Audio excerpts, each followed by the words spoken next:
Hello everyone, and peace of Christ to all of you. Please invite your friends. The topic today is about the peace agreement between Emirat and Israel. Now, we spoke about this peace agreement, and I mentioned, if you remember the previous video, that there's many countries will join this. But you notice right away, after this Crown Prince of Dubai, he announced the peace agreement, how suddenly everybody from those who they are Arab or Muslims accusing him that he is a traitor. As an example, Erdogan, he said that this man is a traitor. But why he is a traitor? Erdogan explained how you can open an embassy for Israel. How you dare to do that? But the funny, this idiot, not only he have the embassy of Israel is open 24 hours, 7 days a week, since long time ago, he never closed it. In the top of that, he signed many agreements with the Israeli army and intelligence, which means the Mossad, for exchange of information and army training. Even the Israeli, they are helping the Turkish to make a new tanks, or let us say, to update their tanks.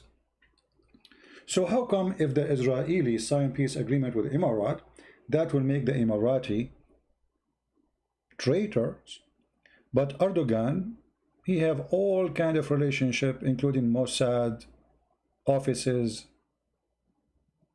in Constantinople, in Ankara. The Israeli embassy is open there, and the soldiers of Erdogan, they are the one who provide security to the Israeli embassy. So why he can do it, but they cannot do it? Erdogan is a scumbag. He is a person of opportunity. Finally, he found himself is not important to be the only one who have connection with Israel. Before the Arab, in order to speak to Israel, even though many of them, they don't dare to say we are, they have to go through this and that. And Erdogan was the one who is the middleman. So Erdogan now, he lost his job as an agent for Israel to speak to Israel. He is the only Muslim who have an open embassy for a long time. And actually the Egyptian, they have that already, but the Egyptian, they are not really involved too much with any negotiation with Israel. They don't have an agreement of weapon, they don't have agreement of a manufacturer, they don't have agreement of security, they don't have agreement with the Mossad. It is Erdogan who have all of this. But yet he is accusing the Prince of Emirat to be a person committing treason. But what Erdogan he did to, let us say, Jerusalem? Nothing. Did he close the embassy of Jerusalem? Never.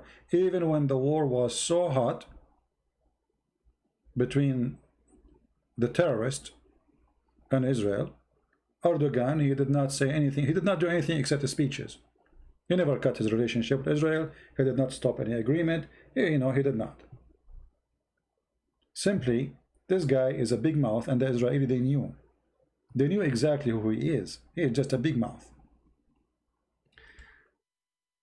Erdogan is a hero when you are small. Let us say you are a small country like Cyprus. Then he will show you his missiles, or a small country like Greece. Then he will practice his missiles, But he is like a hyena. Now let us go to the rest of Islamic countries. How the Islamic countries, we show you the hypocrisy of Erdogan, and how he present literally every hypocrisy exists in the Middle East. He is the top hypocrite person ever. He read the Quran, he recite the Quran, he speak about freeing Jerusalem, but he have the embassy of Israel open there. I mean, if you cannot free what you call Jerusalem, at least close the embassy. If the one who have relationship with Israel is a traitor, then stop your relationship with them. He's a coward. Now, if we go and see other groups protesting against the Prince of Dubai, Palestinian. By the way, there's nothing called Palestinian in Palestine. The only Palestinian there are the Christian. The rest are Arab who invade. Even the Muslims agree. I mean, this is in the 7th centuries. They invade this territory. Before that, nobody speak Arabic. So even history is corrupted, and they say to you, this is the land of the Arab. I am an Arab, and this is not our land. Actually, I remember in school, you know, I asked the teacher, he was talking about a free in Jerusalem. So I said to him, sir, who is the one who built Jerusalem? He said, the prophet David and prophet Solomon. And then I said to him, and what their religion? He said, Jews. So they are the one who built it, and it is our land.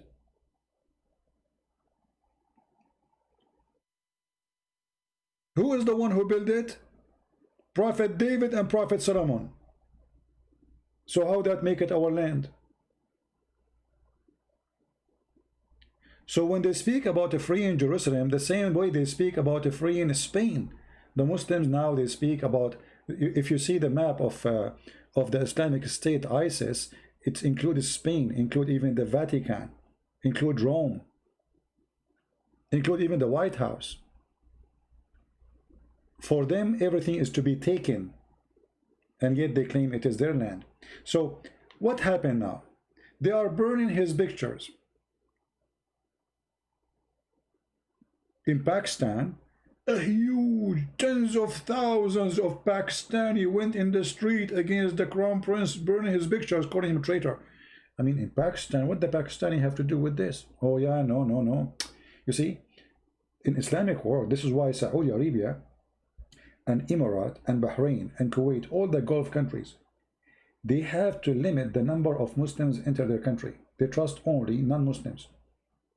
If you go and check in Emirat, in Kuwait, in Bahrain, in Saudi Arabia, there is no limit of numbers of how many Christians, Hindus come in those countries. But they have to limit the numbers of Muslims. Why? Because Muslims, they think they have mentality that Saudi Arabia belong to them. Israel belong to them. Emirat belong to them. Kuwait belong to them. You know, this is the mentality. So when the Prince of Emirat is making decision for his own country, the Muslim, they don't believe this is his country. They own the land too. He have no right to speak to his country. The guy, he don't want to go in war with Israel. Actually, the guy, he have no border with Israel. The Israeli, they never hurt one of his citizens. He never have a fight with Israel. Why he want to go to war with them? He is already in peace with them. What do you want from him exactly? Just 2 days ago, a few days ago, Erdogan, he was a threatening Emirat. Israel never threat Emirat. Erdogan, he threat Israel. He threat Emirat. He never dare to threat to destroy Israel.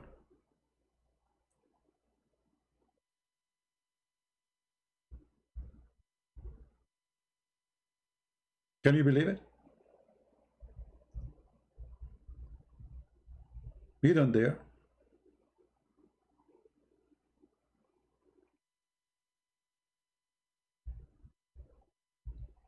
How he will dare?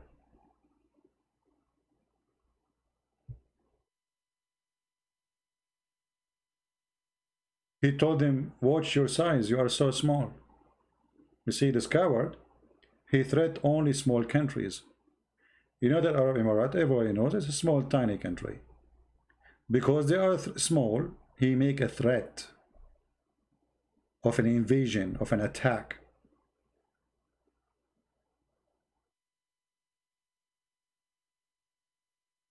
Do he dare to threat Russia? Do he dare to threat Trump? Do he dare to threat a country with big population, a strong army? Do he dare even to threat the small Israel? When Erdogan is going to do jihad and launch a war to free Jerusalem? If you remember, many years ago, Erdogan himself, he came to Israel and he wear the hat of the Jews. And he talked about the friendship Actually, let me let me show you the pictures. Hold on, let me find them. Let me find you to show you the hypocrisy of the Islamic world. Not only Erdogan, by the way, this hypocrisy is a lifestyle there. It is a lifestyle.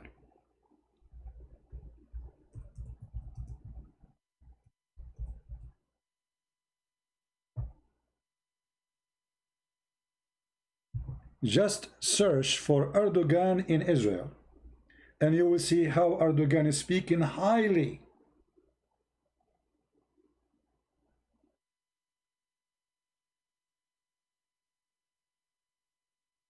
about Israel. This is the same guy, because at that time he was not strong yet. He wanted to support the Israel so he can be staying for long. Taqiyya. He is shaking hand with every Israeli president, and he went by his own feet to Israel. Shaking hand with Ariel Sharon. And who is Ariel Sharon? The one who the Muslim, they say he attacked, he made war, he did, you know, he caused the death of many of the Mujahideen, the terrorists. But as you see Erdogan, he smile, he praise Israel, he speak good about Israel when he go there. So those people, they have two faces. When they speak in Israel, they are the dove, they are the chicken. When they go out in front of their people, oh, we are against Israel, Allahu Akbar, Takbir, etc. But in reality, the story is different. The rest is the same.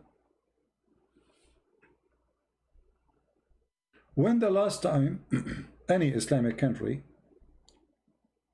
from those who they are condemning the Prince of Emirat, as an example, the Prince of Qatar. The Prince of Qatar, he visited Israel tons of time.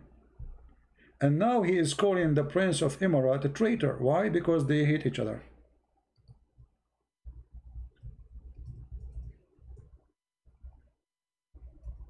Let us show you the pictures. So the one who announced it is like, I mean, those people, they are amazing with their hypocrisy.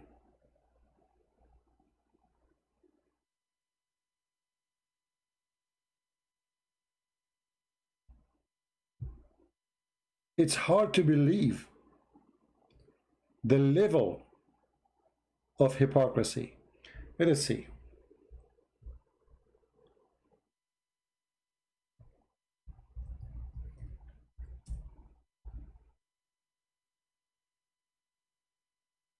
I'm just trying to find you the pictures from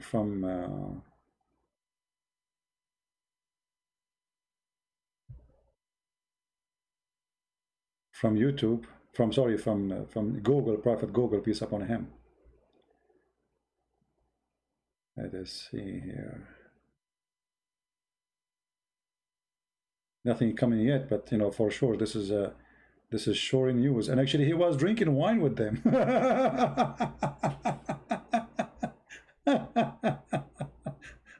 Oh boy.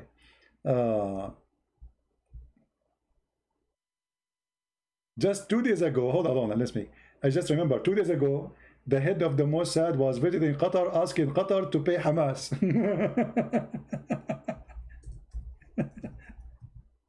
Unbelievable.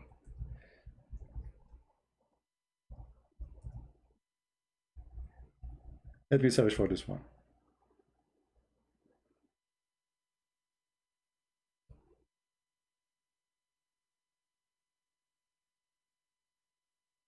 Here we go. What is that? Look, guys, the head of the Mossad, they keep going there. Mossad chief reportedly contact with Qatar over Gaza. He went there, and this is not the first time they go and visit, and they stay and they sleep, and they get guard. They welcome them in the airport. They take them to the Prince Palace. They shake hands. But all of this, there's no pictures. Don't take pictures. Mossad head visit Qatar. How come he is not a traitor? Do you see how Islamic world function? Do you see? Israeli Mossad chief meet with Qatar head of intelligence. Why? I thought those are the enemies.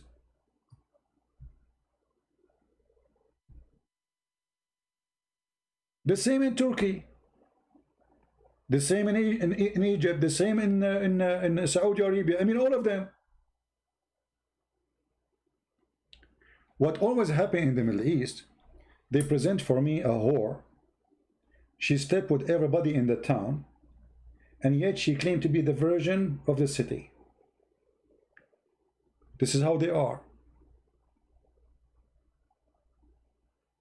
In the bedroom, they are doing something. Outside, they are virgins. Now, let us think about the decision. Relax, CP. They know what they are doing. Well, Khon, who told you I'm not relaxing? I mean, sometimes I find some comments are hilarious. Relax, CP. They knew what they are doing.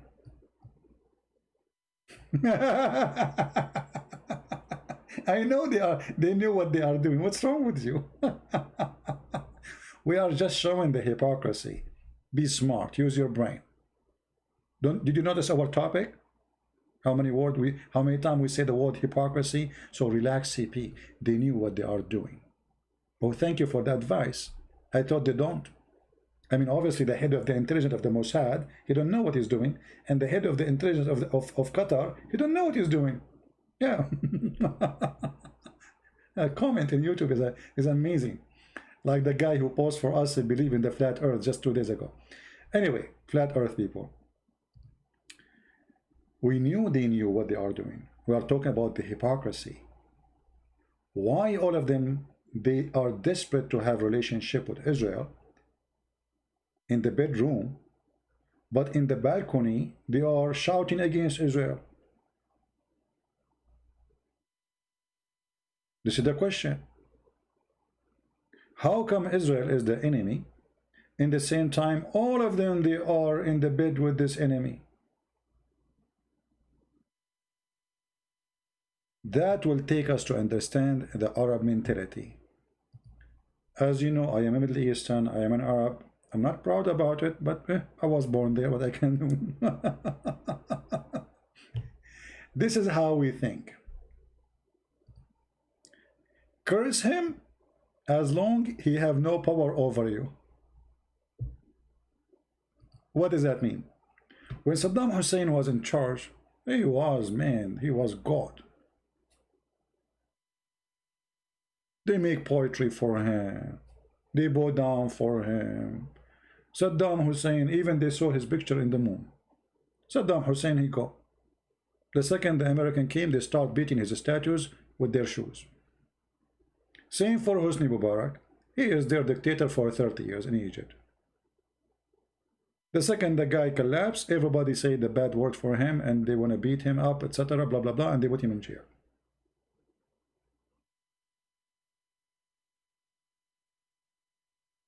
As long you are in power, all of them, they praise you. The second you are not in the cage of the power person, you curse him. As an example, tens of thousands of Pakistani, they went striking in the street against the peace agreement between UAE and Israel. How come not a single Pakistani did the same in Saudi Arabia? It's just a question. How come not a single Muslim Palestinian, as they call themselves Palestinian, huh?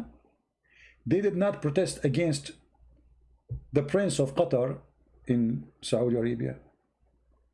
How come? Because they are hypocrites. In Saudi Arabia, if you ask any Palestinian, what do you think about this agreement? He will say to you, this is wonderful. That's the right thing to do. If you leave the border, he will start saying the F word to the king of Saudi Arabia, the F word to the prince of Emirates. That is the Middle East. And that because Islam is peace and there's a freedom of speech.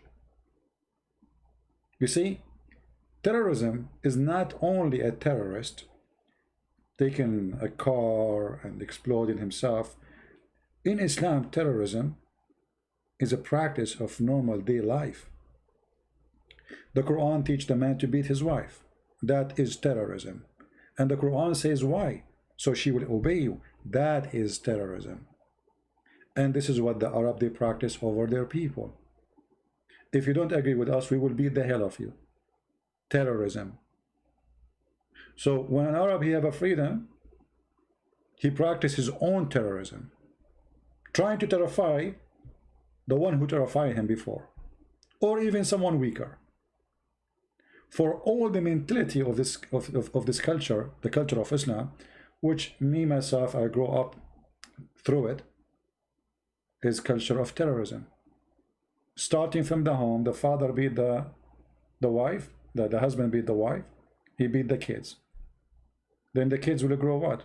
They beat their wives too, and they beat their kids. Why and how? Because it is a culture of terrorism. And then you go in the street and that goes the terrorism move. The one who is strong, he beat the one who is small. In Islamic culture, you live in a shark aquarium. The strong, the rich, he eat the small. You will notice that those who call themselves Palestinian, who they are burning the pictures of the Prince of Emirat, they never burn the picture of the Prince of Qatar. How come?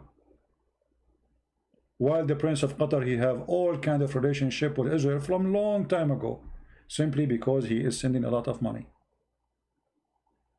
As long you pay us, you shake hands as much you want. Do you see the hypocrisy?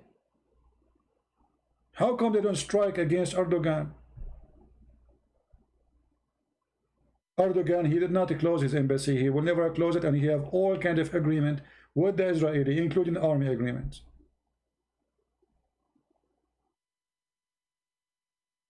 Somebody saying, did you hear about what Mimi was saying about Apostate, Prophet, and David? My friend, those are street boys. Those are street boys. They try to bully people. They are bully. This is what Islam is about. And now, by the way, the long we are talking about bully. Right now, they are bullying this guy. Islam is a bully cult. If you don't agree with them, I mean, suddenly this guy, he became a traitor. He deserved death. They want to kill him. They want to burn him. Oh, okay, what happened? All those years you work, you ask him for money, you beg for money, he send you money, and suddenly now he's a traitor? For Islam is a bully cult. And count my words, all those who they are burning his pictures, tomorrow they will kiss his shoes asking for forgiveness. Because now this prince, he will start kicking them out of his country. Okay, you want to burn my picture? Go home.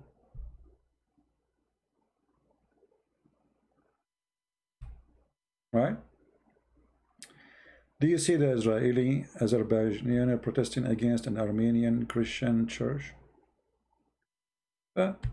What do you expect? Or why not? I mean, why they will not do that? As long they are from Azerbaijan and you have a war with them, so what do you expect? And as long they are protesting peacefully, no problem. Go, you protest too. The culture of bully, they will focus now in bullying this guy. For how long? Month, 2 months, 3 months. Maximum is going to be 6 months. And then you will see the head of those they call themselves Palestinian today, he will go like a puppy, asking this guy for forgiveness. This is what they do. The same what happened when Egypt, they signed peace agreement with Israel. They accused the Sadat to be a traitor, and here we go. Israel have a peace agreement, and everyone have relationship with Egypt, and Egypt now is the big shot in the Islamic country.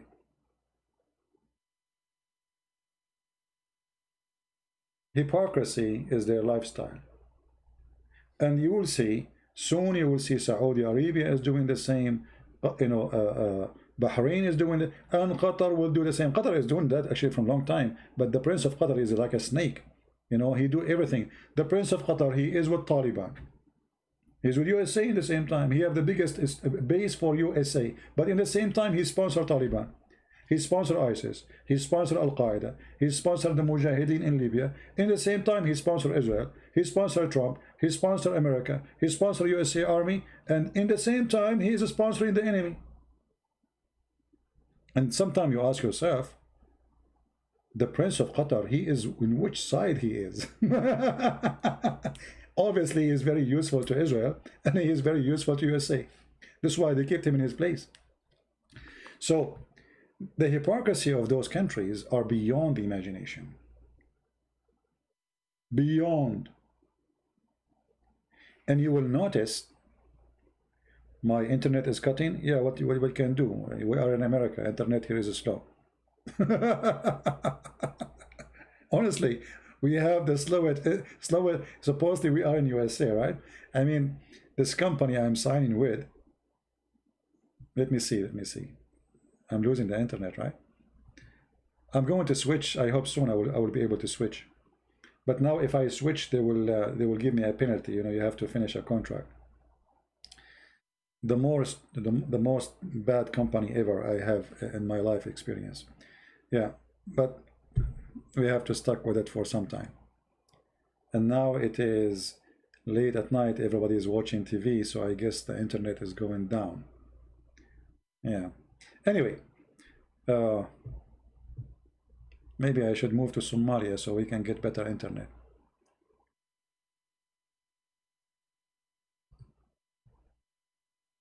Count my words, and you will see how many Islamic countries soon they will praise the Prince of Emirate. The first job I did when I was in school, I was doing my law school.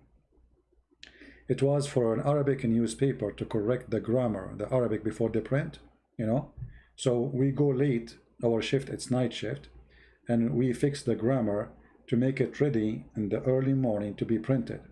Very early morning, the newspaper have to be ready. And for almost 3, 4, 5 months, the newspaper, every day, they are attacking the president of Libya, Gaddafi, if you remember him. Every day. The guy is bad, he is a dictator, he is a womanizer, he sleeps with everybody, he sleeps with his bodyguard, he is a thief, he has billions in his pocket, blah, blah, blah, blah, blah, blah, blah. Okay. And I have to read it because we are correcting it, And then one day, suddenly, the newspaper starts saying great things about Al-Gaddafi, that he is wonderful, he is the best Arab leader, he is the one who will save the Arab, he is the one who will stand and make a future for the Arab. Like, what happened? I mean, the guy yesterday was a scumbag. Today is a hero. They told me, the embassy of Libya, they send a big check to the newspaper. it just take a check, So this guy, the owner of the newspaper, is like a dog, He bully you until you pay him. Somebody is saying, why Israel don't help Christians? Why Israel should help Christians? I mean, shouldn't you ask yourself, why Israel should help the Christians? There's no reason for Israel to help the Christians. Why you don't help yourself? Why you don't become strong like Israel? Who's holding you? Nobody can help you, my friend. Any Christian country, any one of you, if you depend on somebody else to protect him, you are a fool.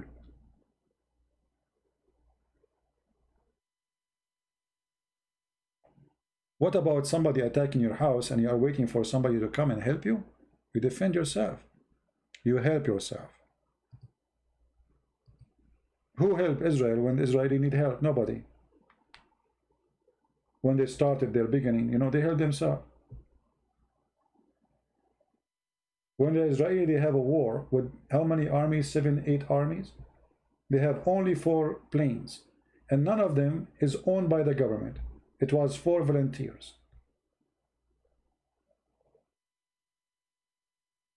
So if you are voting for somebody who is a Jew to protect you as a Christian, that means you are a fool. At the end of the day, he's a Jew. You are not. Why he protect you?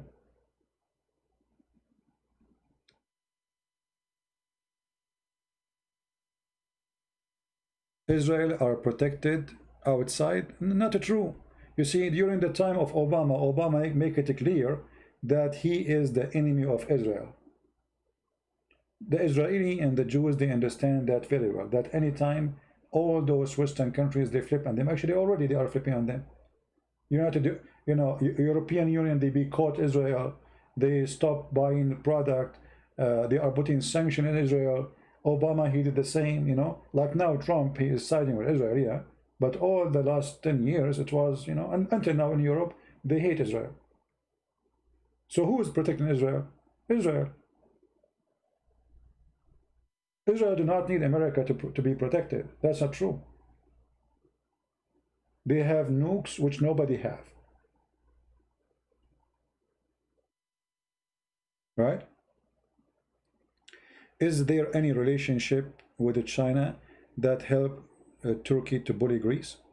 My friend, Greece, let me tell you about, I mean, this is the problem with us as a Christians. They take the wrong side. They take the wrong side. Okay, Greece have a good relationship now with the Trump. But is it Trump is going to protect them from Turkey? No. So why you are doing that? Why you don't take a side with somebody can give you help and support?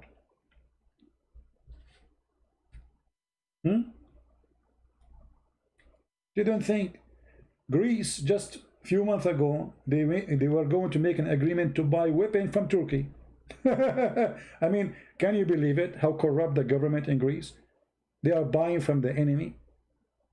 And yet they are, I mean, if you are buying weapon from the enemy, how you can fight that enemy? That means you are so weak to the point, even their weapon, which is, when an army selling a weapon to a country, they don't sell the real one. They sell the one which is nothing. Like when USA sell anything abroad, it's not the same USA airplanes. So when the Greek people themselves, they are buying from Turkey weapon, how stupid is that?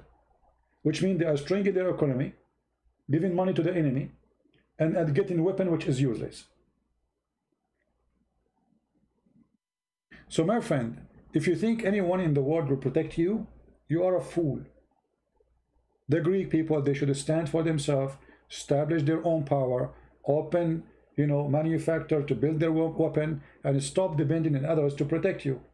And instead of focusing about how to make a Greek coffee, what about how we focus to make a Greek airplane? I mean, those are the Greek. They are smart people. They are genius. What happened? How a small country like Israel, they can be the most powerful when it's come to science, and a Greek, who they have the history of genius, they are focusing in making hummus.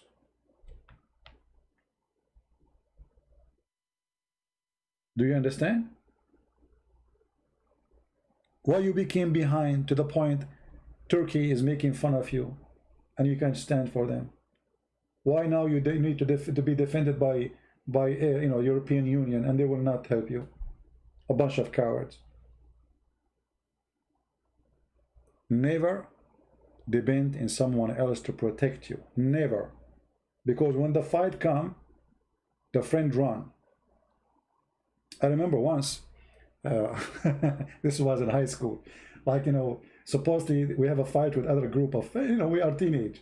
So, and those guys, they are coming to us and there are many. I look behind me, there's nothing, nobody, they are gone. And actually I was coming to help them. I'm not even the one in the fight. The one who asked me to help, they are gone and I was there alone. They saw that the number is big and those cowards, they ran away. I stayed alone. And actually they did not find me. They said to me, aren't you scared? I said, no. I said, okay. Well, we don't want to fight anyway.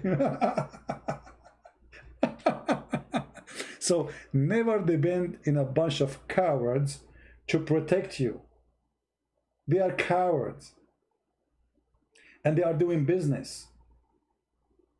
All what they care for, like as an example, you see, I vote for Trump, but Trump for me is a coward. He is. And why I say he's a coward? You see, when you are a person who all what you care for is election and to win a presidency, you are a coward. Because you make your decision not based on victory to your nation, you make your decision based in winning election. Obama is a coward. Trump is a coward. The coming president will be a coward, and the one after him will be a coward, because all of them, they are seeking a job, not seeking the country. And this is the problem of all those countries. All of them, Erdogan is not worried about election because he's a dictator, and he will never go down unless they make a revolution. Just wait. If an election came and Erdogan lose, he will not leave. Because the Muslim Brotherhood, they are taken over. That's it. He put all the judges who they are against him in prison, all journalists against him in prison, all officers in the army against him in prison. Turkey became the biggest prison. How you can take him down? Big revolution. This is the only way. All right? So, if you are waiting for the cowards to protect you, that is a foolish mistake. If I am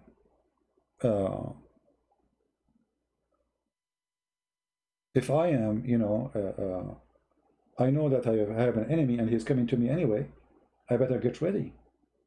I will not wait for people to come and join me because they might never show up. And this is what happened exactly to Greece. Greece knew for centuries, I mean, this is not new, that this is your enemy, it's in the neighbor, they are going to attack you anytime, any moment. Are you ready? They are not. Why they are not ready? Because people, they are, they wanna go to the beach. They wanna have a hummus. They gave a citizenship for an American artist who make up a Twitter to protect the wood of Greece. I mean, he make a tweet just because an American art. This is what you are busy about.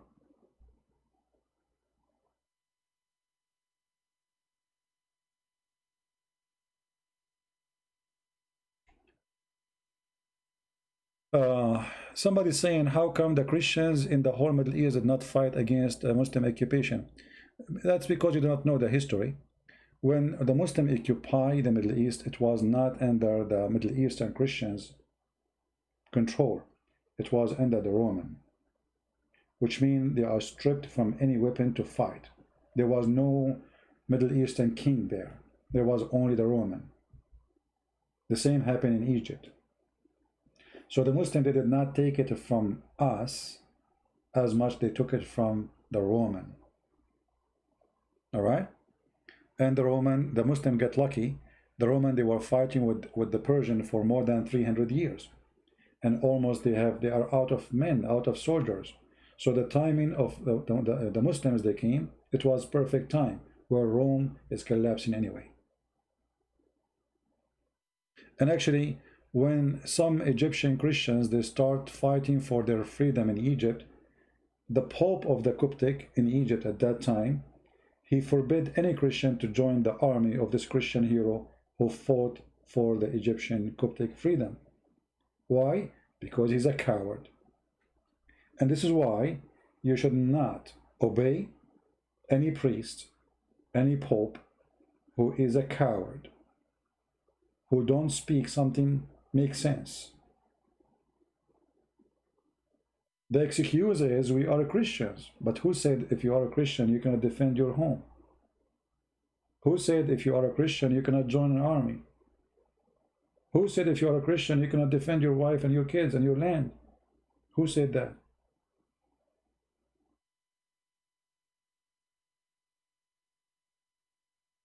So, going back to speak about what is right, what's wrong.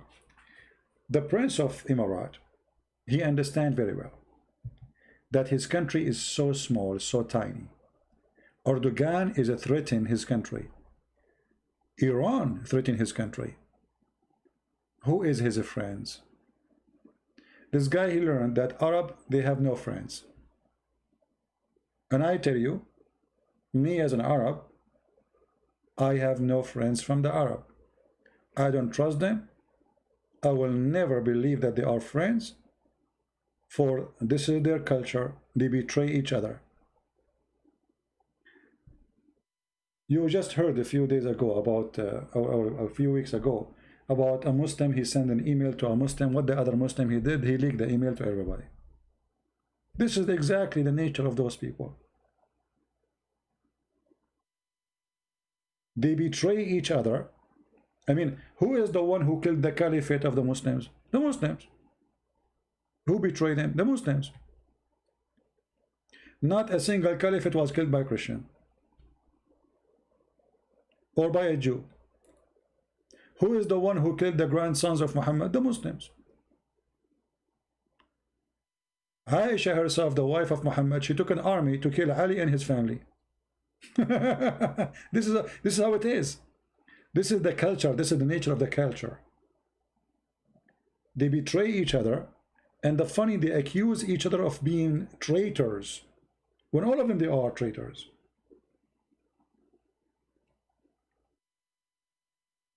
But if you pay money, you are a hero. So I'm expecting that the Crown Prince of Dubai, soon he will be called the most wonderful person in the Middle East, because money will start coming to the pockets of TV stations, newspapers, you name it. And then everybody will speak about how wonderful he is, how amazing he is. Actually, the decision he made is the perfect decision. And by the way, I agree with him. This guy is smart. You have to find a way to protect yourself from all the enemies. And the most aggressive enemy a Muslim he fear is a Muslim. You see, Egypt is not fearing the attack of Israel. They knew they would not invade them. Nobody really, all of them, they don't fear the Jews attacking them. Nobody fear America. Nobody, I mean, they knew they would not really occupy them to take their land. But the Prince of Emirat, he knew that it's a wish for Erdogan to take that land and take all the oil. Erdogan already took more than 30% of Syria just for the sake of the oil. Erdogan attacking the Kurdish in the north of Syria just for the sake of the oil, not because he is using the excuse that those Kurdish are against Turkey, but the fact he want to go and reach all the way to the land where the oil exists in Syria. Erdogan sending his army all the way to Libya, not because he loved Libya, because the oil. This is how they are. It's about money and no dignity. So this prince today, he is a traitor. The fact he did the right thing to his country. Look at them. Dubai, you know, is very successful. I mean, what's the difference between Dubai? Qatar is extremely rich. I mean, money is coming like a river from the ground. They are #1 producer for gas in the world. Natural gas. And the population is so small. But we cannot say Qatar is successful like Dubai. So they are jealous from them. Qatar run by the Muslim Brotherhood. Dubai hate the Muslim Brotherhood. And this is the whole argument. It is Arab fighting over power, Muslim fighting over power, and fighting over money.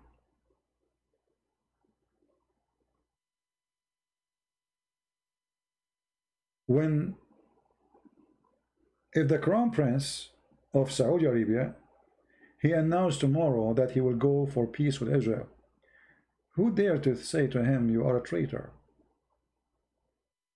For sure not in Saudi Arabia. Erdogan, he will say that. And after that, he will kiss his shoes as soon as he shakes his hand with him. And trust me, soon you will say Saudi Arabia, you will see it happening. The Saudi, they join, Sudan will join, Qatar will join, Emirat, Oman will join. Already Jordan, they signed peace agreement. I mean, all of them. What's wrong with those people?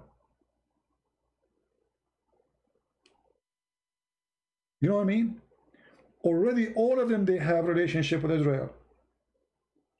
The only difference is some they say we do and the rest they don't. Does the media have a hand in this? The media is the one who, you see, the media is like a different army front. As an example, if we go right now and we search for Sky News from England, do you know who runs Sky News? The one who owns it? This guy.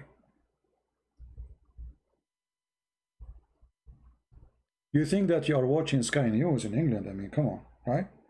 Sky News is owned by this guy. The BBC is owned by who? By the Saudi. You think you are watching this with BBC? Like, come on. You know?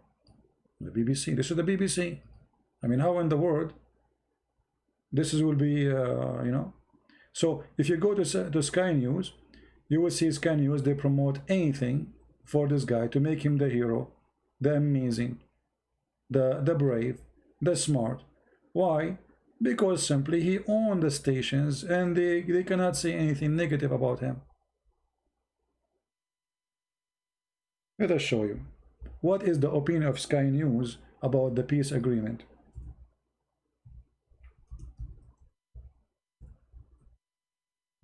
If you go to Al Jazeera, they are attacking the the guy in Al Jazeera. You know why? Because Al Jazeera owned by the Prince of Qatar. Now we cannot play here. There's a commercial. Hold on. I hate those websites when they play commercial. Okay. Look, this is Sky News. UAE Israel peace deal is just a break in the road. Historic agreement, and they are praising it, how wonderful it is, how amazing it is, blah blah blah blah blah blah blah blah. Why? Because this is a station owned by the Prince of Emirat. So the money talk. Al Jazeera speak for the Prince of Qatar attacking Emirat. Other station owned by Emirat attack the Prince of Qatar. So if you think there is something called news and media, there's no media. This is an army of propaganda. All of them, they are liars. And by the way, don't think that in USA is different. It's the same garbage. Never believe in anything they say to you in CNN, Fox News, CBN, or any American station. And Fox News, supposedly they are conservative, right? They are liars the same. Never ever believe in what you hear in TV station, because TV stations, they present to you a news with their own title. You see, like let us say I was driving my car and I hit a dog when I'm driving. A person who don't like Christian Prince, he say, a Christian Prince, he killed dogs. It's true. I killed, like, okay, I was driving, I killed a, so it's true. It's a true incident, but the title is false. So they changed the title of the news and they miscode the story in order to lead you into something. Never believe in their titles. You have to be always smart, and you have to search for the truth between the line. And that's what we are doing now. So when we go and say, okay, why the Prince of Emirat, he is doing this? Is that because he loved the Jews? No. Is that really because really he cared for peace? No.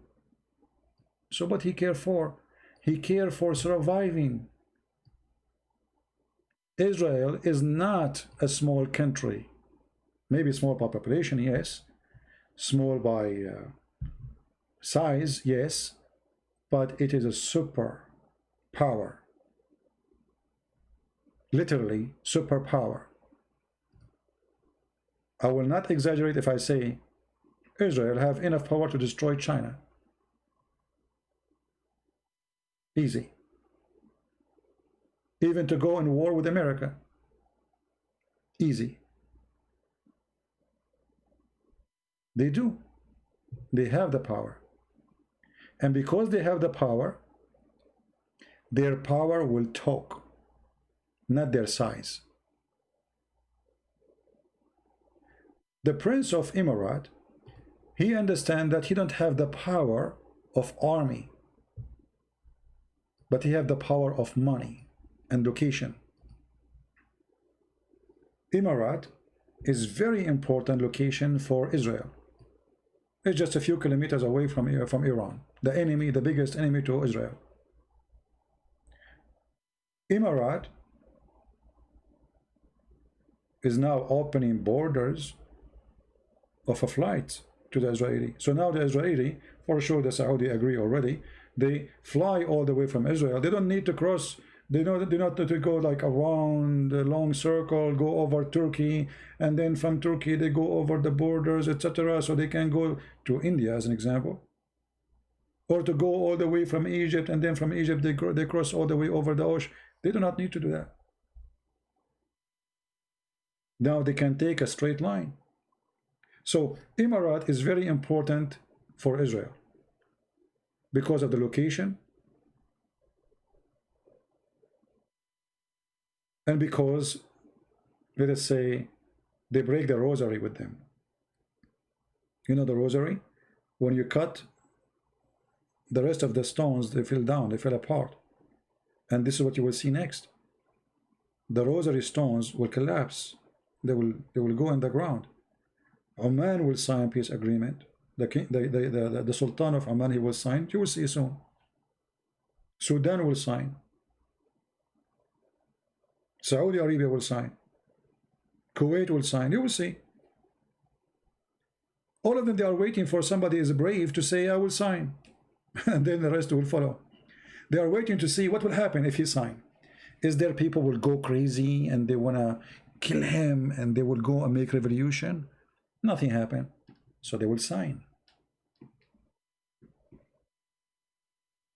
They will sign like puppies.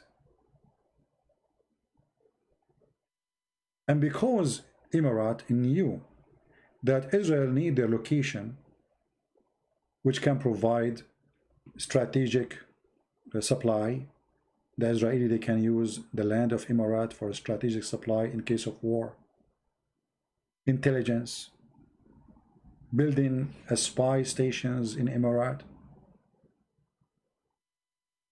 all kind of like intelligence needs. It's perfect place to be in Emirat. The Emirati, they need what they need from Israel. They need weapon which can make them equal to the rest. They need power which will make them very dangerous if they attack them. And the only one who can supply them with that is the Israeli. It's not even the American.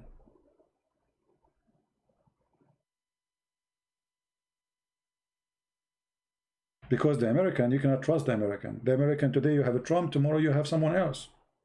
And when you have something else, he switch upside down on you. You know, America is led by like a bunch of drunk people. You know, like you have a drunk person.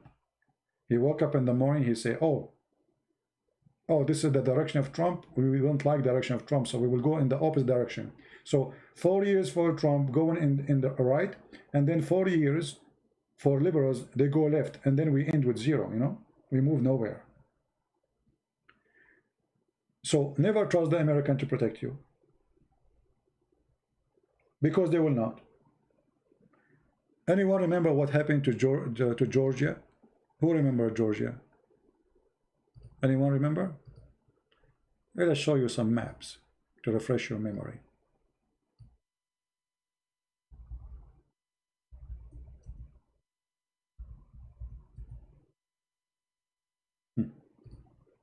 This is what happened when you trust the American.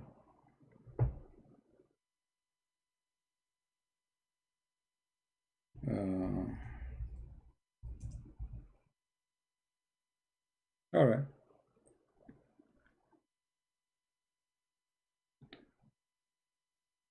Let us look at the map.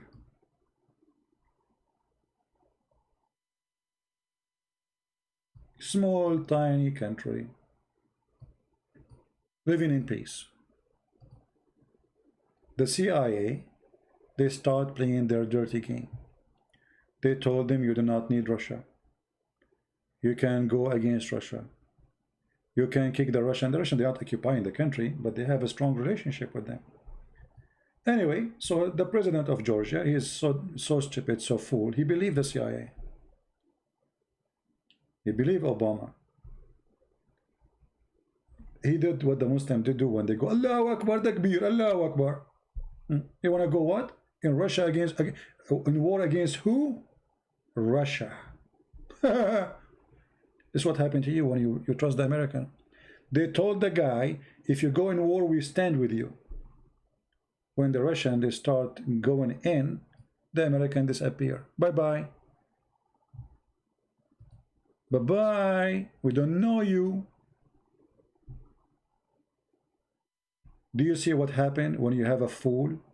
He trusts the American government.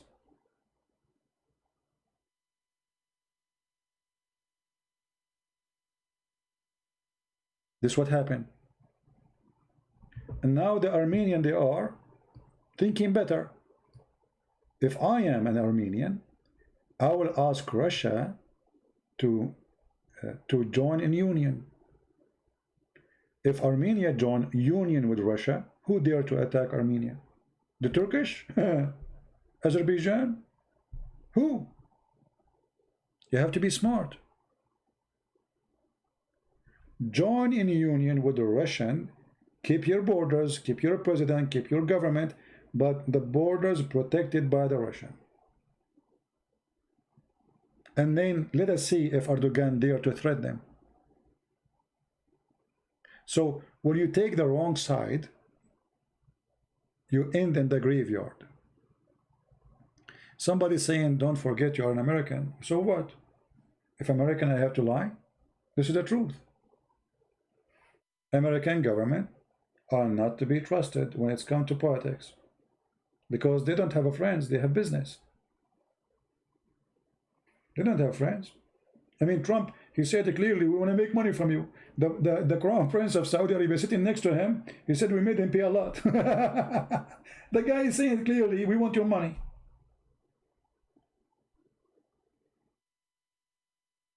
So if I am an American, doesn't mean that will make me lie in order to make what we have here look better. That will be not me. I even joined USA Army. Does that mean if I speak negative about the government of USA, I hate America? Absolutely not. I love this country.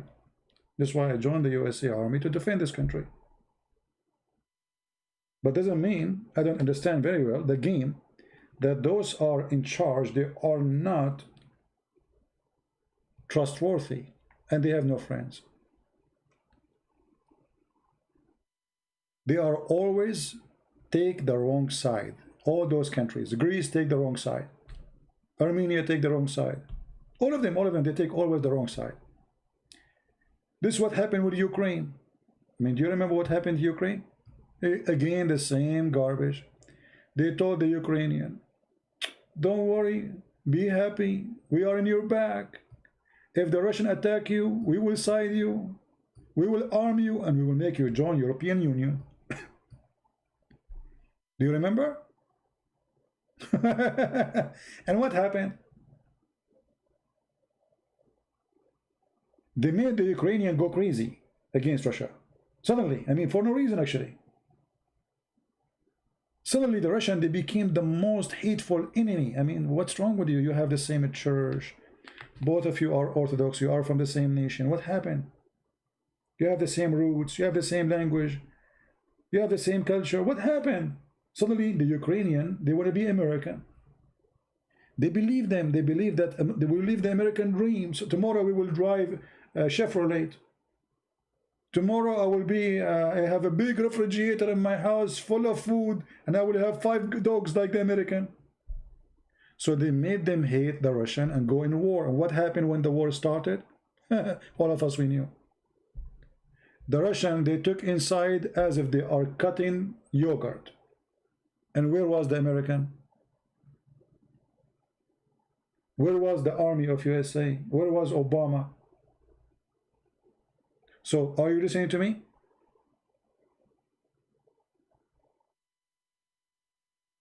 Those people are a bunch of fools. They trust the West. The West have no friends. They don't believe in a friendship. So you go against your roots. Georgia is an Orthodox country. Russia is an Orthodox country. Ukraine is an Orthodox country. All of them, they have the same roots, and they speak the same language, and they have the same church. They divided them. Divide and conquer. And those fools, they believe them. And when you are in war, they left you alone.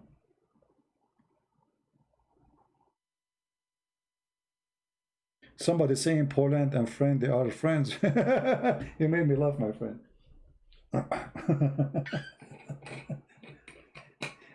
Actually, all those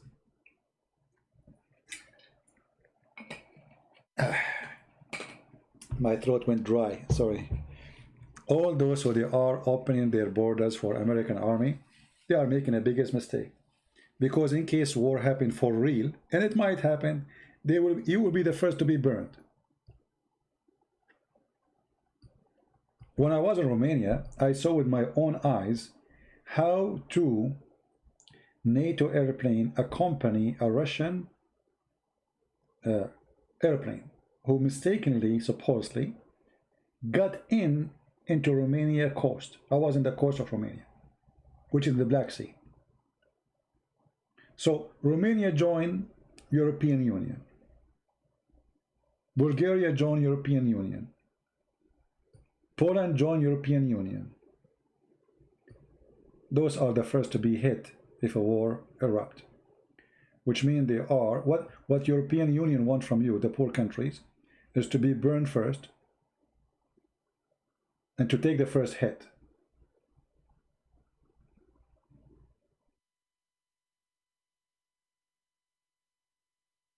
You know what I mean?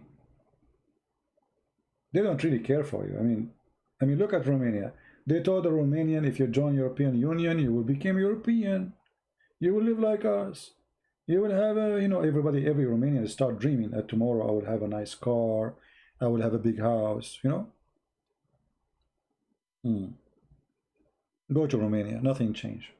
Romania was poor before, Romania is poor today. Nothing changed. The same they did with Bulgaria. The same they did with Georgia. The same they did with Ukraine.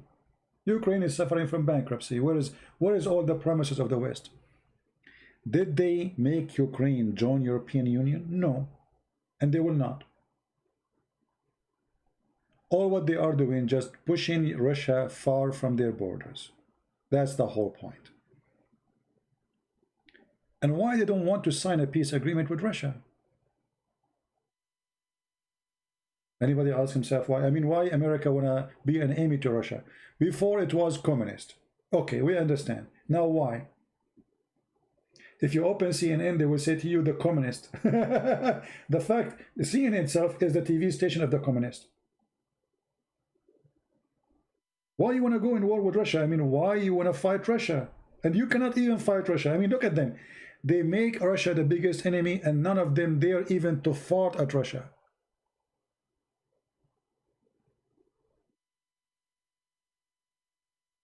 You know what I mean? They make those little ones, the stupid ones, to go in war with Russia so they can just make you like the bugs who they are keeping Russia busy. That's all. We want to bother Russia. But they cannot fight Russia. Who dare to fight Russia? Give me a name. Who dare to go in war with Russia? Actually, if we go in war with Russia, this is the end of the earth. That's it. This is the end of the earth. Not only the end of America and the end of Russia. This is the end of the whole universe. The whole world we know. Those people, they have enough weapon to burn the whole earth. So what do you want? How come they are praising peace with Israel, between Emirat and Israel, but they don't want to go in peace with Russia? The answer is very simple. They don't want to go to war in Russia, and they will never go in war with Russia, but they want to stop the Russian competition. The same as the war with China. Right now, Trump, Chinese plague, Chinese disease, Chinese coronavirus, Chinese, etc. All of this is what? They are afraid that China is getting so big and so powerful, and they became a big money back investment, manufacture, everything is made in China.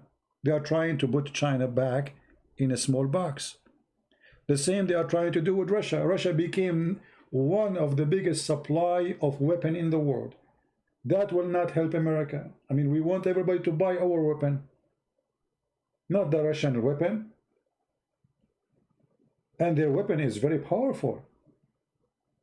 This is why when Turkey, they bought the 400 missiles, the American, they went crazy. Why? I mean, we knew why. Buy from us, don't buy from them. So all of those is just a fight for power and money and business. And it's not a war, and will never happen, this war. For nobody there to go in war with Russia. They are just trying to limit the competition of Russia in the world. The European, as an example, they need gas. The best gas supply is the one coming from Russia.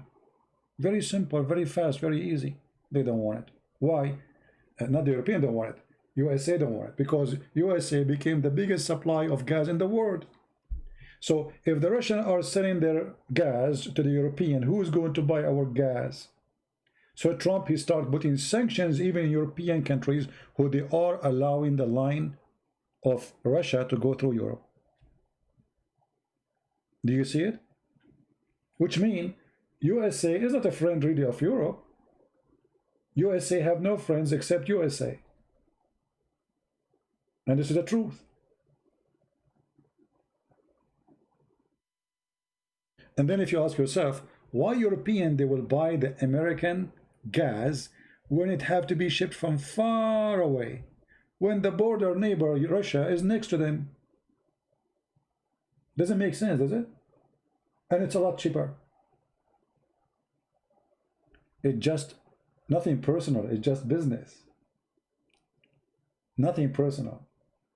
But the naive ones, they think that this is about, you know, like the Russians are bad and the West is good and blah, blah, blah, blah. And, you know, those Russian, the Russian mafia will take over. You know, the funny, I used to listen to Fox News when Obama was a president.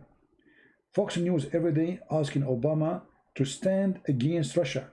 How come Obama don't stand against Russia? How come blah, blah, blah, blah, blah? Okay. And then Trump became president. Since then, Fox News never said anything about standing against the Russian.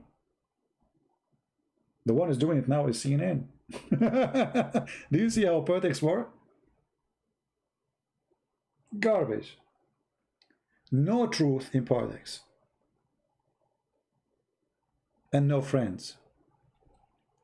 For us as a Christians, we think about it in a moral way, right? We don't think about it. I mean, we should think about it in a moral way, but reality have nothing to do with morality in those politics.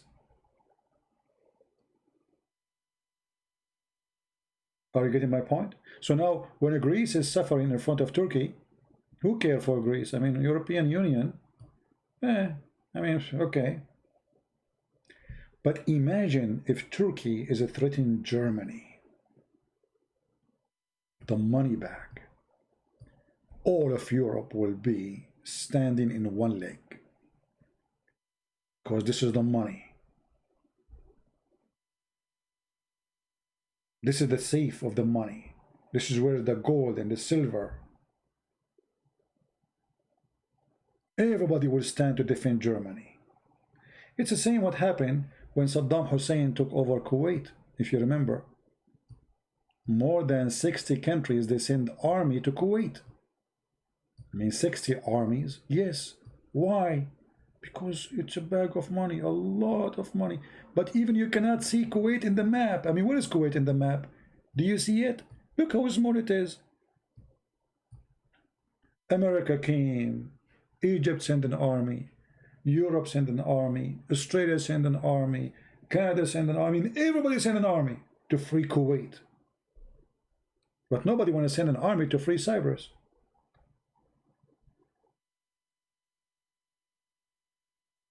Are you getting the point? Somebody saying Germany is poor now. No, my friend, Germany is extremely rich. You see, you are talking about, like, you know, German people, right? Normal German, but Germany is extremely very rich.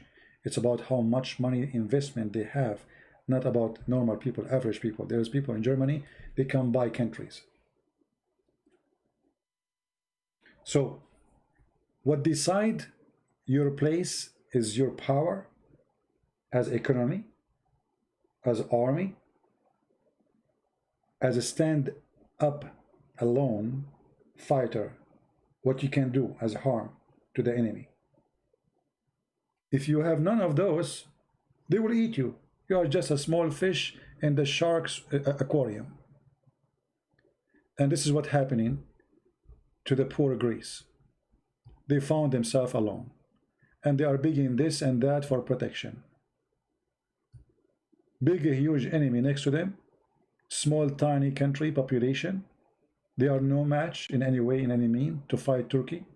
Turkey can swallow them, maybe in maximum in 2 weeks, and no help.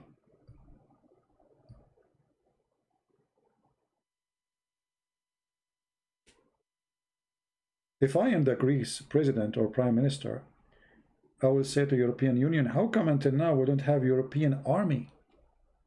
Which means anyone attack our border, attack our army, and the army is responsible to defend. I mean, what's the benefit of this European Union if we don't have one army? Did you notice that they don't have an army for European Union? Why? Because USA is afraid if Europeans have their own army, then they will not need them. If Europeans have their own army to protect their own borders, who need the American?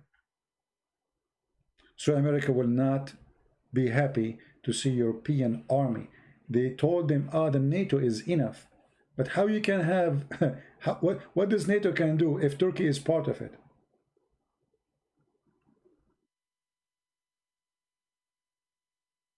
Why they can take Greece in 2 weeks? Because it's a small population, small army, small population.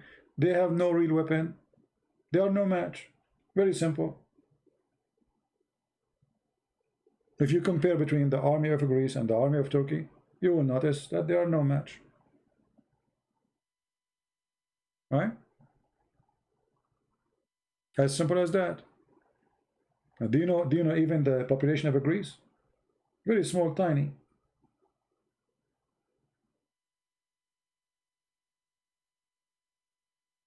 This is why when the Turkish, they occupy half of Cyprus. Why they occupy half of Cyprus? What if Cyprus was part of Russia? Do the Turkish dare to attack it? No. Do they? You see, Erdogan, the filthy Erdogan, when the Russian, they took a Crimea in Ukraine, which is part of Ukraine. Okay. What Erdogan stand from this? Maybe many of you do not know that this land used to be before belonged to the Tatar, the Mongolian. In other way, the people of Erdogan.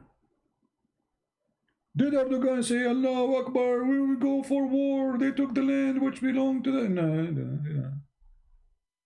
He's against it by talking, but in reality, he don't dare to say anything, to do anything.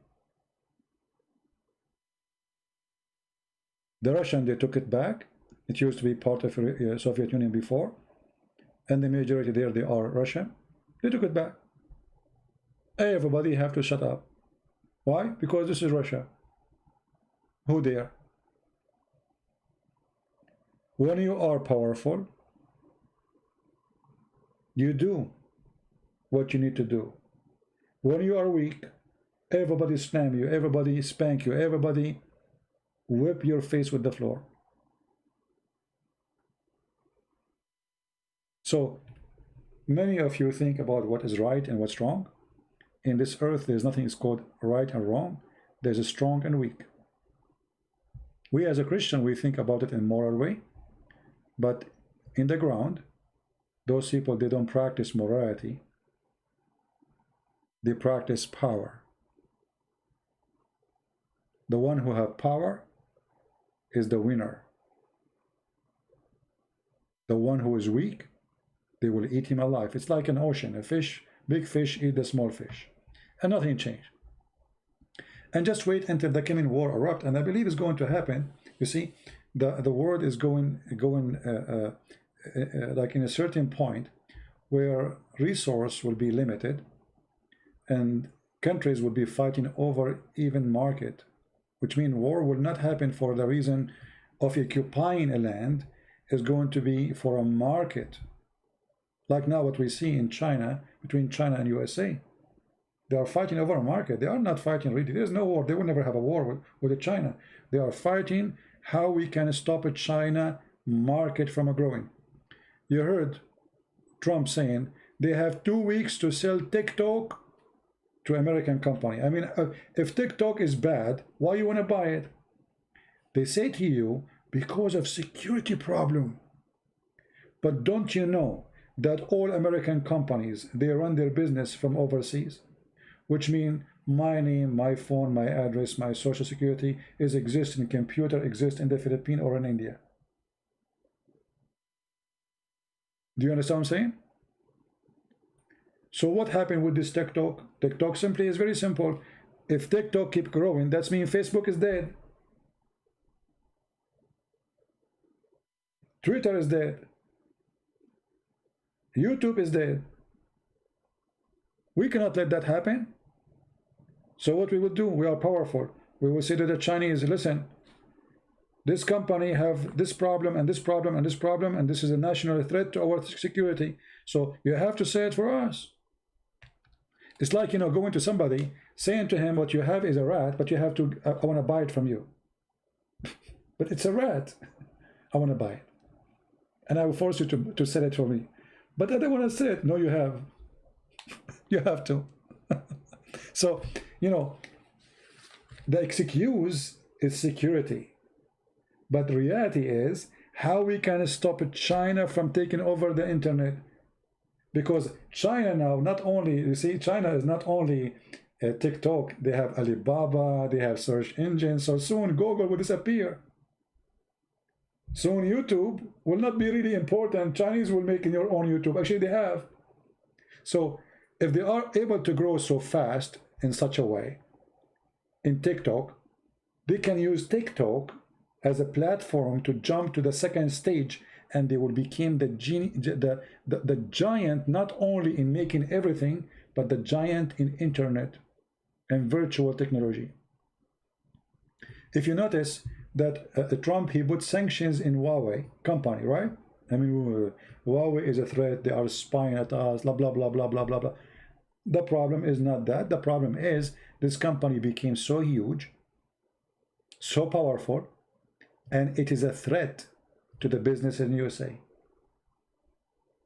As simple as that. So he put sanctions on them. All of this will lead to one thing. Trump, he will be easy on China if the Chinese force their neighbor, North Korea, to drop their weapon.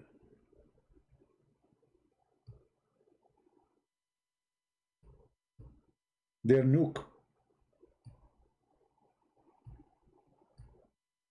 North Korea exists because of China. And the only one have power over North Korea is China.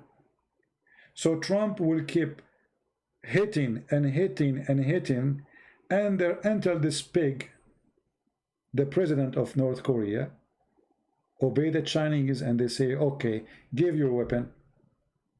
And then Trump, he will go in ease on the Chinese. There's a price. Either I'm going to make you surrender to me by economy, or you make this guy surrender to me by giving his weapon. In the same time, Trump, he will be focusing in not to make the Chinese grow so much fast. He want to slow them down.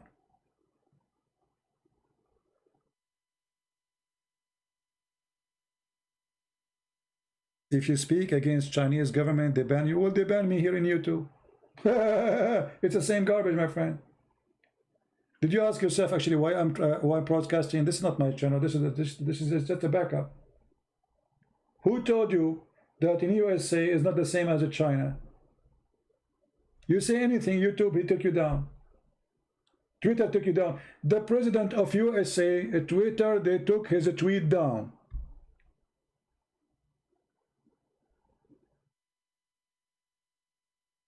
Didn't they? I mean, this is the president. They are saying to the president, the most powerful man in this earth, you cannot post this. And you are telling me the Chinese, they will not allow me to talk. This is the same garbage.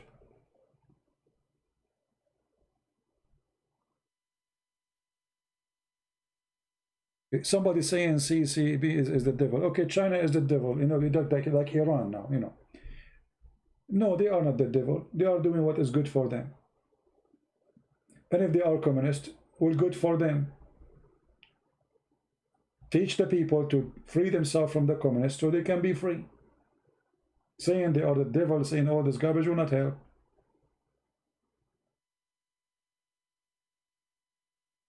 But you have communists in the White House for 8 years. His name is Obama. And the American almost, they have a president, her name is Hillary Clinton. All of those are communists. All of them. And the funny, all the communists, they are millionaires. I went to China, you know. I post videos about me in China, you remember? So in China, you see Rolls-Royce, you see BMW, you see Mercedes-Benz, you see Ferrari, you see Porsche, you see all the fancy cars. I mean, this is China. Guys, if you go to China, you will not believe that this communist country. You will not believe what you will see. You know, for me, when I went to China, I was expecting to see a bunch of dirt in the street, to see garbage everywhere. I mean, there's cities in China. You know where is the virus coming from? You know where the virus came from? From a city, if you see it, you will wish to live there. We don't have a city in USA like their cities. We don't. Go in the bus in USA. You feel like you are in the Philippines.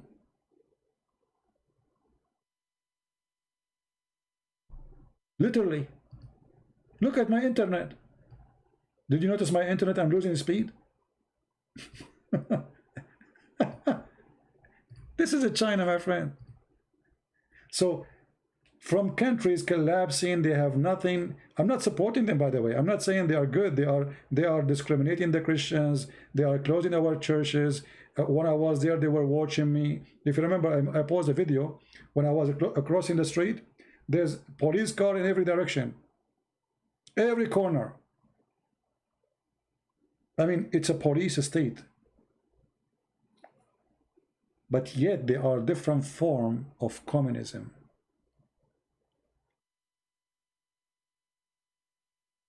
You like them, you don't. Your keyboard is made in China.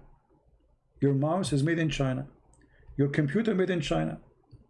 Your microphone made in China. Your phone is made in China.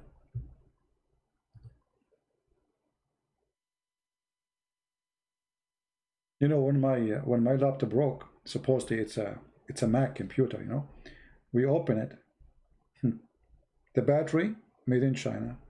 The board is made in China. The bombs is made in China. Everything is made in China, but it's Apple.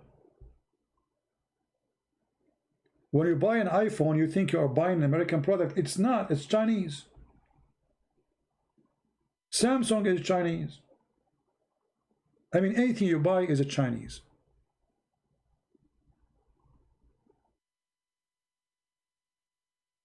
And then the hypocrite, they say that China is bad, and we, you know, we don't want them. So why you buy their product?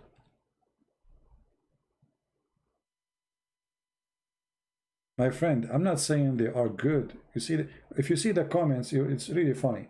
The Chinese is the most deadly party ever. So is your party better than their party?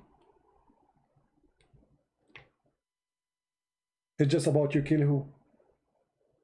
As an example, George Bush, he went in war with Iraq. Why? I believed him, by the way, at that time. You know, Saddam Hussein, he have a nuke, he want a nuke, blah, blah, blah, blah. All turned to be garbage. The difference between the Chinese, they are killing their own people. The world, who they call themselves the free world, they killed other people. Every few years we have a war somewhere.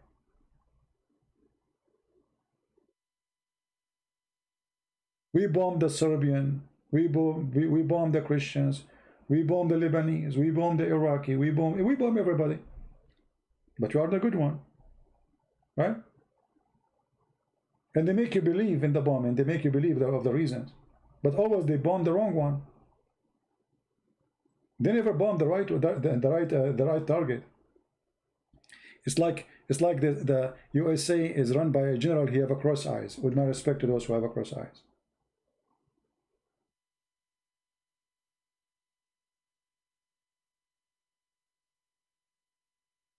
We have a lot of dangerous people here, my friend.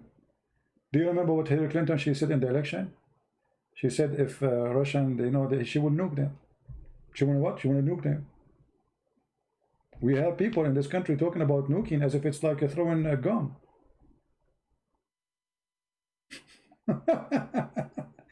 She will nuke the Russian. I mean, thank God she did not become a president. This woman, she's mentally ill.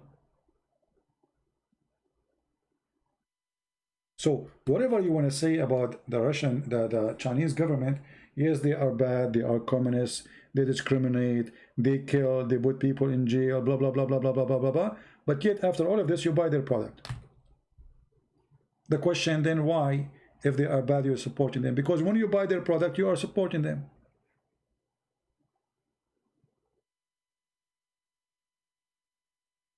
You know what I mean? It's like, you know, it's like the Mohammedan. They hate America, but they buy the Chevrolet. Death to America, death to America. And then the guy who's screaming is driving an American car. Like what this guy, his name, Dawa guy, he was talking about the cows. He said the kuffar are the same as those cows, but the car behind him was Mercedes-Benz. He said, what the benefit of those kuffar? They are like the cows. His phone is made by the kuffar, his car made by the kuffar. So don't be the same as those people, my friend. Be truthful.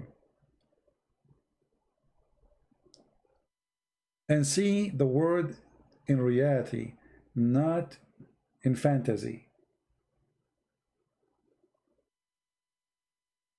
When Trump or anyone he speak against the Chinese, is that really Trump? He suddenly he is defending the Muslim in China. How come Trump he did not say anything about the Christian in China? All the Western leaders, they speak about the Uyghur in China. Not a single one of them he says what they are doing to the Christians. And they fabricate lies about the Chinese doing to the Muslims. There's more than 1 million Muslims in jail. I mean, who in the world gonna believe in such a lie? Have you ever heard of a jail can fit for 1 million or 2 million? I mean, the lie is so big, it's bigger than the lies of Allah and Muhammad together. But because they promote a propaganda against the Chinese government, I agree they are bad, I agree they are dictators, I agree they kill, but their lies is so big too. Extremely big.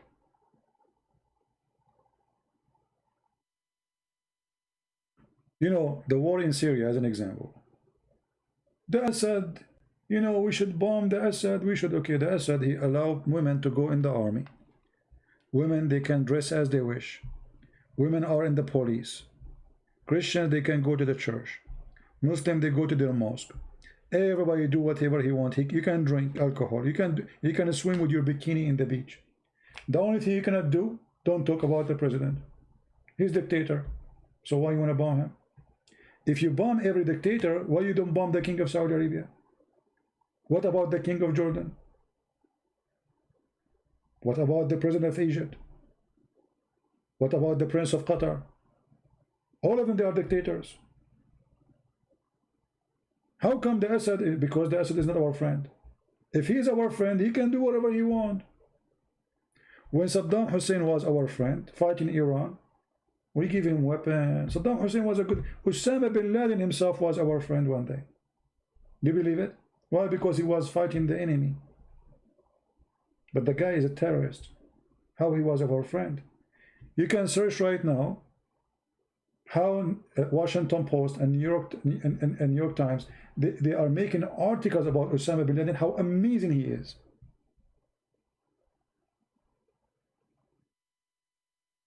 How amazing. Hero, he's a hero. He's an angel. They call him even in their newspaper, he's an angel.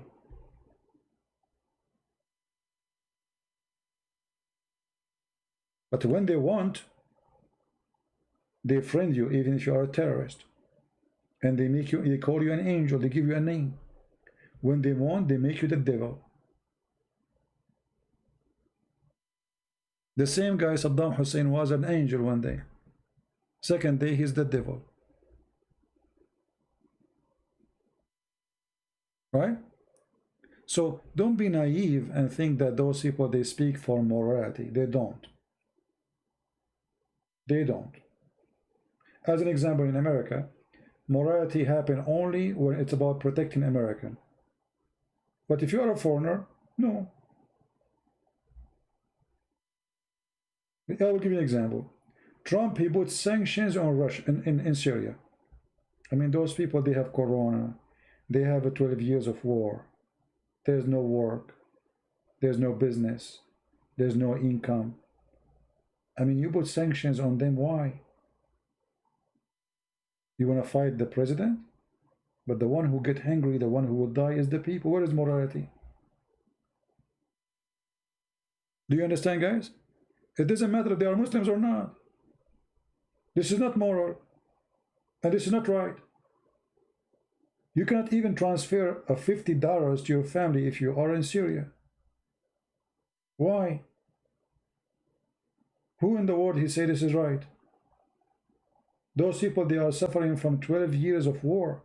Their country is totally demolished. They do not need your sanction, they need your help. If they are Muslim, that will not make it right. All Muslim, by the way, they support those sanctions because the Muslim, they hate each other. The guy is a Alawi, he's a Shia. They hate them. That's why you don't see the Muslim complain about Trump doing that. Sunni and Shia, you know how much they hate each other. But is it moral? No, it's not. It's disgusting, actually. But saying, etc. But the people, the poor people, you know, shame on you. How people will live? What if there is a country so powerful and they can put sanctions on us in America? Imagine how we will feel about it. Let us say we have a bad president, and at China, it was the most powerful country in the world, and they can put sanctions on us. And then none of you can send money to his family in America. Is that fair? So my friend, morality is not the game in this dirty game. The world is evil. They justify things when they want, and they make it sound good as they wish. And the propaganda machine, they change the color.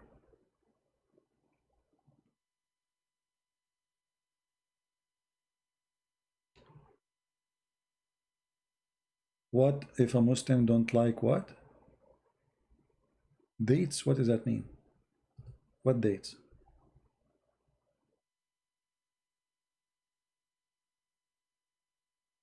Drink some coffee, my friend. We are not talking about dating now. No, I am not in Russia. I'm showing a picture of China. Because most of us we have an image of a China, like China is a bad, poor country, dirty streets. You can go right now and search, for many cities in China, and you will see that it's so amazing how what they have, what they're able to build. You come to America, you see America. I love America, by the way. I've been in many countries around the world. There's only one country I loved very much. It's USA.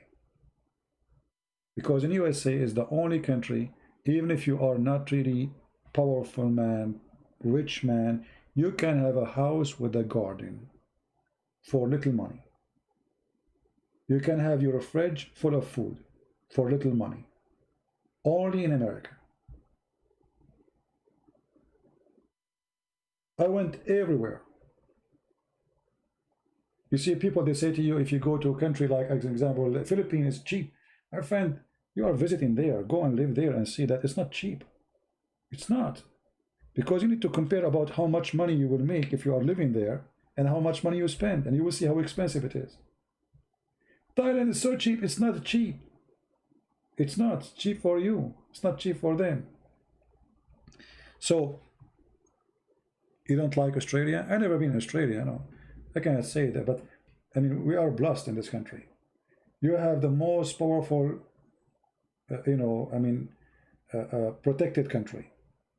Same time, you have the desert, you have the snow, you have the beaches, you have, it's amazing. If I say, okay, what is the most beautiful beaches in the world? Right away, you will think maybe Philippines, Thailand, etc. But in America, we have the same. We're blessed. Like Canadian, our neighbors, they don't have that.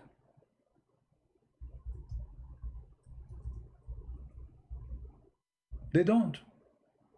Canada is a very rich country, but they don't have what we have. We have everything. We have all kind of weather. We have the resource. America can close its border the same as the Russian. They can close their borders on themselves and do not need anyone food. They do not need anyone to feed them. So we have the desert, we have Alaska, a treasure. We have land all the way to the borders of Japan.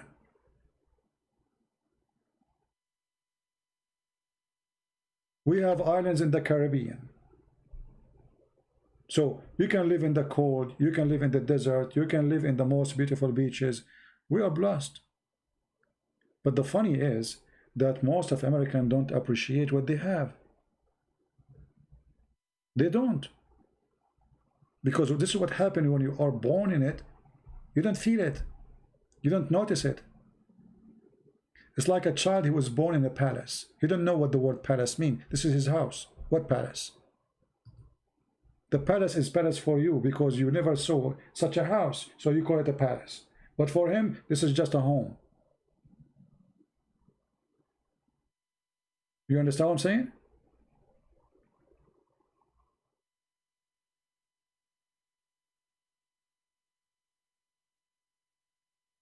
So I really love USA, and when I share my opinion about USA politics, some people, they might think, oh, this guy, he hate America. I would never hate America. And I told you many times, I joined USA Army when I believe that I have to defend my country.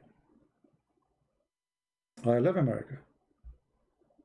And I believe I'm so lucky to be in this country. Not only I'm saying, I'm very thankful actually to be in this country. Imagine if I am still in the Middle East. Imagine. The land of hell, the land of hate, the land of killing, the land of blood, the land of fire. Did you see what happened in the poor, the Lebanese in Beirut? Imagine, you are sitting home and the whole area go blow up. That is the Middle East.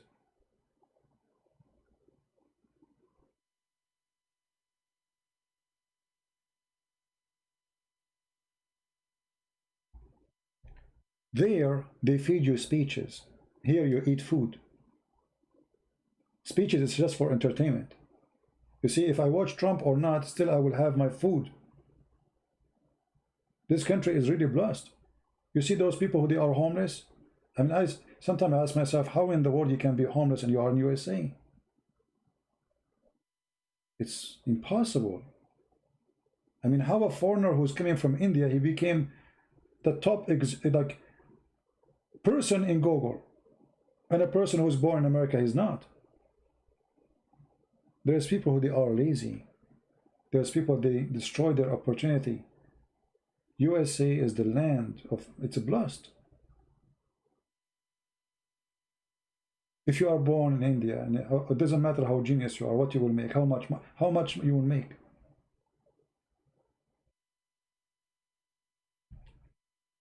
You have to say the truth as it is.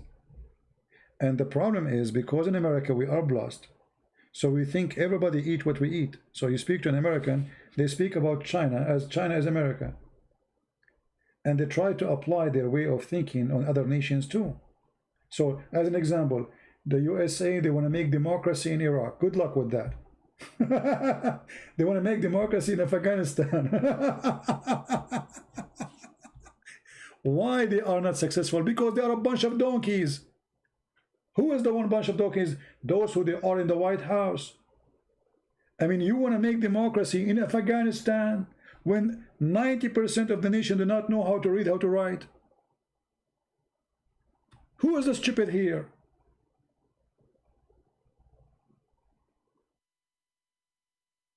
They think that Afghanistan is Germany.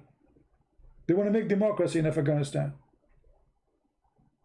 They want to make democracy in Iraq. I mean, how stupid is that? They want to make democracy in Syria, we got ISIS. They want to make democracy in Libya, we got the Muslim Brotherhood and ISIS and all the groups, Al-Qaeda. This is how the Western they think, and they end with their garbage. I am against Trump? No, I am not. I vote for Trump, and I want Trump to win again. Why people get upset when I say the truth? Guys, why people they are upset when I say, so I vote for Trump and I will vote for him again. But not because Trump is the perfect guy, but because he is better than all the other donkeys. So in America, we have election, we have two donkeys.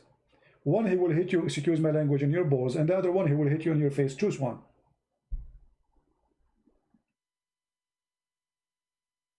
And I say they will hit me, like Trump, maybe he will make the economy way better. Actually, he did already. He is better for us as a Christians. Yes, he is. But Trump, he do a lot of bad things too. As an example, he go mute when Turkey is threatening Greece. Look, he's watching. As if nothing happening. Trump, he have no problem to make a tweet about the Uyghur Muslims in China, but when the Erdogan, he take our churches, Hagia Sophia, Trump, he go mute. He was talking about his food.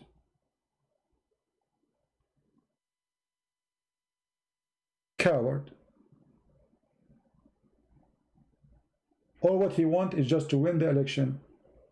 We thought he is different from the rest, but he is the same. All what they want is to win the election. The real Trump will appear to you when he win the election the coming 4 years, because then he don't fear any election, and then you will see a different face of a Trump. I believe if a Trump, he won the election, this guy, he will be a different person. He will not be coward. Suddenly he will become so brave because he have nothing to lose. And I will not be surprised if a Trump in the coming 4 years he go in war with Iran. And if he put Erdogan inside the box and send him to Allah. For Trump after election is not going to be the same as Trump before the election. Right now he don't want any problem. Already he have coronavirus, the Democrat going all over him, you know. So he don't want more problems, so he go mute. After 3 months from now, Trump will be a different person if you want.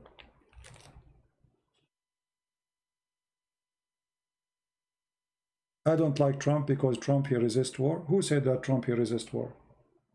He never resists war. Isn't it Trump who attacked the general of Iran and killed him? That move can end in war.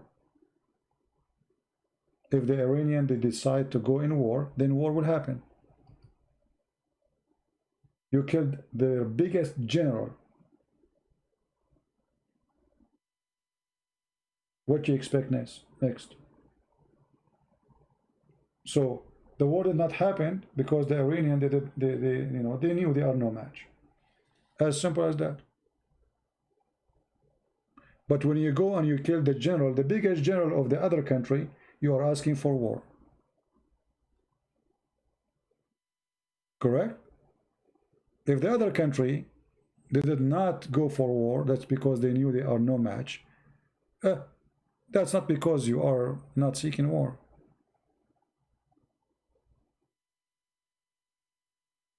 So we will see who is a Trump in the coming 4 years, and I believe he will be a different person from Trump in the first 4 years. Trump, he will not hesitate to go for war if the war is for the benefit of USA, as usual. But because he have election, and always war is not for the benefit of election, unless the war happening during the election. You know what I mean? So I say to you, I will vote for Trump in the coming election. And actually, if you are a Christian, how you cannot vote for Trump? When you vote for who? The one who want to burn the Bible? They did burn the Bible, you know? We saw them. The one who set a fire in our churches? The one who don't want police? You cannot be a Christian and you vote for them. The one who support abortion? Actually, if you are a Christian and you vote for a Democrat, obviously you are not Christian.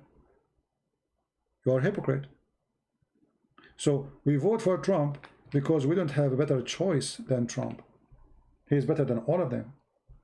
He is better than all who they are Republican and better than all who they are Democrat. Actually, he is not a Republican. He is a different one.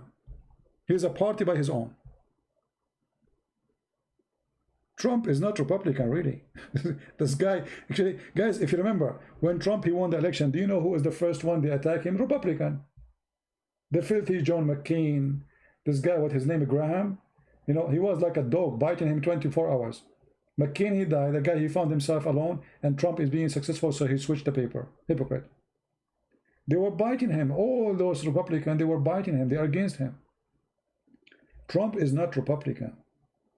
Trump, I would not be surprised, actually, if a Trump, after he finished the election, he started a new party. The party of Trump. Why not? For, you see, Republican, they became like the same as Democrat. They became corrupt. They became hypocrites. You know, they say they are conservative, but they are not anymore. You know, I mean, it's we know the garbage. Trump, the nice thing about him, and when I say there's many things I don't like about him, it doesn't mean I don't support him. The nice thing about him, he's like a kid. He's literally like a kid. You know, you ask him, where is your dad? He says he's in the bedroom. You don't say he's not here. The dad, he said to his son, don't tell them I am home. The kid, he go and says, oh, he's in the bedroom. That is a Trump. And that's why I like him. Because at least he is natural. He is not too much dirty like them. This guy, he think of something, he posted in Twitter. I don't want to have a president like Biden. He forgot my name. Imagine Biden is debating Christian Prince. What he will call me? First, he will call me Christian. Second will call me Muhammad. Yeah, but I mean, imagine how stupid the left is to the point to vote for someone like Biden. I mean, this guy, he don't remember his name. He don't remember the guy he's talking to with his name. Stupid, arrogant, crazy, hypocrite. are racist. You know, they made many video clip about Biden, Bite Me. I call him Joe Bite Me, and all of them, they are hilarious about him saying and doing things.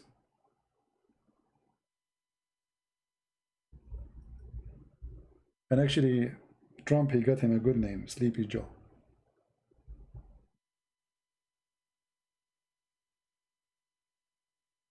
Sleepy Joe. Anyway, but you never know, by the way, in USA, because Americans, they are very naive, they might vote for Biden and make him president, because it's about who control the media, and the left, they control the media. The left, there's no question about it. YouTube, Twitter, Facebook, all of them, they are left. It's California too. We knew what California is about. So I will not be surprised, actually, if Trump, he lost the election. Because number one, Christians are lazy. They will not go to vote. They are lazy. You tell them vote, vote, vote, they will not vote. And the day of election, they will not go. And then they will cry, why we lose? You know? And why the Democrat taken over? And why Antifa taken over? Go vote. Go vote. Let all the people in politics listen to you and hear you. All right? But they don't. I mean, this country, churches are full. Churches literally are full. You can't even find a place to park your car Sunday. Actually, if your house is close to a church, the price of the house will go down because a lot of noise will happen because of the cars. Why you don't go and vote? Politics, they care for voters. They don't care for your religion. They are thieves. They are liars. So when they see that the Christians are the one who is making them Congress, they will speak for you. When they see that the one who made them Congress is Antifa, they will speak for Antifa. So they don't go to vote. And even some Christians, they say we are against politics. Politics is dirty. We should not go and vote. How stupid is that? When you don't vote against abortion, you are voting for abortion. As simple as that.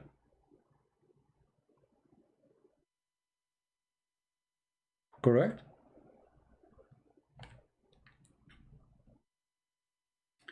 Voting for Trump will not change anything? No, my friend, crazy word. Voting for Trump changed a lot.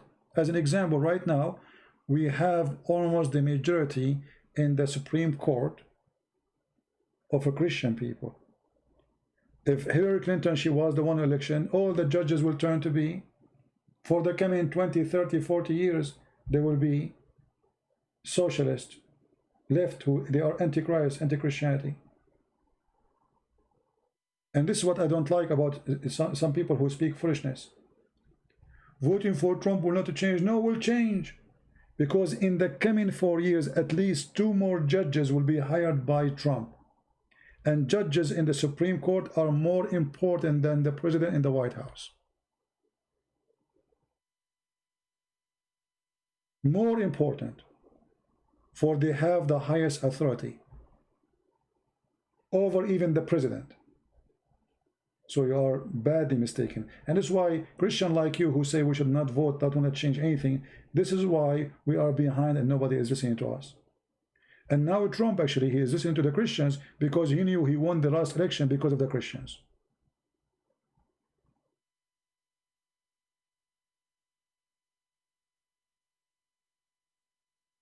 The one who vote is the only winner.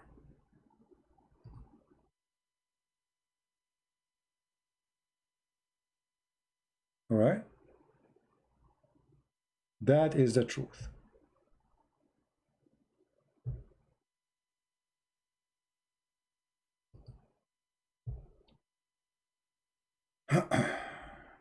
You don't want to ban same-sex sexual marriage? Oh, go get married. When you have the children, let me know. I will send you flower. I mean, some people, they make those things an issue. I mean, look at this madness. You are having sex with anybody you want. So what marriage mean? I mean, what marriage? Marriage is a religious belief. Marriage is not someone who don't believe in God, is not someone who don't believe in a church, is not some marriage is a religious belief. So if you are not religious, why you talk about marriage?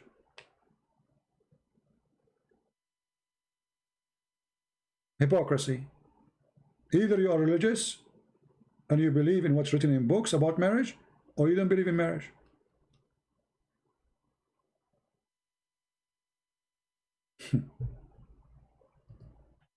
Hypocrisy, you know, they fight God and then they use words of God. They say marriage. What marriage? Marriage is not a statement, because if you are a liberal, if you are an atheist, what marriage? Women and men sleeping together. You are doing that already. Or man and man sleeping together.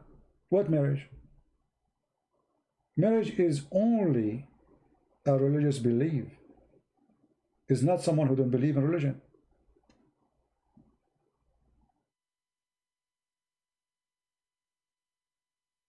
So do you believe in marriage?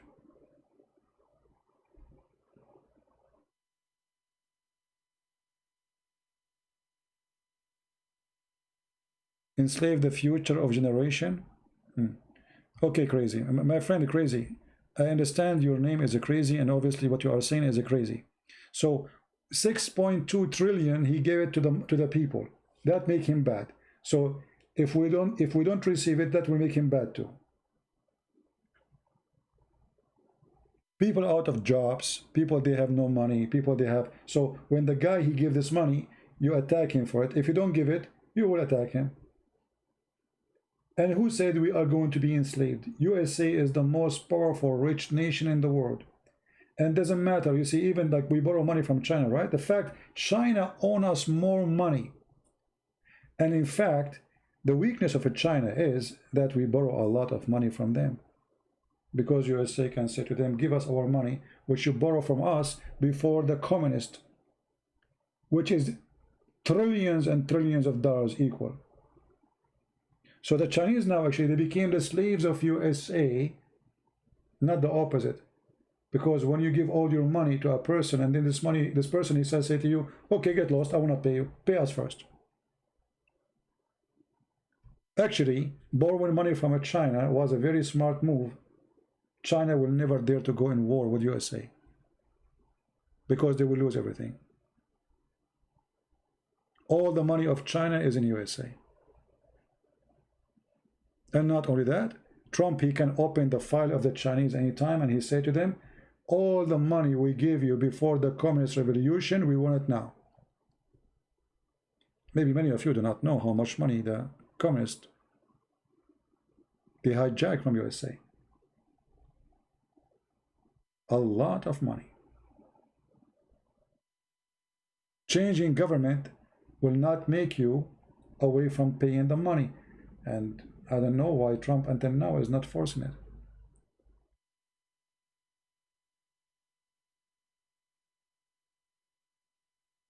Anyway,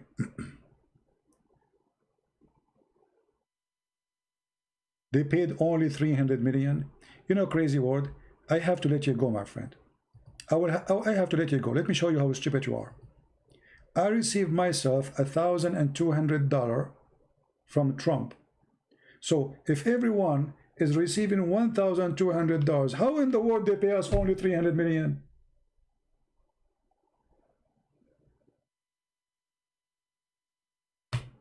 This is only for individuals, not to mention businesses, restaurants.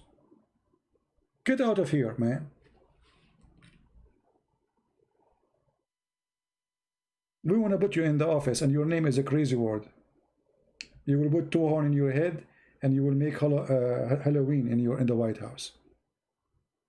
I received 1,200 check, and soon they will send us another 2,000, I think. This is from Trump, and this guy is saying 300. You know, people they are getting benefit for out of jobs. People are, all this is money. Who's paying? There's 53 million. They lost their jobs. Who's paying them every 2 weeks $600 every week? You? Crazy people. The whole pandemic was planned. Okay, here we go. You know. By the way, I saw yesterday UFO. Edwin, yesterday I saw UFO. I don't know if you saw it too. The whole pandemic was planned. Here we go.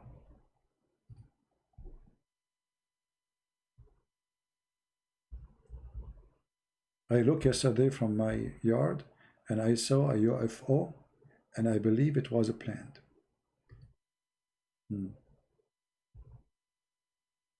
I mean, it was real. Even though it looked like it was a squirrel jumping on the tree, but I don't think it was not a UFO because I could not identify it in between the branches. People, they love conspiracy, stupid things. This poor guy, it doesn't matter what he do. He is stupid, he is bad, he give us nothing. Go back to Obama time, have fun. 8 years, you were eating your fingers.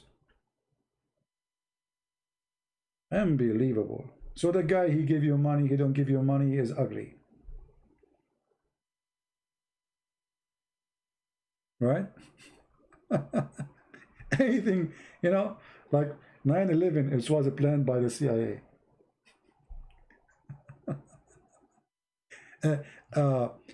Any conspiracy, by the way, if I open right now a channel of conspiracy, you will not believe it how many people will subscribe.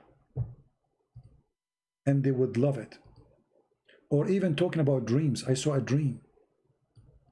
If you go to YouTube and search for a person speaking about seeing a dream, you will see that his video will hit skyrocketing, man. A dream. I saw a dream.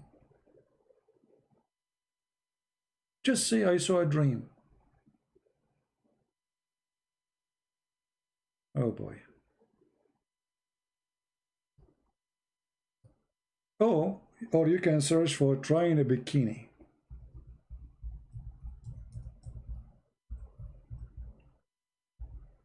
That another interest. Trying a bikini. How many people will watch my video now? And how many people will watch trying a bikini? Let me look at this.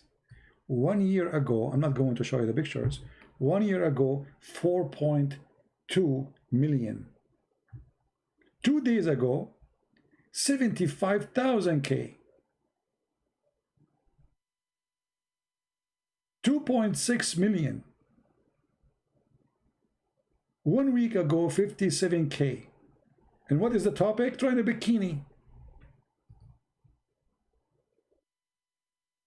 So make a video about conspiracy, Obama conspiracy, Trump conspiracy, anything. You will be popular, I mean, everybody. Or make a video about trying a bikini. Look at this, 5.3 million. Huge bikini try. I mean, come on. That's important. Do you think there's conspiracy behind the bikini thing? I think there is something fishy behind this bikini. I think this is made by the CIA. Don't you think so? I mean, who is the one who's making those women making those bikini stuff unless it's CIA? Maybe the Mossad. I think it's the Mossad too involved. You know? Yeah, act like the Muslims, as you as anyone to the Jews. Who sells the best bikini? That's a good question. I mean, this is a serious question, by the way. Think about it. Who sells the best bikini? That is a serious topic. I never thought, by the way, about speaking about this topic before. Now we get an idea.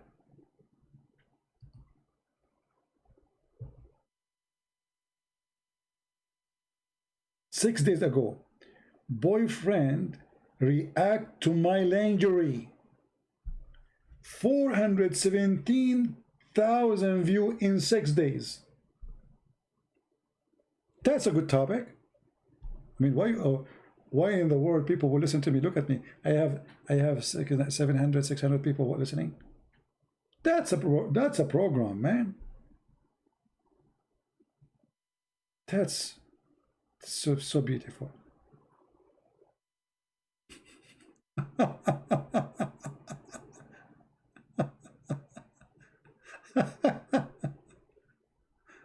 Oh boy.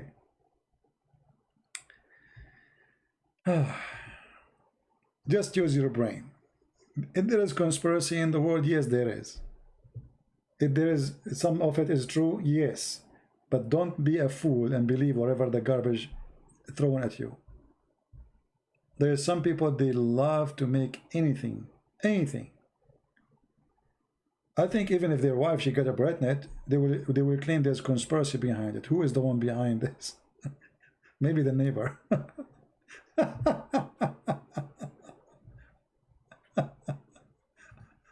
Oh boy.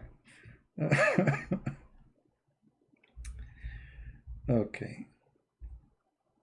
You know, the most smart YouTube channels is the one talking about cooking, the one talking how to cook that. What the topic? How to cook that. 4.37 million subscriber. That's it. YouTube will not ban you. They will not take you down. How to cook that? How simple is that? I mean, it's very, look, how to master 5 basic cooking skills. 32 million views. How to cook a perfect egg. 24 million views.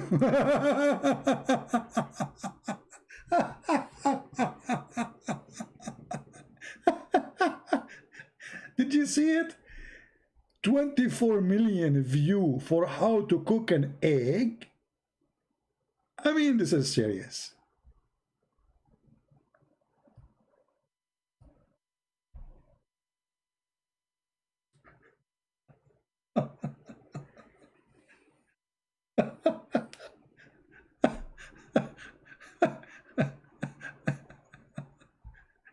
By the way, I mean, do I need even somebody to teach me how to cook an egg?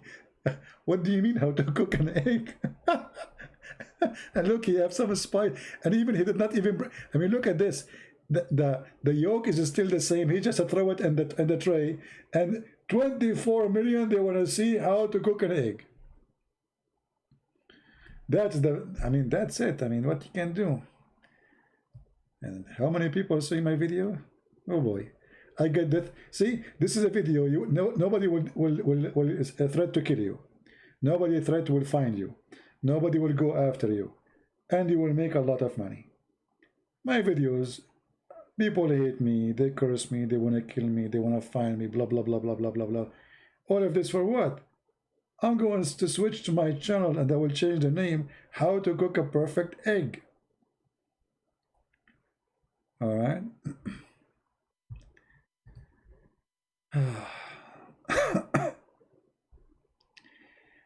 Don't love CP. My friend had a friend who tried to wash the rice before cooking. He was washing it with dish liquid. That's a good one. No, my friend, I mean, come on. I mean, even egg, you don't know how to do it. Come on.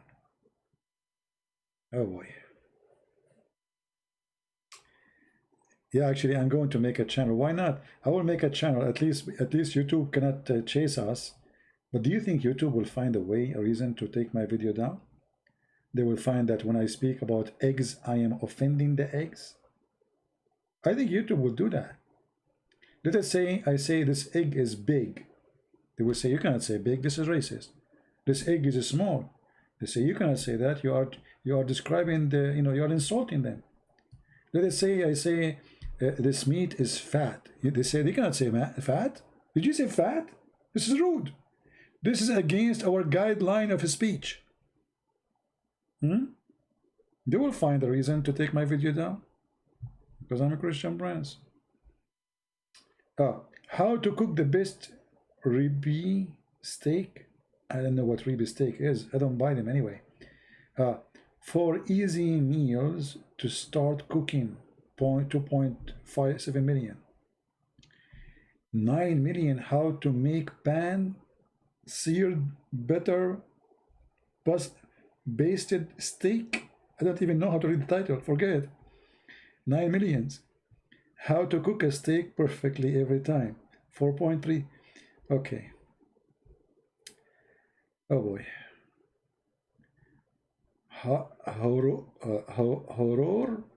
Horror cooking?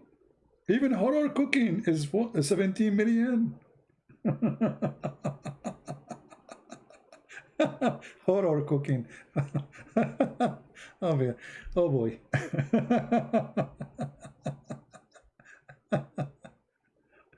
Oh no, no mercy. So my friend, like, the word is funny and the interest of people is funnier, you know. And by the way, I'm not against watching those videos. I mean, if you want to learn how to cook, if they are useful to help you something, no problem. But here you see the interest of a human being. See what the Bible says, that the heart of the man is where his treasure is. Where is your treasure? So if a person is so much his treasure is about food, his stomach, then this is where he focus. Everyone he focus in where his treasure is. And a human being these days, as we see, there nothing changed. Bikini, the reaction of her boyfriend for the bikini or the lingerie. So how to cook, food, bikini, this is the interest. Something serious is too much headache, risky, and there's a lot of, let us say, responsibility behind it.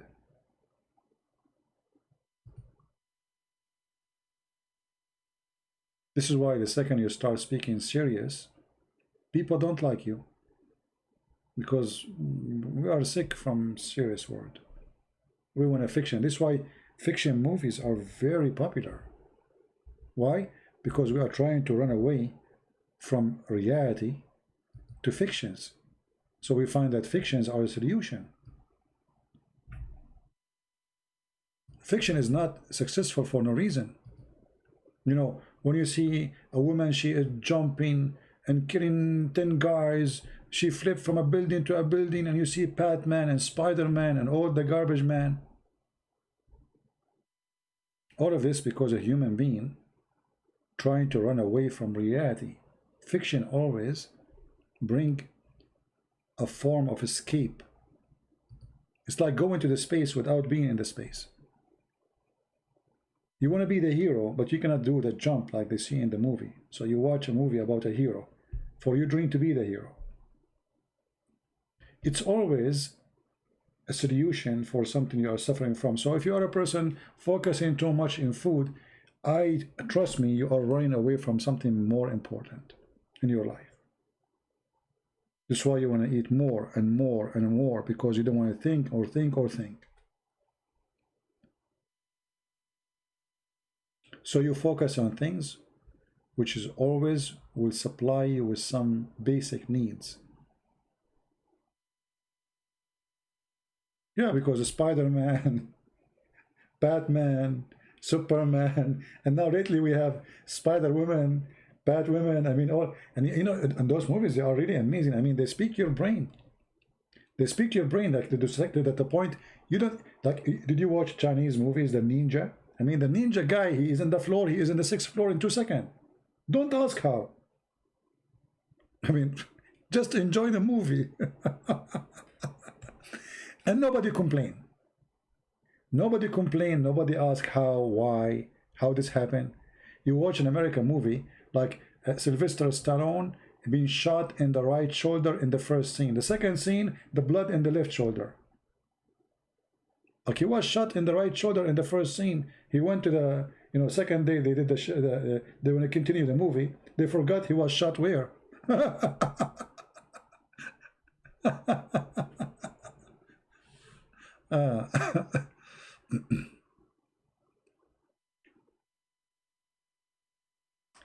They want to separate Qatar from the mainland. I don't know about that. Maybe. But with mainland, anyway, the only land they have is Saudi Arabia anyway. They don't have any land, and they have no access to it anyway. Anyway, you know, always think about things you do in your life and why you do it. Why your interests go to a certain place and why your interest is not in the other way. Why you like something and you don't like something. You know, as an example, you see a lot of men who they are married. They are doing too much activities outdoor. I wonder why. I mean, when he was single, he was not too much in outdoor.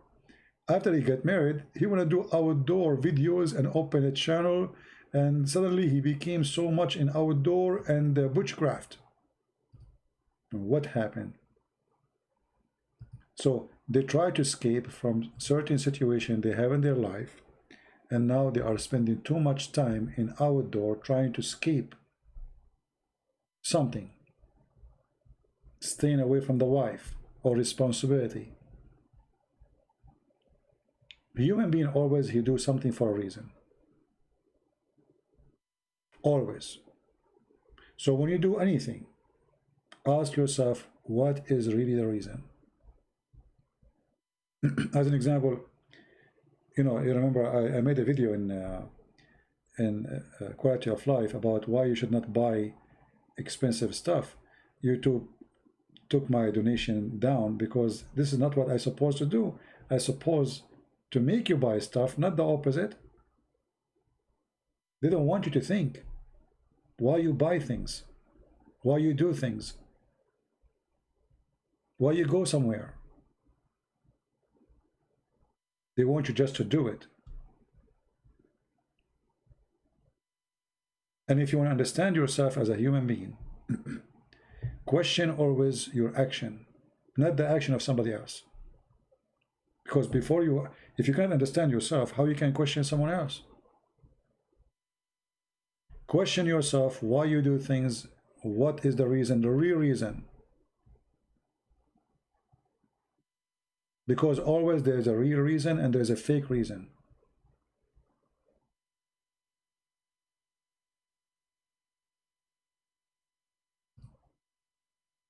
You know, when the Muslim, he said to me, if you remember, Christian Prince, if you can answer this question, I will give you BMW. That is his reason. The gift speaking for the gifter. When somebody promised you a gift as a reward, that's mean the person he thought in his head, what is the most priceless thing for me, my dream? Ah, BMW. So Christian Prince, I challenge you to answer this, I will give you BMW. So he just told us about what he liked to have in life. The gift you buy is you. When you buy a gift to somebody, or somebody bought you a gift, think about the gift. Why and how in the world this person he thought about this gift. Then you will know what kind of a person he is. You know what I mean? So we don't want to make it complicated, that will give you too much headache, but always think about reasoning. If you read the Bible, you will see that the Lord always he speak to us with reason. Which one is easier, to say your sin is forgiven or carry your bed and walk? The reason for the Jews was, what kind of a person, who is this person who is saying your sin is forgiven? But Christ's reason is not worry about what the Jews, he's helping this man, giving him a blessing and saying to him your sin is forgiven. So look at the target and look at the intention. One is giving blessing, relief, healing to the person who need it, and the rest are not saying, okay, thank you, this guy is trying to help this person who is disabled, he cannot walk. No, they are questioning, how dare you to say what you say. Everyone have his own reasoning. The evil one, they think about an evil reason. The good one, they think about good reason. You know what I mean? Even though it's the same topic. I don't know if my English is helping me to make you understand what I'm saying. It's the same thing. A guy in the floor, he cannot walk. One, he said to him, your sin is forgiven. What is bothering the one who heard that? What hurt him? The person who got upset from Jesus saying that? His evil.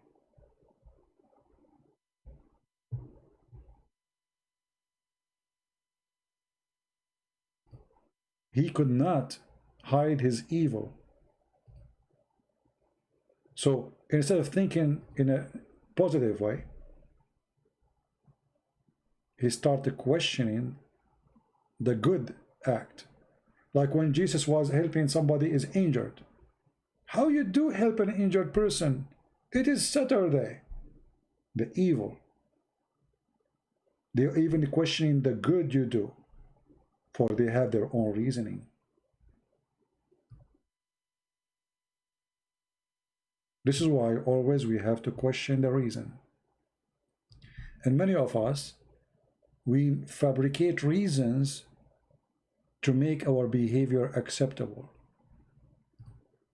It's like a drugs, you know, you give yourself a drug, you say, oh, you know, I need this. So you convince yourself, even it's a lie. Why are you treating your wife? Well, my wife, she don't care for herself. She don't put makeup, you know. You make reasons. Yeah? You create 1 million reasons. Right?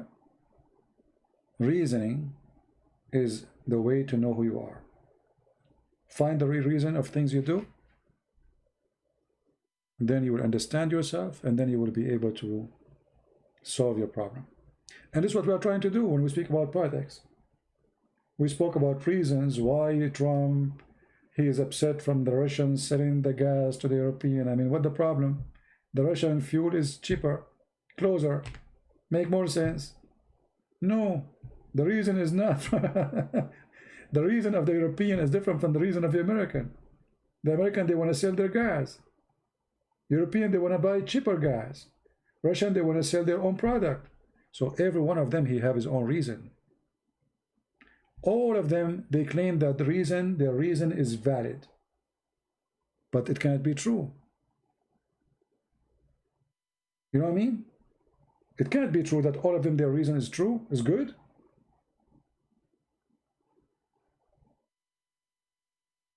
There's one person is lying to himself. In this case, America. They are lying to themselves saying, oh, you cannot buy the Russian gas. Why they cannot? Do you own Europe? Are they your slaves? Oh, we are protecting them. You cannot do that to us.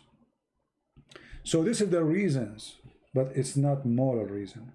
So for us as a Christians, we have to think always with a reason of right or wrong, not reason of business. You know, in the other day, I found a wallet. I can create a reason for myself to take all the money in the wallet. I can. I mean, okay, I don't know who is the person. Nobody saw me. I can take it. Nobody saw me at all. There is a single chance of anyone to know that I have the wallet. I can create a reason to say I need this money. Or I can say, okay, I'm going to give this money back. Go and look for the owner. You know, there's an ID there. There's an ID. You can go to the police, show it to them. So either you create your own reason, justify your act, convince yourself that this is legitimate, or do what is right and find the real reason. The real reason is, this is not my money. I should not have it. I have no right to have it. Always reason will tell you who you are.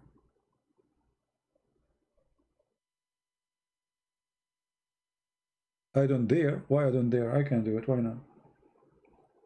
Who said I can? What do you mean you don't dare? No, I dare. Why not? Who is going to stop you? If a person want to rape a woman, is that because he don't dare? If you don't do it because you don't dare, that means he's a rapist already. Even if you did not do it yet. But if you don't do it because it's wrong, otherwise all men, they can do it. All men, they can do such an act.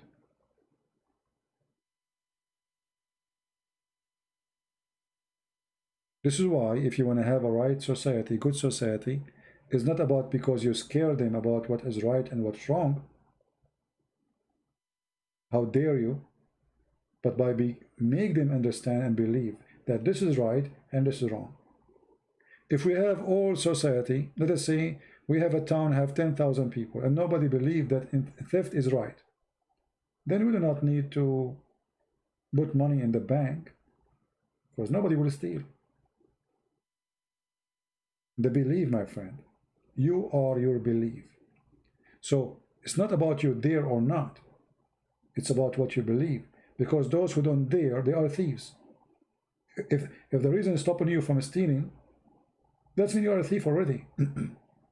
If the reason is stopping you is because you don't dare, the police will catch you, right?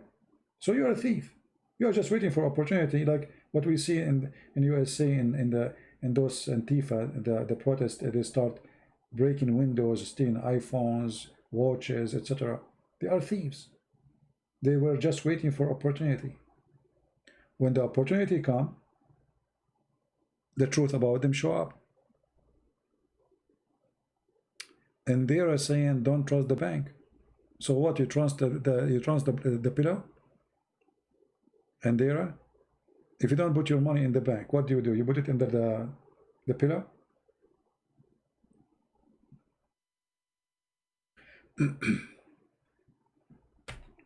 Anyway, just be smart. Don't take things and throw it in the face of people about, don't trust the banks. So what you do next? What you will do? Put it in the rice jar. No, you can't trust the bank. You see, according to the law, banks, they have to pay you up to $200,000 from the money you have in the bank. And if they do not do it, the government will pay you, because the government already they reserve from the bank money to protect the customers. So yes, you can trust the bank. The only time you cannot trust the bank if the country is going bankruptcy. Then never put your money in a bank. Like in Turkey, the country is collapsing. The bank can go bankrupt anytime. Or if you are in Lebanon, countries would have their very, very bad economy. So you cannot trust the bank. Otherwise, you should put your money in the bank. If you don't, somebody will take it. All right? Keep your money in the ground. What about buying a property? Isn't it better? That's better. Alhamdulillah, Arab and Israel are work together for peace. All right.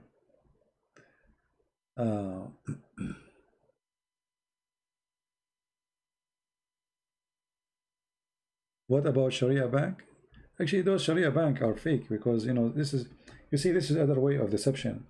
Like, they knew that the Muslims, many of them, let us say, they want to follow certain rules. So they create rules to make them believe that this is halal. And you will not be surprised if the bank owned by a Jew. You know what I mean? Many of those banks, so they are called Islamic banks, is owned by Jewish companies. It's true. So they knew the customer is a fool. So we put what? We put halal sticker. I saw with my own eyes in Saudi Arabia, a shoe have a sticker that says halal. It's a shoe. It's a shoe. Are you going to eat the shoe? But those in other countries, they understand that those people will not buy anything unless you put halal. So put halal in the shoes. They put halal in the shoes, they put halal in the t-shirt, they put halal in the sardine, even sardine halal.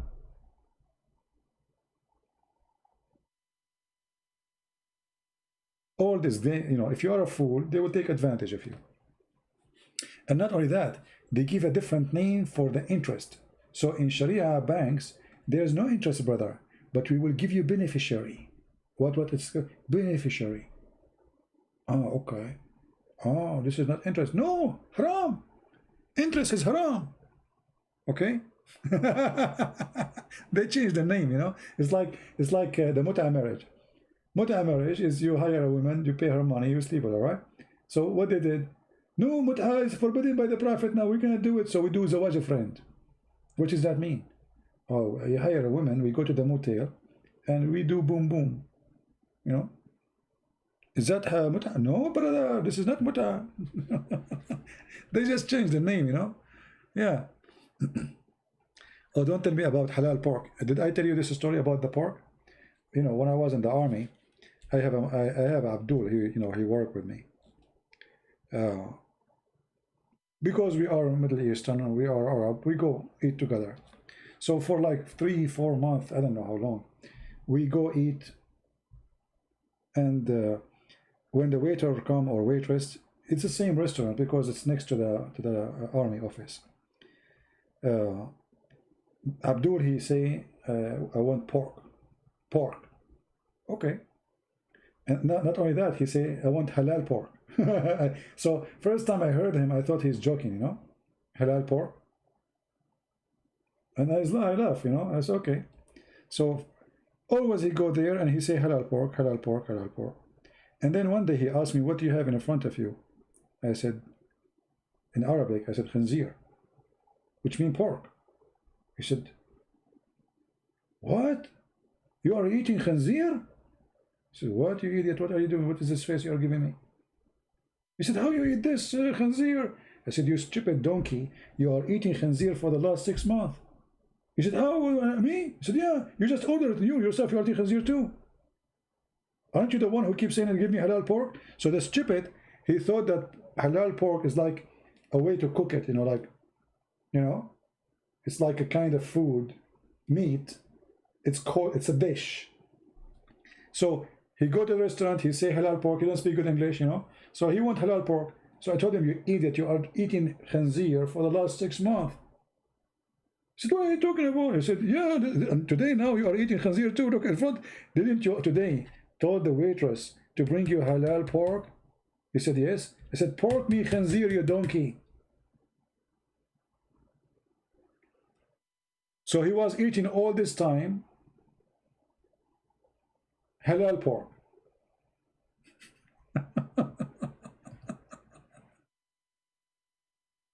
And I told him, from now on, if you don't like to see me eating, don't sit with me.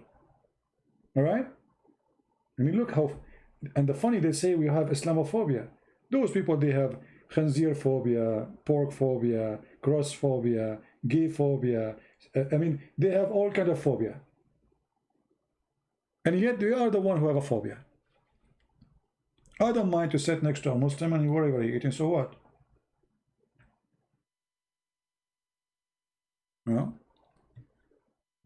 Yeah, I mean, and if you see his face, how he's look at me like, what? You are eating khanzir?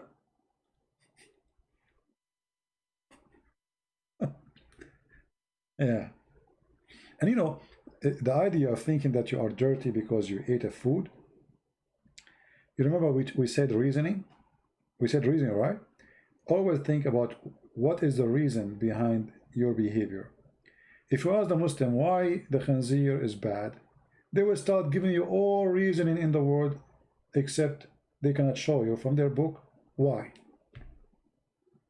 Why in their book? Does it say in your book why you cannot do it? No, it doesn't say that.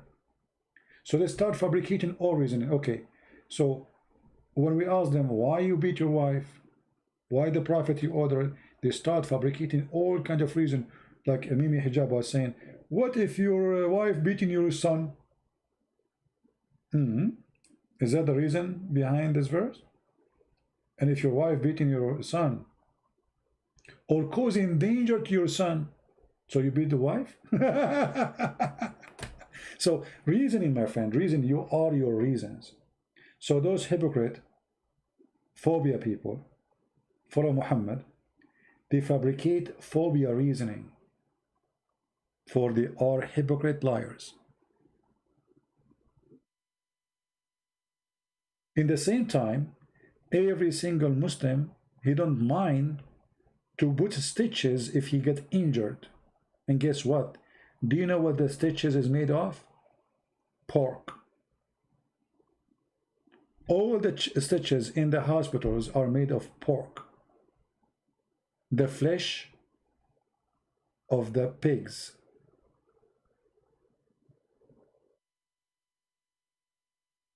Do you know how much insulin is made from the pork? Do you know how many people pork?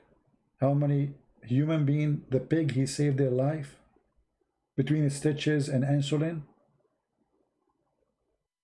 Do you know that your wife, she used lipstick, she is using pork? And makeup? So hypocrite, I mean, their reasoning is dead. They fabricate reasoning. Islam is a religion of conspiracy. The pig, he have a conspiracy against Allah. The mice have conspiracy against Allah. The dog have conspiracy against Allah, and he is the devil if he is a black. You know what I mean?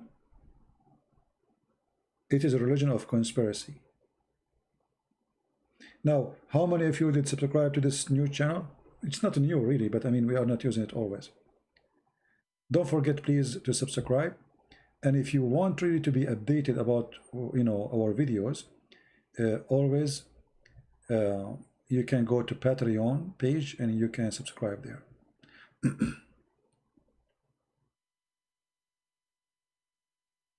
Well, Nancy, this is why we are here, and that's why I'm here, to help the Christians to be able to learn how to answer, how to refute, and how we can think wisely before we open our mouth. Sometimes, all of us, I mean, even me, sometimes I might say something I should not say, right? But I prefer to say something I should not say more than not saying it. Why? Because when you say things you should not say, it means you are being really truthful. You know what I mean? Because should not say according to who? According to this filthy society, they're trying to make it look the perfect one, but it's not. Like, do you know the story of the naked king? Nobody want to say the king is naked. Why? Because it's a shame. You cannot say the king is naked. You cannot say that.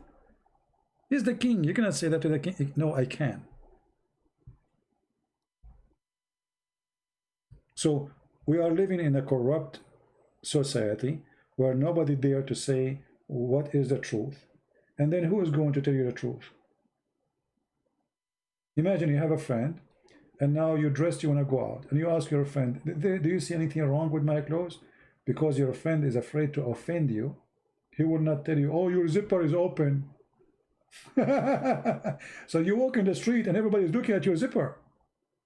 Or maybe, you did not buckle up the top of your chest, your breast is coming out, you did not notice. Or the zipper of your skirt in the back is open and everybody can see your panty.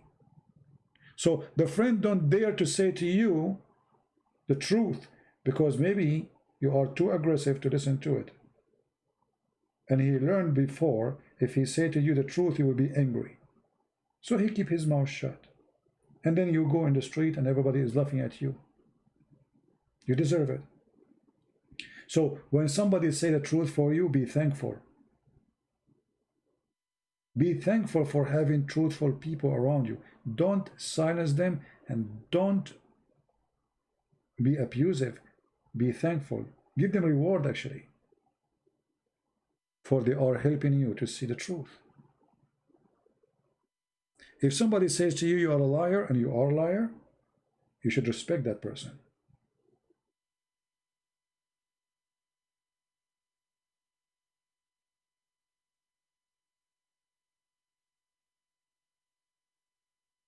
because a person who say to me the truth is way better than a person who lied to me.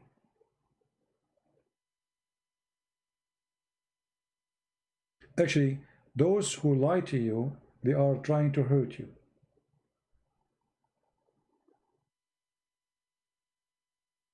And those who they are telling you the truth, they are trying to help you. Even if it was an enemy. Let us say an enemy, he said to me something, but it's truthful. That enemy, by saying to me the truth, he's helping me.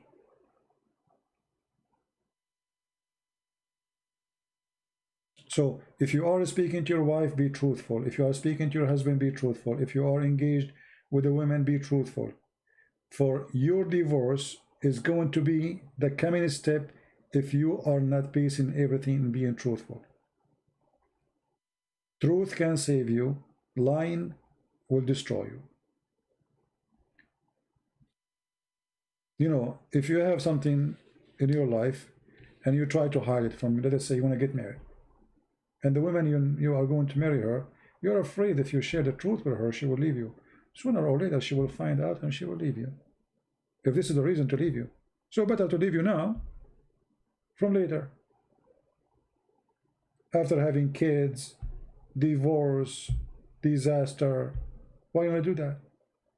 Tell her the truth. If she love you, she accept you, she stay with you, she forgive you, whatever it is. If she don't, bye-bye. The same for the women. The one who built in the rock, his house will stand. The one who built in the sand, the water will take it, any water, even if it's not a flood. And this goes for everything around us in our life. You create a lie to cover something, and then you find yourself you need to create many lies to cover the first lie. Never do that. And always, if there is something you are ashamed of, mostly it's wrong.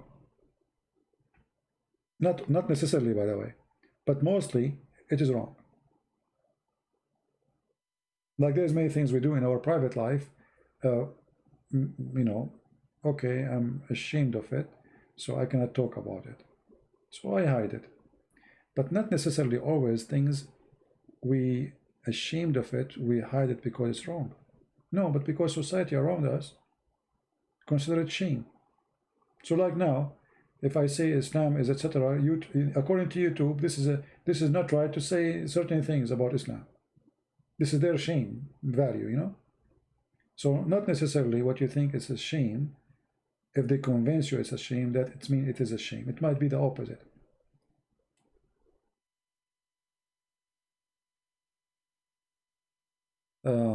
Anyone have a question? And this is why, by the way, when I speak, like they say I in USA, many they get angry from me. They say you don't like USA. I love America. But why when we are truthful, that's mean we are not good? Why the truth always hurt?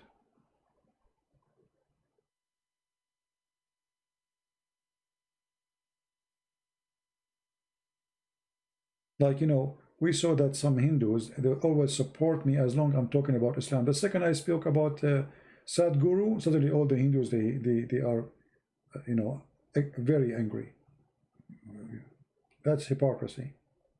You know, I'm a Christian. And I believe your belief and their belief is the same. At least they are both our cult. So how come when I make fun of Muhammad, it's okay, but the second I talk about what you believe in, you get upset? Right?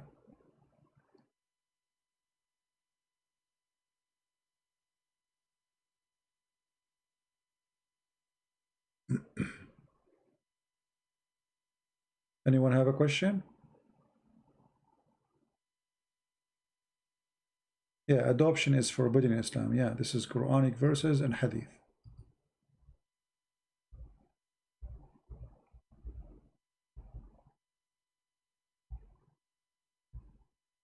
Always before, you know, I notice that's always people, they question things, but they don't ask the questions to themselves first. I mean, like the person was saying, uh, what is the proof that adoption is forbidden in Islam? You can just go to Google, type 2 words, and you will find a Muslim website telling you why adoption is forbidden.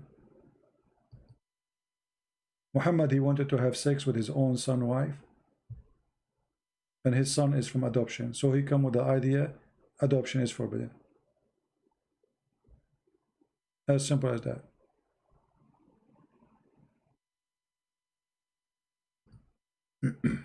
So for the sake of his own private part, see, reasoning always, you want to find the quality of the person, find his reasoning. So the same when Muhammad, he forbid adoption in the chapter of Al-Ahzab, chapter 33, verse number 5. He did that for his reasoning. He want to sleep with the women. He was supporting adoption until he decided to sleep with the wife of his son. And then he come with forbidding the adoption. So he said, "Ud'uhum li abaihim." Call them by the names of their fathers.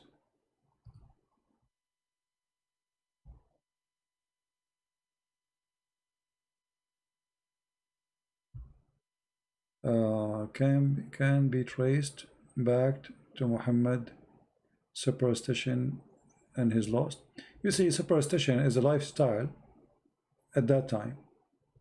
Actually, until now, if you go to many places, including Europe, you will find many people, they live in superstition. Like, I went to Romania as an example. And Romania is a Christian country, right? But you will not believe it how many people they are superstition in Romania. They believe in magic. A woman, she want to marry a person. I mean, they told me stories, you will not believe it, that in some places in Romania, if a woman, she want to marry a man or she want him to love her, she put her pee in his drink. So if you are surprised why Muhammad is a stupid fool, and he was exists 1400 years ago, what about people who live in the year 2020, and a woman, she believe if she put her pee in a drink of a man, he will love her?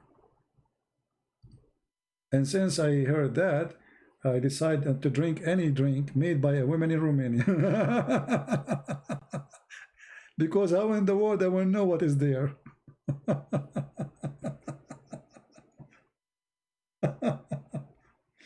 Yeah, I mean, see, superstition is a stupid thing, and a human being is a stupid idiot. Anything can, the second you become weak in your mind, you are weak in everything. My voice is not loud. How many of you guys think my voice is not loud enough? Is my voice good?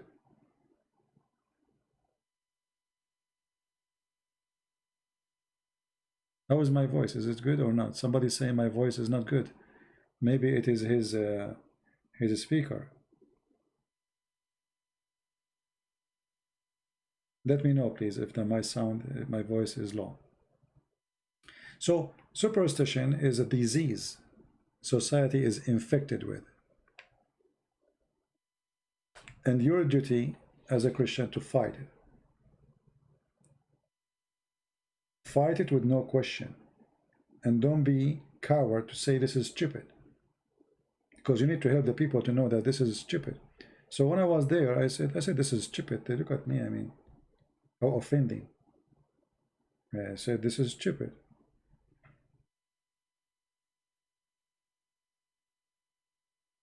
That is extremely stupid.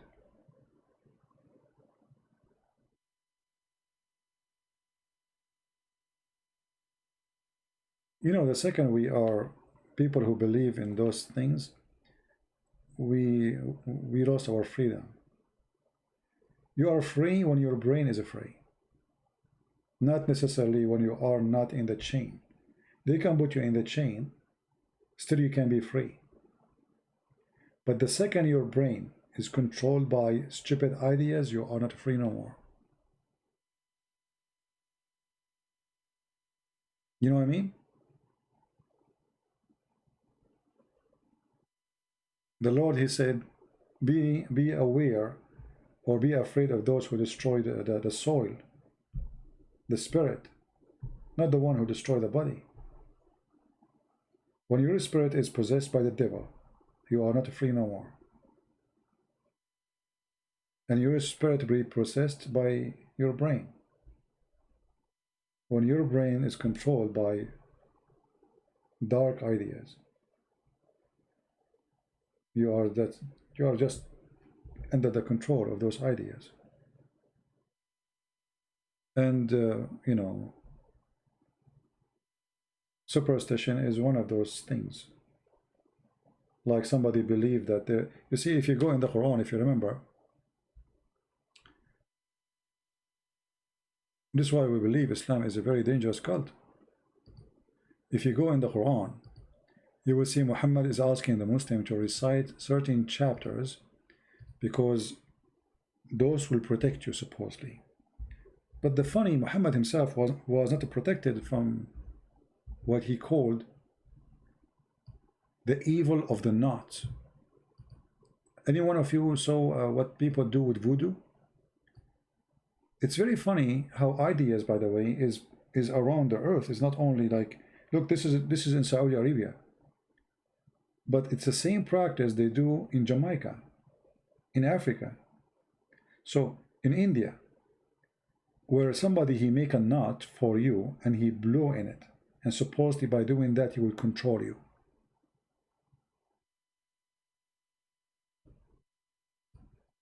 So Muhammad, he come with a solution.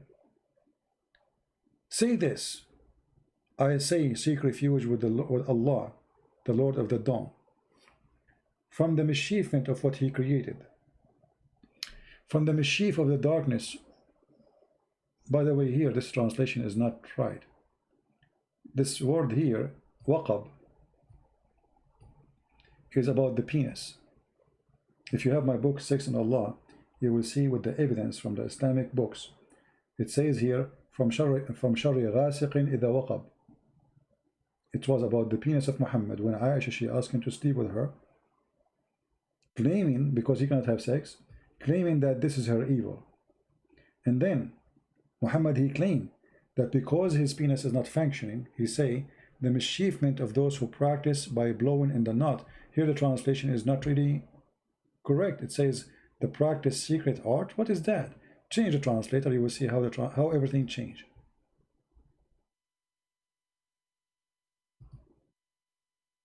Do you see how the translation changed? In the previous translation, it was the secret arts. Here, it says the blow in the knots. And this is the truth. That's what it says. All right? So anyway, and then he says, from the evil of the envy. How many of you here believe in envy? Maybe we should make a video about it. Special session. How many of you believe in envy? See, envy exists, but the power of envy is not. Which means, I see someone have something, I wish to have it or take it from him. I can say this is envy. But Muhammad is not speaking about that. Speaking about somebody, he wished to have something and he hurt you, or he destroy you, or even he kill you by the power of envy. It's a special magical power.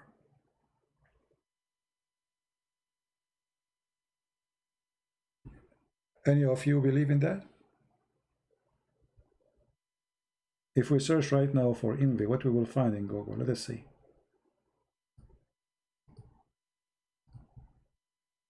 Let us see what Google will show us. Images. They are just showing logos.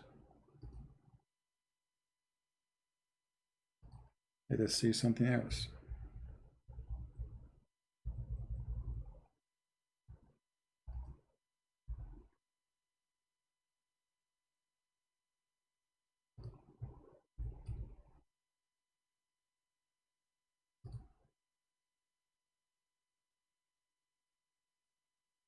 You know those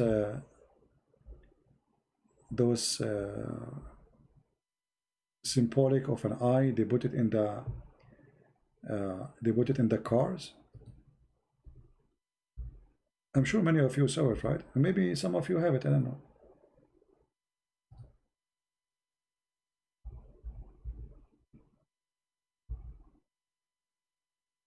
Let us see if we can find the pictures for them. I don't know what they call them. What they call them? What they call them, those things? Evil eye? Evil eye.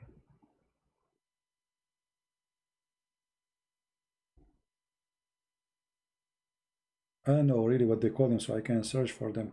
But in Arabic, let us see. I can search in Arabic actually.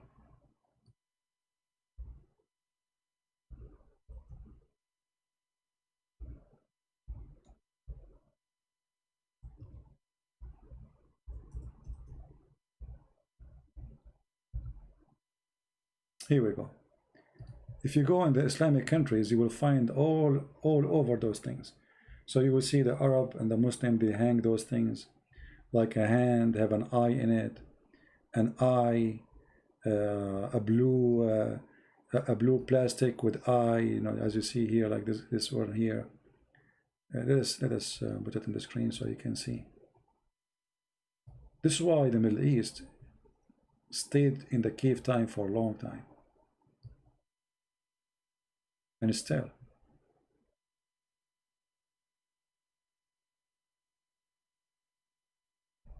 You will find those are hanged all over the Middle East.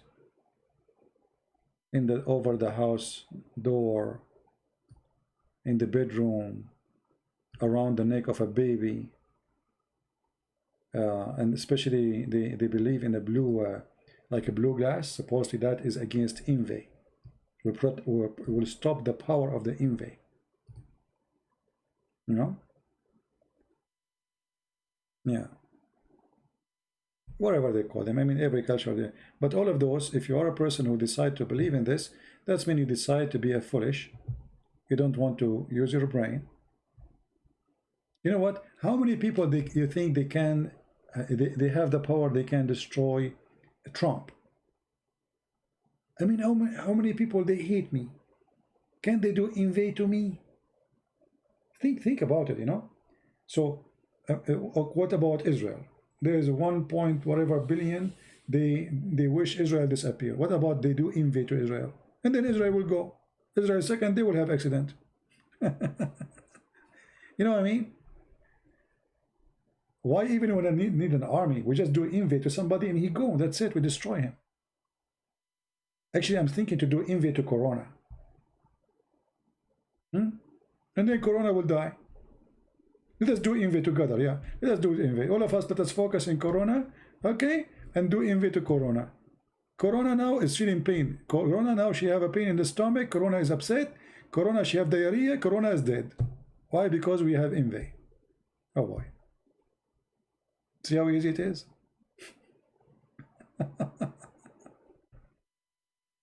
So, you know, if you decide to put your brain in the shelf, well, your brain is in the shelf. What we can say. That's it.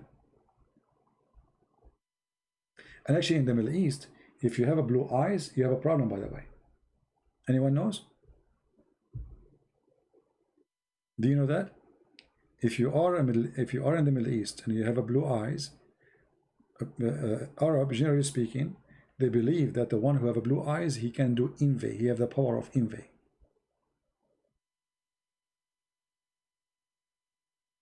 Why don't the Christian walking over the speaker corner to talk to sick man like Adnan?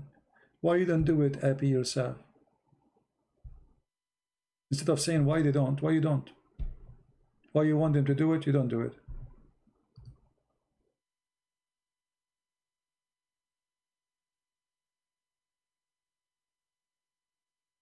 Why you don't? And who said they don't? You know, there's tons of videos of Christians exposing Muslims, Islam in the speaker corner. Who told you not? There's even women like Hatun, you know, and many like her. Who told you they don't? Anyway, so don't believe in this garbage. For those things will make you limited and will make you lose the nature of you as a person, as a human. Because now you are under the control of superstition.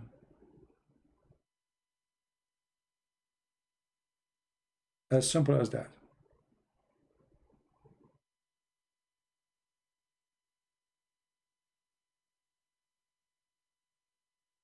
Any question?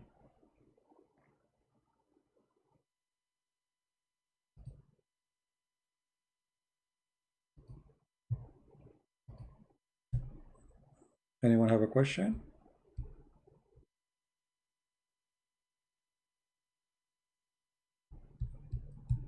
Okay, Tapi, good night. Actually, me myself, I will go soon. But you see, this is the benefit of being single. No wife to force you to go to bed, no children. You know, that is the benefit. Number one benefit. Do you know about Bereshit on Genesis, which is a kind of pearl, the twisted Islam version about what Messiah do second coming is break of the cross? I'm not sure what do you mean, you know. Excuse my English, sometimes I have difficulty to understand what people are saying. But I know what but still what you are saying is not clear for me.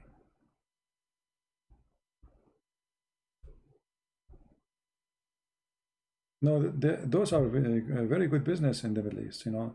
Actually, most of them, they are made in China. The funny, the Chinese, who they are communist, they sell that to us in the Middle East. I mean, do you see how business work? Chinese, who they are communist, they are selling those things to the Arab. That's why we say, like, how the fool make the idiot rich. You know what I mean? So the fool, he buy, I mean, they call them kuffar. They all kuffar, the Chinese, brother, communist. Allahu Akbar. And then we buy from them this, because this is supposedly will protect us from the evil, which is made by who? Made by the kuffar. You know what I'm saying? So this eye is made by the Chinese. And they are kuffar. And then as a Muslim, I will buy it to protect myself from the envy of the kuffar. Okay. I got you. Makes sense. Right? Do you have a bicycle? No, I don't have a bicycle. I used to have one, actually. My neighbor, he started, you know, saying he have a grandson, he don't have, you know, he want to give him a gift, blah, blah, blah, blah, blah, so I give it to him. Oh, there's no screen, sorry, huh? There's no screen. Here we go, now you see it.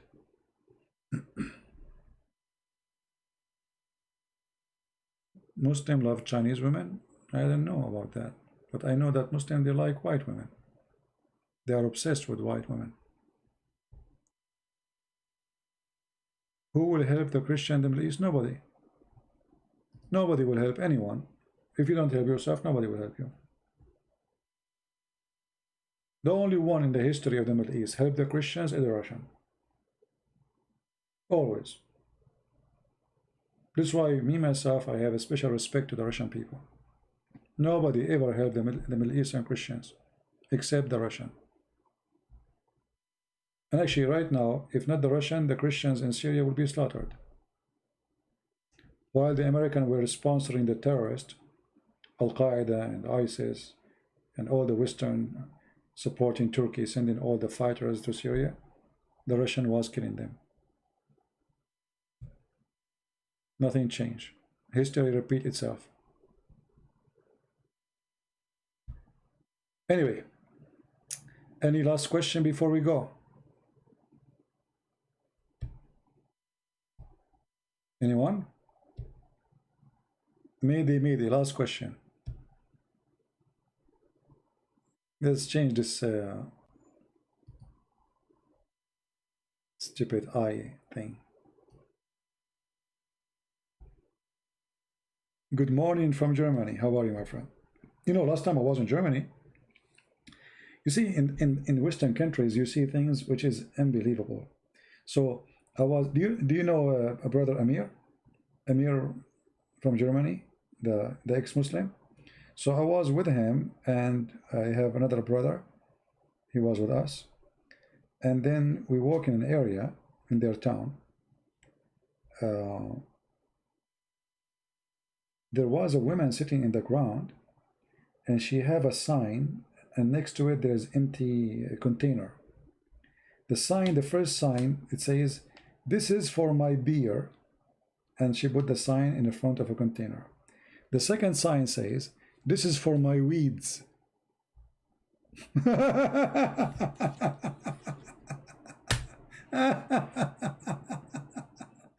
This is for what? For my weeds. You see, when a human being became filthy, spoiled, this is what happened to you. When you became filthy, spoiled. Donation for the weeds. There's children are dying. There's children, they sleep under the bridge in India, in Philippines, in Africa, and there's somebody who's born in Germany with all the opportunity, begging in the street, and she is a blonde woman. She is not an African, she is not a Middle Eastern, she is not an Indian, she is a blonde. Begging for money for weeds. How disgusting. And how stupid is the one who donate for her. Why you don't say to her, go and work and buy for your weeds? And actually, the street was full of scam. And then I was with Amir, the same day. A woman, she approached us and she said, hey, you guys, you know, can you donate for us? We are organization, blah, blah, blah, blah, blah, blah, blah. Okay. So I said to her, so what do you do exactly? Oh, yeah, there's people, they give money for the weeds. Yeah, what are you talking about? Come on, that's very important. She need weeds, you know. So this woman, she said to us, trying to convince us to donate. I said, okay, what is the purpose of your... She started speaking German. I said, I don't speak German, English. So anyway, she started explaining that her organization, they put tigers and lions who they are old into sleep, which means they make them die. I said, oh, okay. So if we give you money, you will use that money to make the tiger who is old die. I said, yeah. I said, okay, why don't let him die by himself? She said, what? I said, what's your problem? Why you want to take the money, we give it to you, to make an old tiger die? Let the guy die alone. What about you take the money and make a child live? You should see Amir's face, he was dying from laughing. So imagine the scam, guys. They are wearing a t-shirt, have supposedly the name of their organization, and now they want your money so they can make the tiger die. Okay, he's a what? He's an old tiger. Okay, what about you say hello to Mr. Old Tiger? Let him die. A human being die alone. Let the tiger die alone. What's your problem? No, there's a lot of pain. What the heck? You see how merciful they are? Scam. So that's why we say always look for the reasoning. When somebody give you his reason, either his reason is false, or obviously he is an evil person, or his reason is good.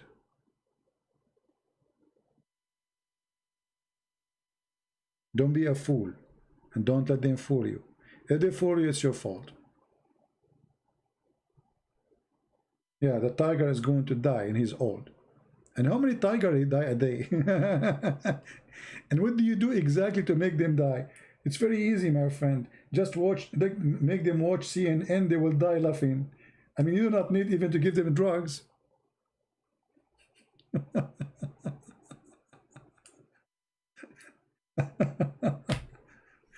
Yeah, and you know, there's people, they want to donate, you know, donate for weeds, one container for the weed, and the other one for beer.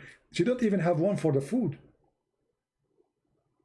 This woman in her menu, there's no food. There's one container for the beer and the other one for actually there's one, yeah, there's one for what? I forgot. There's one, but it's not for food. Anyway, so there's no food is needed.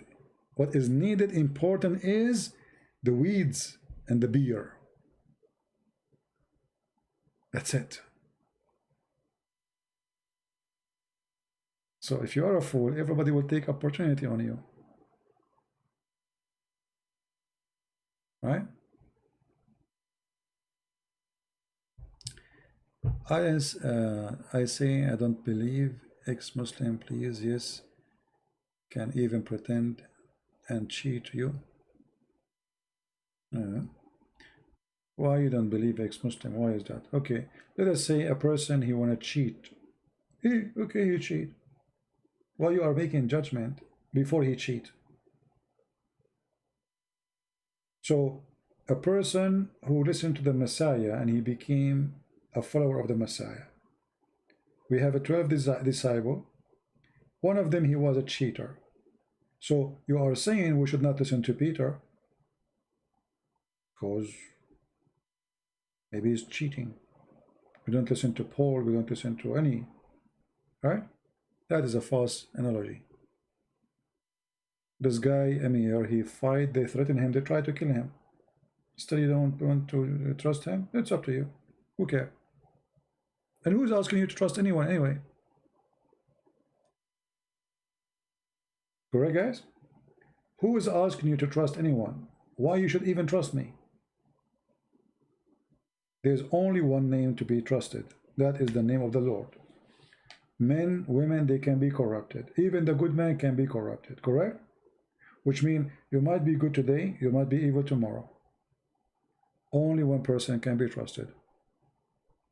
That is the Messiah. The one who trusts a man, he's a fool. Don't you see, even normal life, a man, he marry a woman, she marry a man. First day, I love you, you love me. Second day is honeymoon. Third day, got lost. Okay, what happened? Because a human being changed, not to be trusted. Correct? But God, no. God, he said from the beginning, for God, he loved the world. He sent his only begotten son, and he did. And what his begotten son he did, he gave his life for us. He said he will do it, and he did it. He said he will come, and he will come. But if you trust me, as a man, well, maybe I speak good, but I do bad. How you know? Actually, there's many people who speak good, they are evil. And they speak good because they are evil, because simply they try to cover their evil by speaking good. So why you trust the man?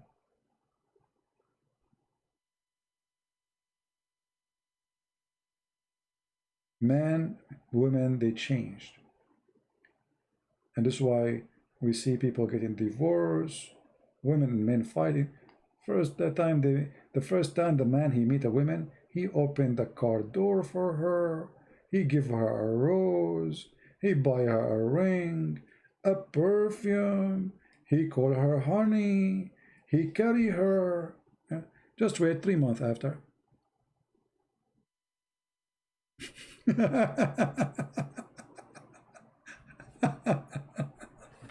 Why? Because a human being is really something.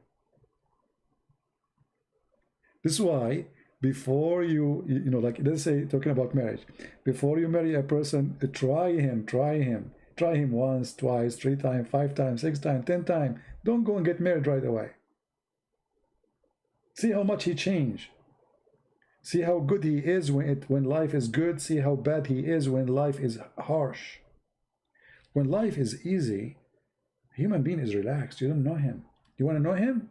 Know him when life is harsh. As an example, you are in the boat with your wife, and now the boat is drowning, sinking. Let us see how much the husband, he loves you.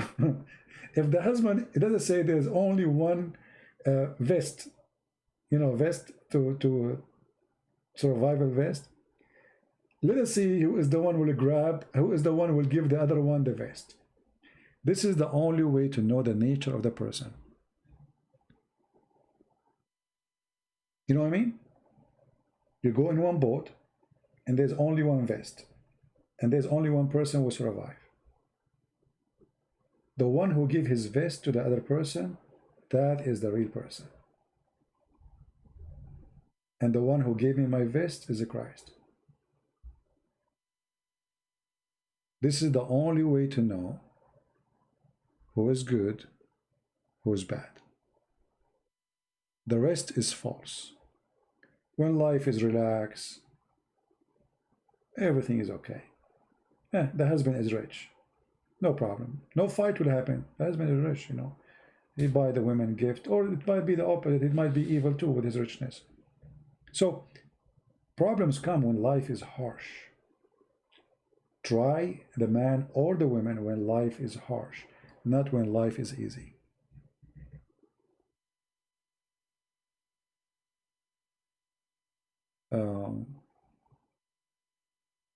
Respond to my question. What is your question? No, I don't see it. Sorry. Let me go back. Sometimes I try to avoid looking at the screen because my eyes hurt from looking all day at screen. I'm not seeing your question, Noah. Can you post it again?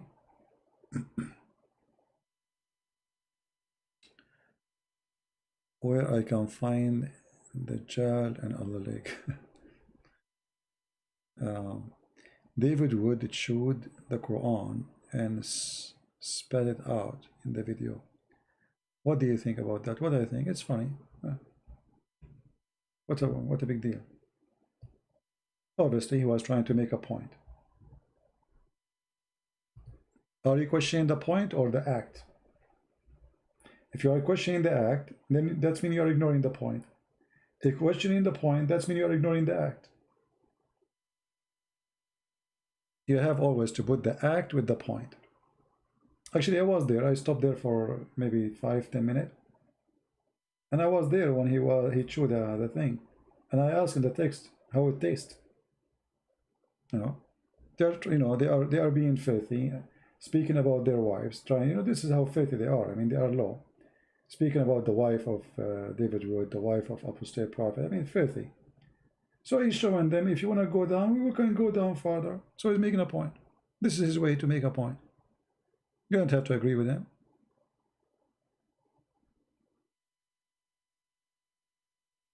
Why you don't married, Mr. Prince?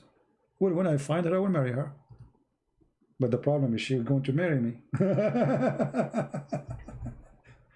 As I remember, last time I asked a girl to marry me, she said, what? There's no men left in this earth? So since then, I said to myself, oh, I'm not going to do it again. Okay. Well, they will not come to me. Those people, they don't, this is why they don't debate me. Right? Thank you, True Mafia. True Mafia? That's a good name.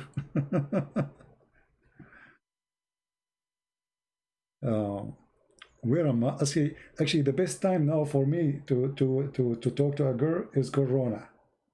That's it. She will. Thank you. You just gave me the idea. She will not see how I look like.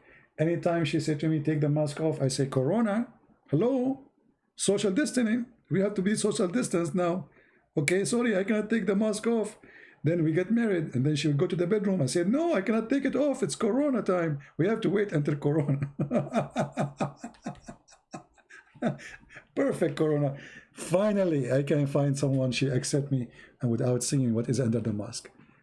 Oh boy. The mask of Zorro.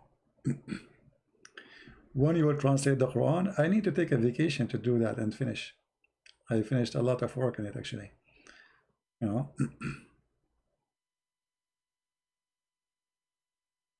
Yeah, actually, Corona have a lot of benefit.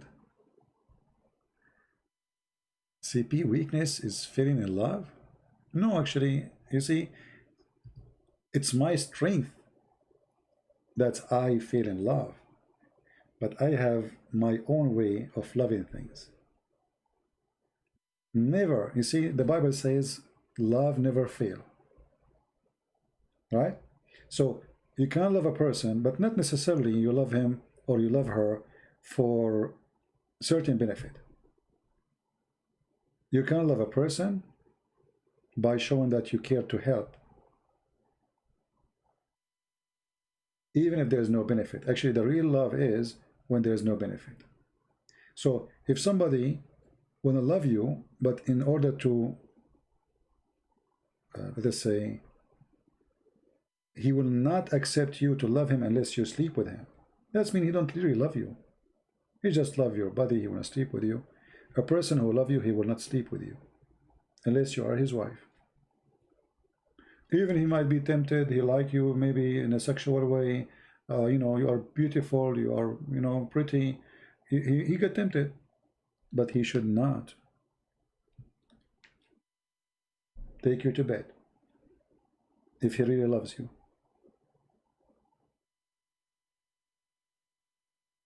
So love have different way of understanding, and people always, usually they take love in the wrong way.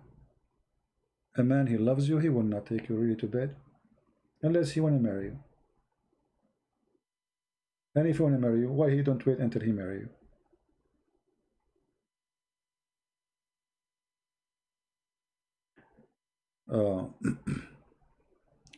Why Muslims say our miracles is destroyed? What miracle is destroyed? What does that mean?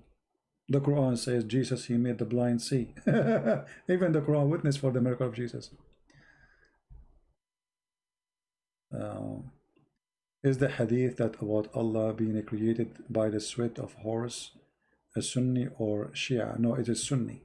But the Sunni, they don't accept it anyway. But it's there.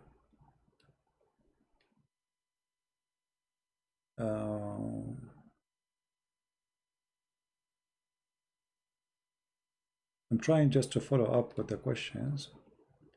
How do you handle hate? Well, depend the hate is coming from who, because sometimes there is hate coming from inside you and there is hate is coming against you, and each one of them have different way to handle it. The bad one is when hate is coming from inside you, because that will really destroy you.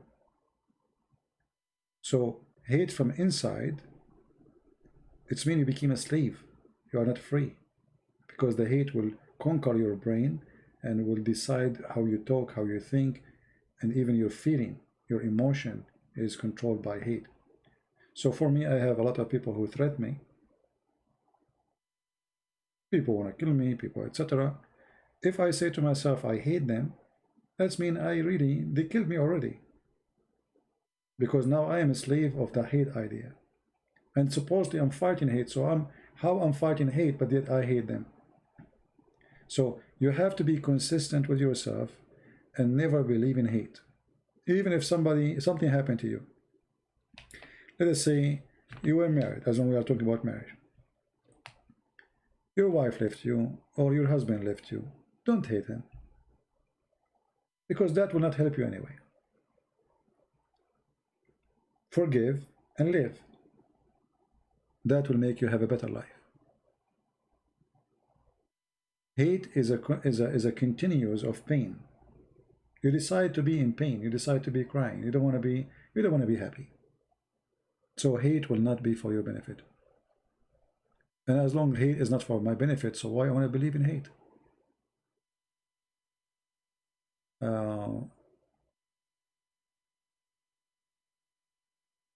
How to deal with the type of Christians who claiming they are church or traditional is the only right one? No, there is no need to deal with them. Let them believe in what they believe, no problem. But you can share with them. You can do reasoning with them. As an example, me myself, I spoke to many people about this. For me, I don't believe really in traditional church unless the church is a traditional really as Jesus was doing. As an example, church should not be a building and people sitting in chairs, and then there's a priest standing in the middle. He says something, we stand. He says something, we sit down. This is not really important. Sit down, rituals. What is important is what Jesus used to do. To teach, not only to preach. You will see all the preaching of Jesus, it was a teaching, not a preaching. Which means he teach you something, So you can preach yourself. You can school yourself from what he taught you.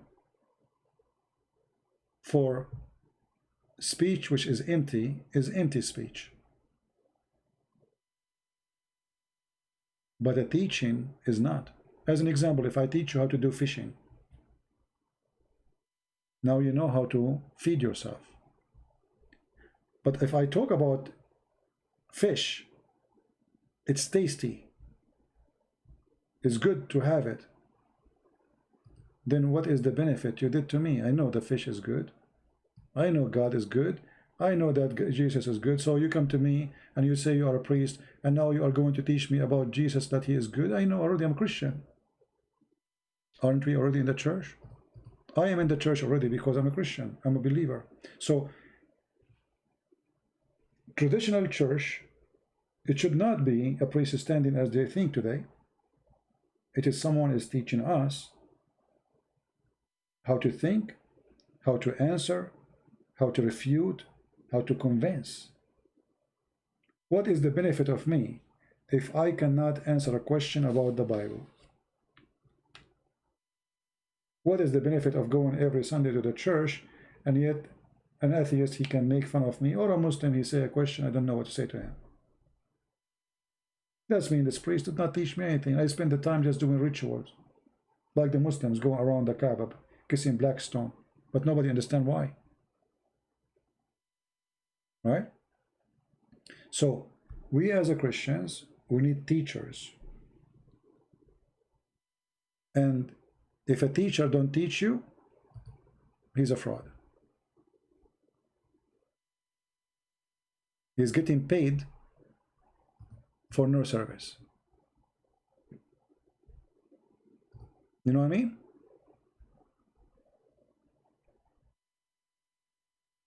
And there's a lot of them. That's why the Lord, he said, be aware of false teachers. He didn't say just false men, he said false teachers. Because this is their job. They are false teachers. They teach you nothing.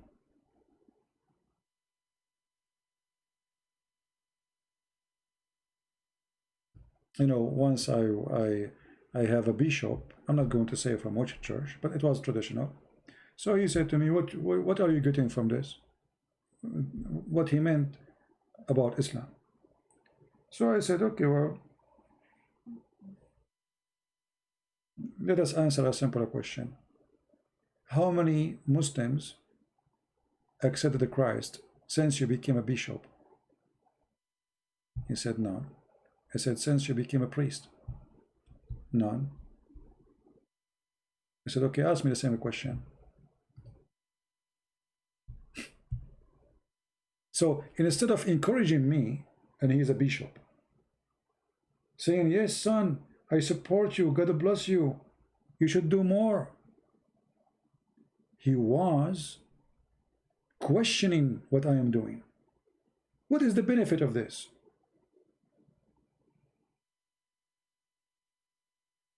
Do you see? And instead of saying, you know what, we need people like you, come to our church and teach the young ones. No, he was asking me, what is the benefit?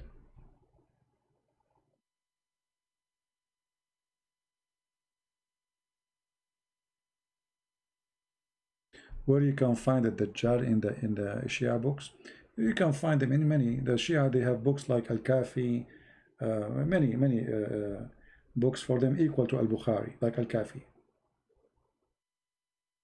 But maybe when we talk about this topic, you can ask me, and I can show you some reference.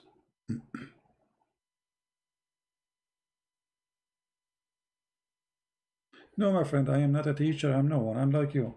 I'm just a person who uses a brain. You see, you know, for me, you know, I share what I believe in a very simple way. I am not a teacher. I don't want to be a teacher, actually. I want to be Christian. A Christian who share what he believes.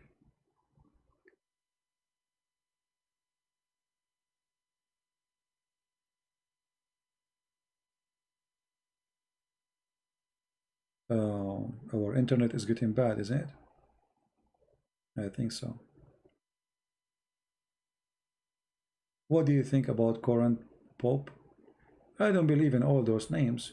As I said, uh, you know, uh, like especially this one, he is very much politically correct, and that is telling me that he is not a good person. Too much politically correct.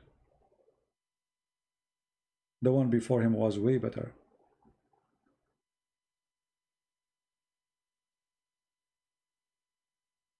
Uh, anyway, I mean, we don't care really for those names. I just said bishop. So if it's a pope or a bishop, doesn't matter. The Lord, he said, from their fruits you shall know them. Right? It's not a name, it's not a position. Who care? Every human being is a sinner. The Bible say that. So I am a sinner, you are a sinner, the Pope is a sinner. So names, our names mean nothing except to the Lord, who said from their fruit you will know them. So you can have your own ideas, but nobody really knows the heart of every one of us except the Lord. Because sometimes even people, they can say, they can do things because they believe in it. Let us say they have their own way of doing things. For us, it appears to be wrong, but doesn't mean they are bad, unless they are bad. But there's no one to prove such a person to be bad unless the Lord himself, he can read their heart. I can do right now, right, something, and for you as a Christian, you say this is not right. Like, say to somebody you are a donkey. You should not say donkey, right? You will say this is not right. No, I say no, it's right. Who said it's not right? But for you, you have understanding. They teach you all your life in a church that we as a Christian, we should speak nice, we should not insult. If somebody hit you on your cheek, give him the other one, etc. This is all is true. But was Jesus wrong? He called them the son of the serpent. He called them hypocrites. He said to them, if you are of your father Abraham, you do the work of your father Abraham. So he called them tens of times hypocrite, all kind of titles.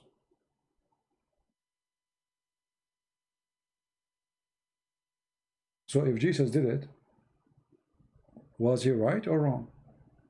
Then they would go mute. They were not there to say he was wrong. So people, they have their own understanding, and they try to frame you in their own understanding. So don't do the same. Don't do the same to the Pope, as an example. Try to understand his position. He's a person who do politics, not God work. You know what I mean? Those people, they are doing politics. God work is done by the poor Christians who go and carry the Bible and preach it around the world. Not the one who live in a palace, not the one who have a fancy car, not the one who want people to kiss his hand. Those are the true Christians, is the one who go live between the poor, explain the Christ to them, bring them to Christianity, risk their life to reach out to the world. The rest, they are just doing business. And we have a lot of them from all churches. Don't think only Catholic Church, Catholic, Protestant, Orthodox. We have a lot of false priests like Muhammad doing business. One question. Are the Muslim descended from Ishmael? No. You see, if you know the Bible very well, you should know that Ishmael is a son of a woman, she is Egyptian. The father is Aramic. So how the son is a father of the Arab, if the Arab was exist in his time? To make it simple for you, I went to China and I will marry a Chinese, and then my son will be an Arab. Does that make sense to you?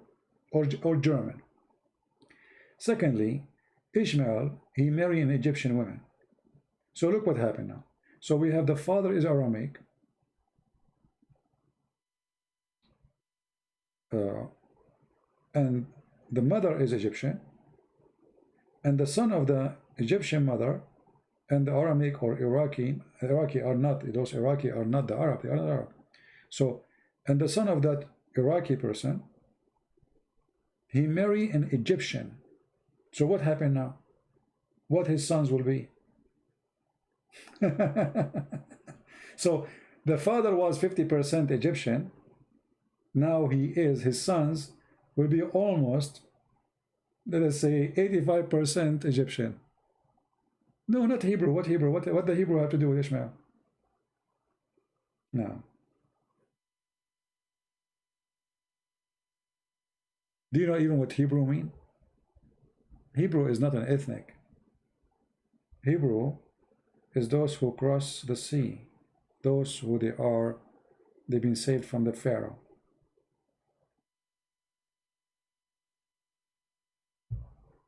CP will argue with other people. What does that mean? Isn't this what I do all day long?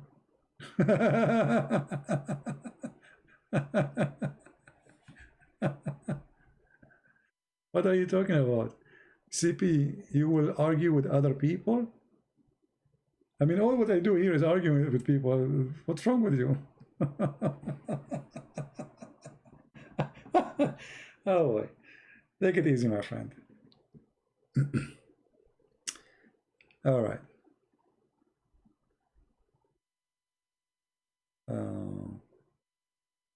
I mean, what is my channel is about? Isn't it about fighting with ideas and belief? That's what I do. So I don't know what they are asking me. Has your faith ever been tested? Oh, your faith will be tested every day. Not has been ever. Every day your faith will be tested. See, human being, because he is weak, the devil always will try to test you, test your faith. Isn't it the devil, he tried to test even the faith, or so let's say, try to test the Messiah himself? The Messiah himself. The devil came to him, tried to tempt him, right? So who am I? However, the fight is long, and victory for the one have patient.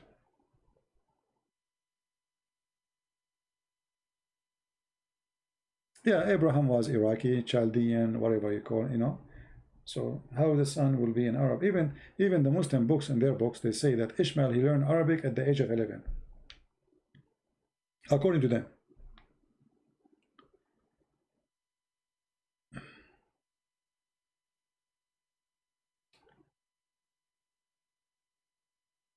All right.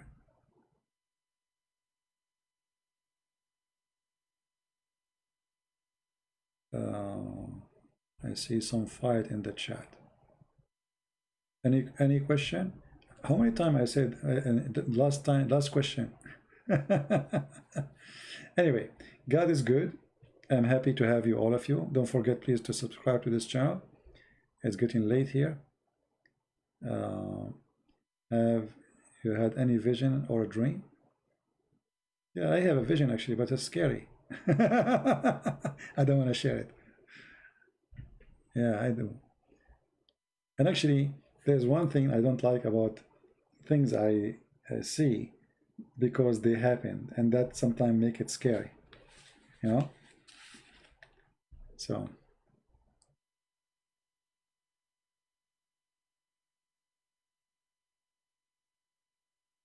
how many of you did not subscribe yet? Could you explain the difference between Aramaic, Hebrew, and Jewish? Well, you know, even the word Jewish is wrong. There's nothing is called Jewish, you know.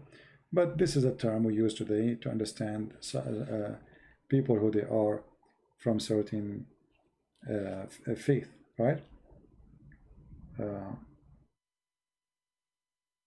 You know, the Jews, they have 12 tribes. So all of them, the 12 tribes, are those who we call them Jews. But if you go and see the origin of the word, you will find that this is a wrong word to use. Same time, when we say Aramaic, we speak about people who speak Aramaic, but not necessarily they are Aramaic as an ethnic. As an example, Chaldean or Chaldean, they speak Aramaic, but they are not really, you know, as an ethnic as an Aramaic. Aram is a name of a person, as we know from the Bible. However, the word Aram presents the one who live in a high hills, like let's say a mountain. Arab is those who live in the desert. The word Arab is a word mean desert, not an ethnic. So Aram is those who live in a highland, and those are called Aramaic. And Arab is those who live in a lowland, which is the desert. By time, those who live in the highland, they have a language, they call it Aramaic. And those who live in the lowland and the desert, they call them Arab. All right? It's not an ethnic, really. The children of Aram, they are ethnic. But those who speak Aramaic, they are not from one ethnic. Are you getting my point? Like now, you know, I speak English, I live in America, I am an American.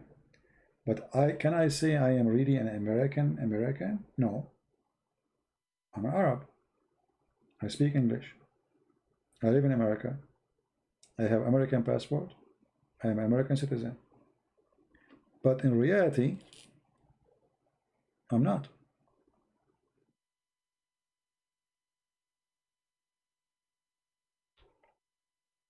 Well, obviously the Assyrian, they are descendant of the Assyrian. Doesn't matter ancient or not. Always you have a grandfather, he is ancient. He is your grandfather. All right? Yeah, Arab does not mean, Arab is not an ethnic. Many people think that Arab are an ethnic. That's false. That's why you see a person from Yemen, he don't look like a person from Saudi Arabia. A person from Saudi, he don't look the same as the person from Qatar. A person from, I mean, they don't look the same.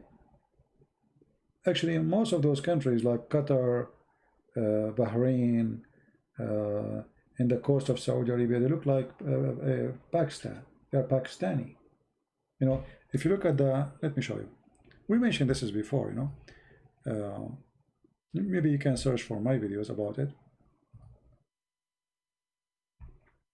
As an example, if you look at the picture of the Prince of Qatar,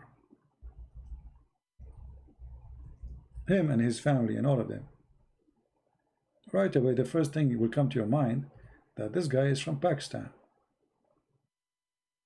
You know, he's from Pakistan. He's, well, let us show you his picture.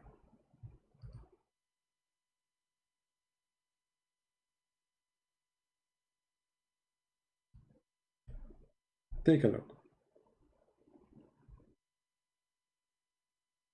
Take the Arab style from the top of him, and then you will find yourself looking to a person from Pakistan. This is his uncle. You know, so obviously those are descendants from the Indian territory. Originally they are from India. This is the father. Look at the father. He's a Pakistani 100%.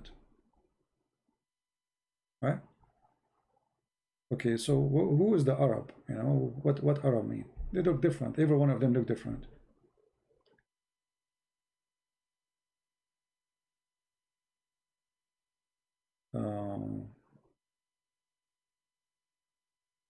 Arab today is those who speak Arabic, but you know, they are not really ethnic. Actually, even the Arabic language is not a language. Arabic language is a collection of languages.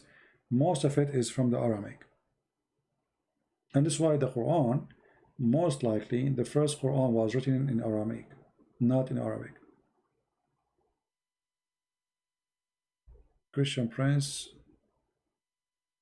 do not get CP attention. My question. What is your question? First of all, change your name, my friend. How I can read your name? Look how embarrassing. Now I'm going to read your name. Not to be, not Obo Tolumo. How I'm going to read your name? By the time I finish reading your name, I will go sleep. So at least make an easy name for me to read. Your name is like a train, you know. It's like an Arabian name in the school. The guy stand up and the teacher ask him, what's your name? The teacher, he go home before he finish his name. So what is your question?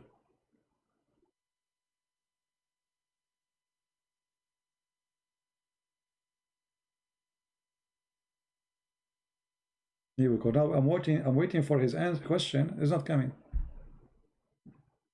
And now he will complain I'm not giving him attention.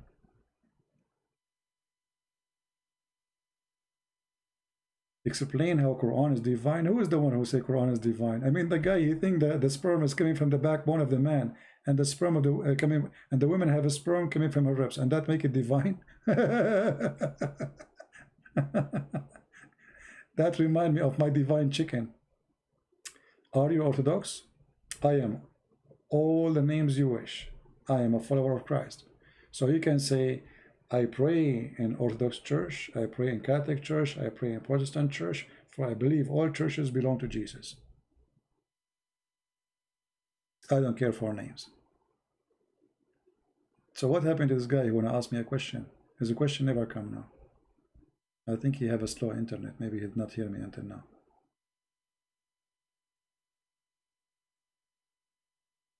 Never put a title in the top of your name beside the name of Christ. Don't say I am a Catholic, don't say I am an Orthodox, don't say I am a Protestant. Say I am a Christian who follow Christ. Anything else is not from Christ. And never divide the Christians. Christians is those who love and believe in the Messiah who will come and save them, the one who died for them in the cross. The names are the tools of the devil to divide us. So we will not be united and will not be together worshiping the Lord.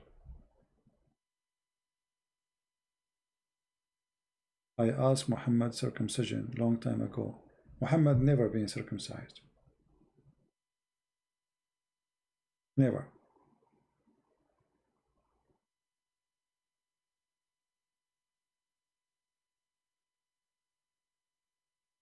Put a photo of my uncle. Oh, okay. You don't like the photo of my uncle? This is not my uncle. This is the father of the Prince of Qatar. He is a terrorist. What, my uncle? All right.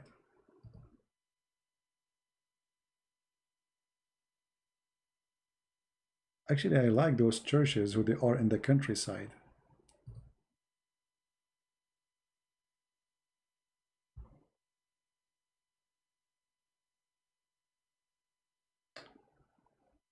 Remind me about the surah of the chicken. What do you mean surah of the chicken? I understand. Why people have different color?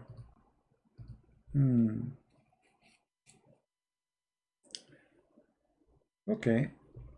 Yeah, let's make it simple. Why people have different thinking? Because God make us different. Why people have different heights? Because God, he gave us opportunity to be different. Why people they have different languages? Well, God, he gave us opportunity to have different culture and different languages.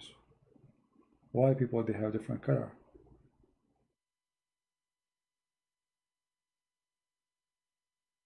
Anyone knows?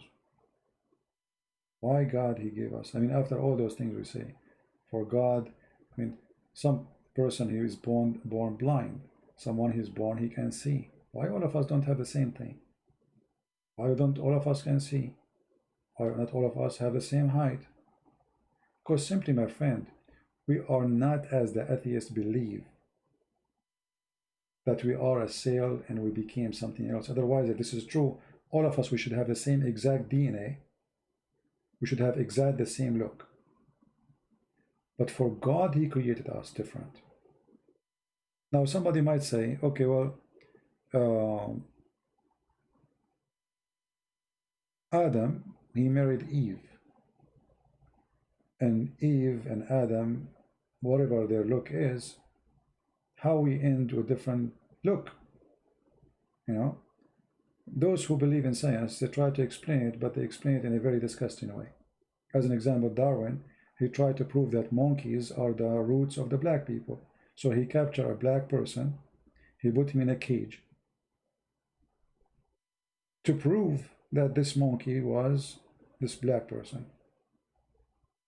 So what they call science today, I find it very stupid to understand that the reason for you to have a different color is because you are coming from different descendant. For us as a Christian, the best way to fight racism is to believe that we have one father. So a black person, he is a human being like me. He is a son of Adam, and his mother is Eve, as my mother. So he's my brother, and we are equal. Now, why he have a color I don't have? I think, whatever I say, people, they might say, I don't accept that. This is not scientific. This is not proven. This is religious talk, I believe that God, he wanted us to be his delicious fruit in different color, different languages, different look. For all of us, at the end of the day, we worship the same God, and we will understand that our look will not make a difference between us. It's a test for a human being, and a human being always he fail in the test. The reason of coloring,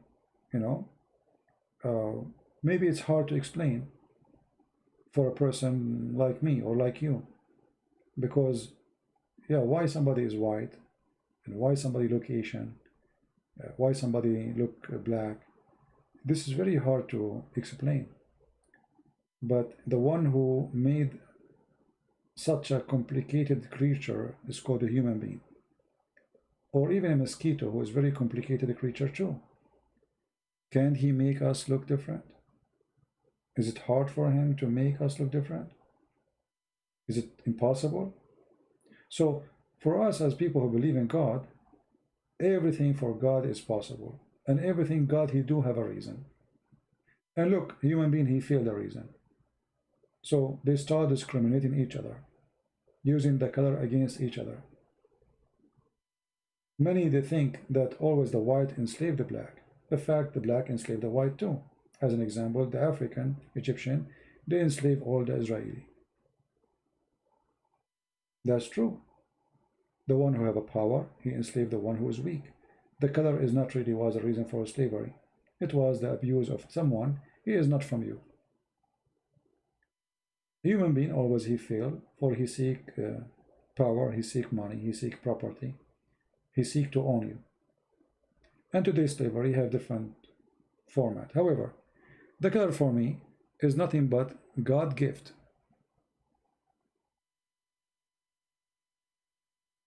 God, he created us different. You don't want to accept that? Who cares? Shane is saying it's not hard to explain. Go ahead, Shane, explain to us how the color exist. Shane, he is going to explain to you. Shane Silver, he is going to explain to you how the color exists. If you believe that a human being is created by God, that means colors exist by God too.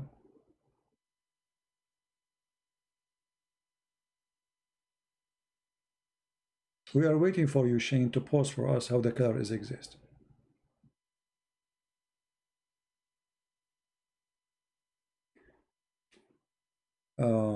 Do you think it was worldwide flood, or just no not war at that time? Well, right now, water is more than 75% of the earth. Correct? Isn't it? So why 75% cannot flood the whole earth?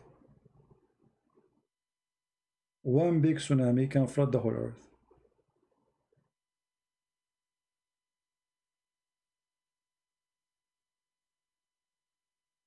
Is that correct? Actually, even science agree that in certain time the whole earth was covered by water. The whole earth. Even scientists, who I don't believe in them anyway.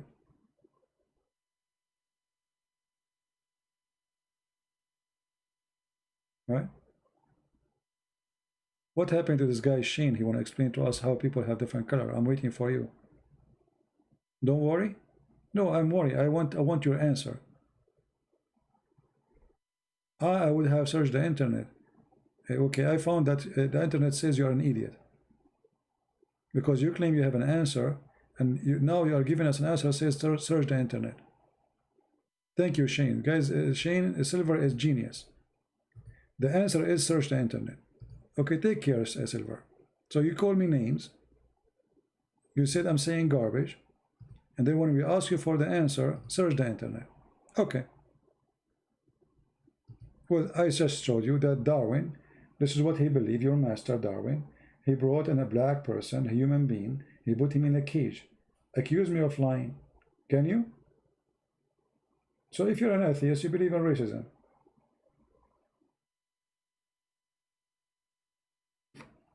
For us as believers, we believe that the black people are our brothers and sisters. And they are not different from us. His blood is red like my blood. He have heart in the same place. He have eyes the same as mine. He have the same number of teeth.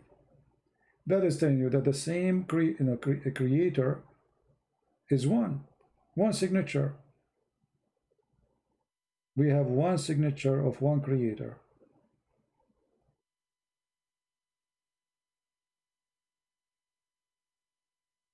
There's many things we as a human can't explain, right? Okay, you know, if you go and open the book of Genesis, the book of Genesis saying to you how God created the earth, but is it really this is how God he created the earth? No, this is very simple story about the creation. Otherwise, if you are a person trying to study to be a doctor, you will find yourself you have to study like 80 books in one year. To do what? To be specialized in the eye alone. Okay, so if understanding the eye need 80 books or maybe more to understanding the eye, not to create the eye, to understand the functionality of the eye. So imagine if God want to write for us how he created the eye, how many books we should have. You know what I mean?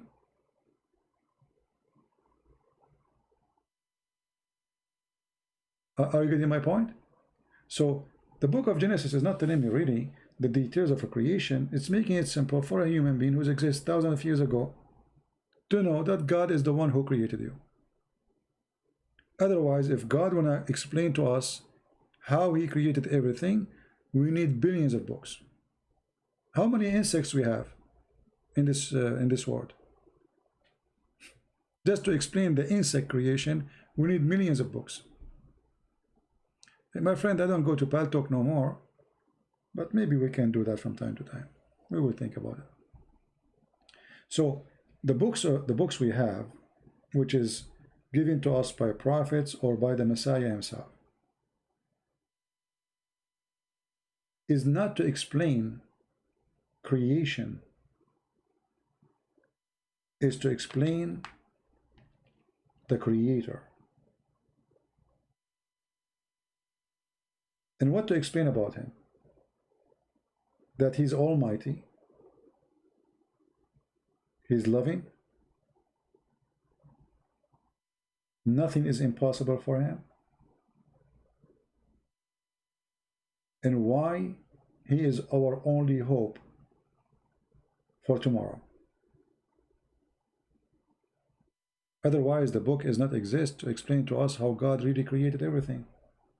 Like, you know, when the Bible speaks about Adam and a tree and Eve, is it really about an apple?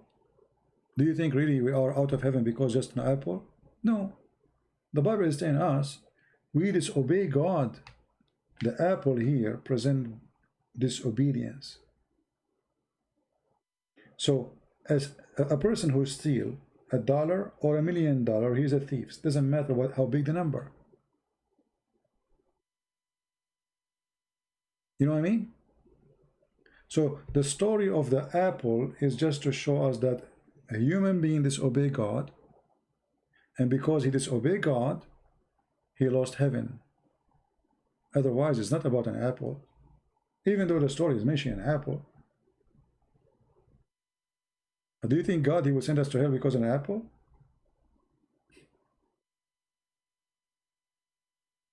You know what I mean? This is not really what the book's saying. I mean, unless you are saying that God is very cheap. Oh, because of an apple, I'm saying no. It's about disobeying God. It's not being not to be truthful, not to be trustworthy. I trusted you. You know what I mean?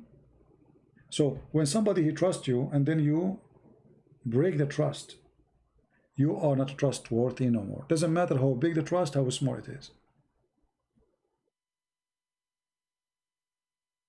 So some people, they want to take the book into like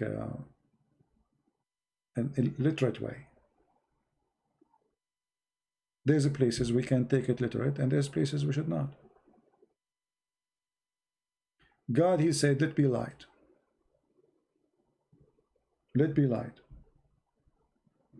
And light was created.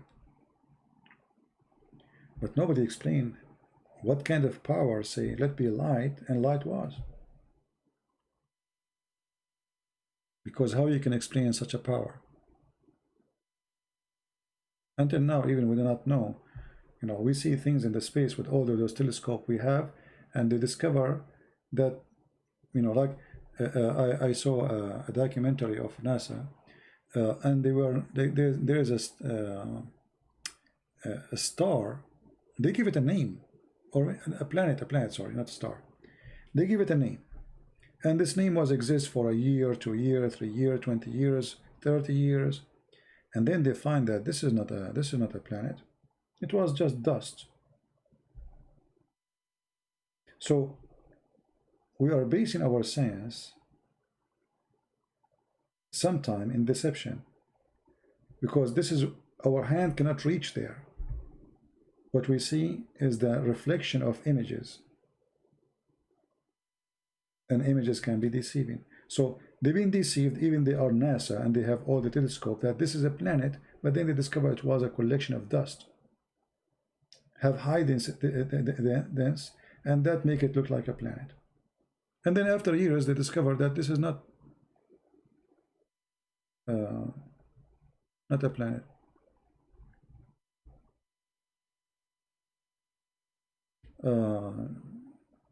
Cosmic dust. First, you know, if you are a Christian, cosmic, you should not use the word Allah, for this is a false translation. It's not exist in our Bible. This is a false translation. Secondly, God, he breathed into Adam. You are saying that Adam considered to be God because God, he breathed into him. That is a very strong, you know, I mean, statement. In philosophy, it can be true. You know, as an example, the Bible says that the sons of God, they slept with the some, they say, okay, those sons of God's who? The angels? Because they are speaking about angels too. So if you want to take it literally, you can. But the sons of God, the Bible call us, all of us, sons of God. Even the Bible says gods. You are gods.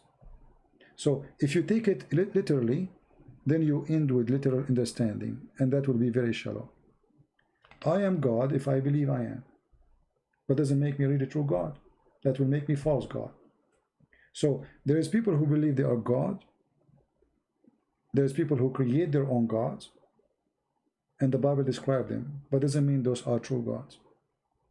Same when you say that God, he breathed into Adam, and because the breath of God in Adam, that's mean Adam is God. That is not really true. For the breath of God is the power of life. Doesn't make Adam God. You see, you function in the breathing, or you say you focus on the breathing, but you did not focus in the most important thing about God. What is the most important about God? Number one, he's perfect. Correct? Human being is made to be not perfect. God made him not to be perfect.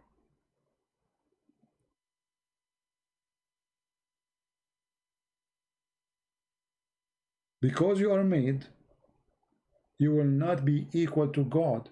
How you can be equal to the Maker? That make you imperfect. Doesn't matter how perfect you are not. You are saying the Messiah is the Son of God, so he is part of God. I mean, I don't know what you are talking about, my friend. Are you sure you're a Christian? We don't believe in part of God. We believe in God, one God. The Father, the Son, the Holy Spirit are not parts. One God. You have wrong understanding of Christianity. I don't know what you believe. So when God, he created Adam, he breathed. That is life. That is not God inside Adam. That is the power of a creation.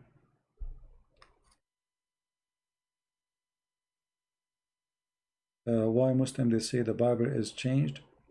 If I claim right now to be a prophet, and I say to you, my name is in your book, and you say, okay, I cannot find it. You say, then you will say, it's, oh, this is not the correct book. You corrupted. Very simple. But for me, I don't believe the Quran is corrupted, because how you can corrupt something is corrupt anyway? How you can corrupt a fraud? The whole book is a fraud. Can you corrupt that? You cannot.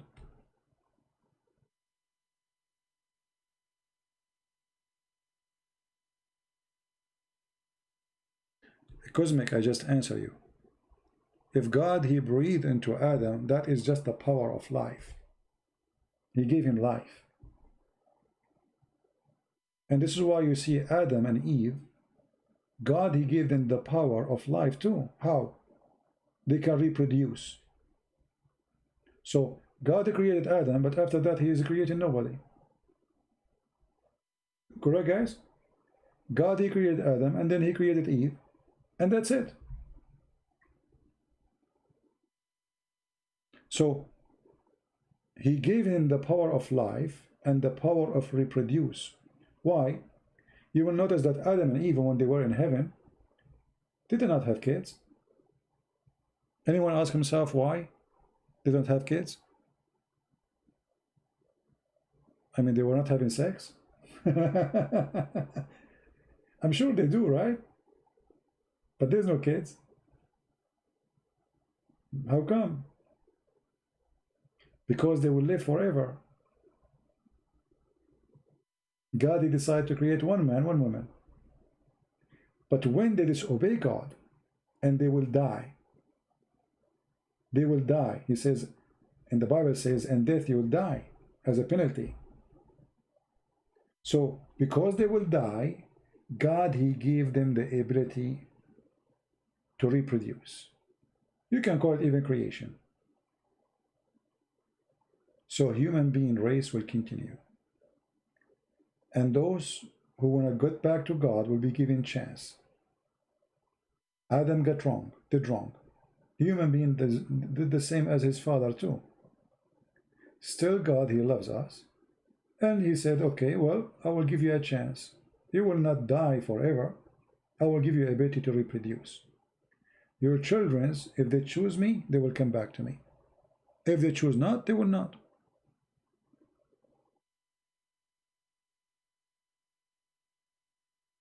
Did we make it clear?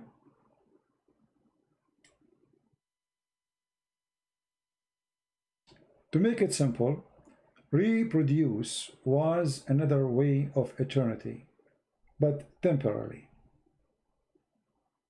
We are out of heaven. We are dead now. We are done. God, he gave us a chance, says, okay, no.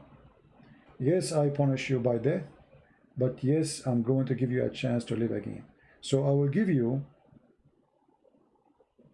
another way to be in eternity. You will reproduce. Your children will live, and children's of children's of children's. You continue non-stop until the day I come back to you to question what you did. And then for your fruits, you will be judged.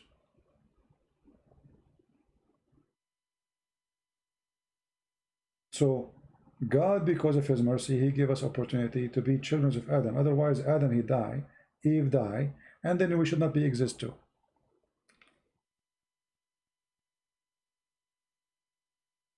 Right?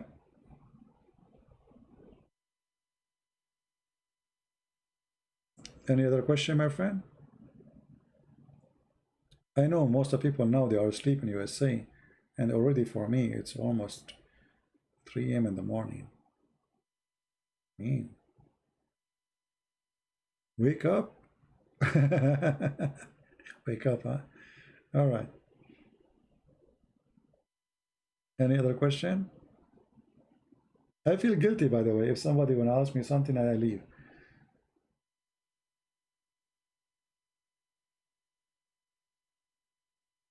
Is it possible that it's not God, not God's will for everyone to be married?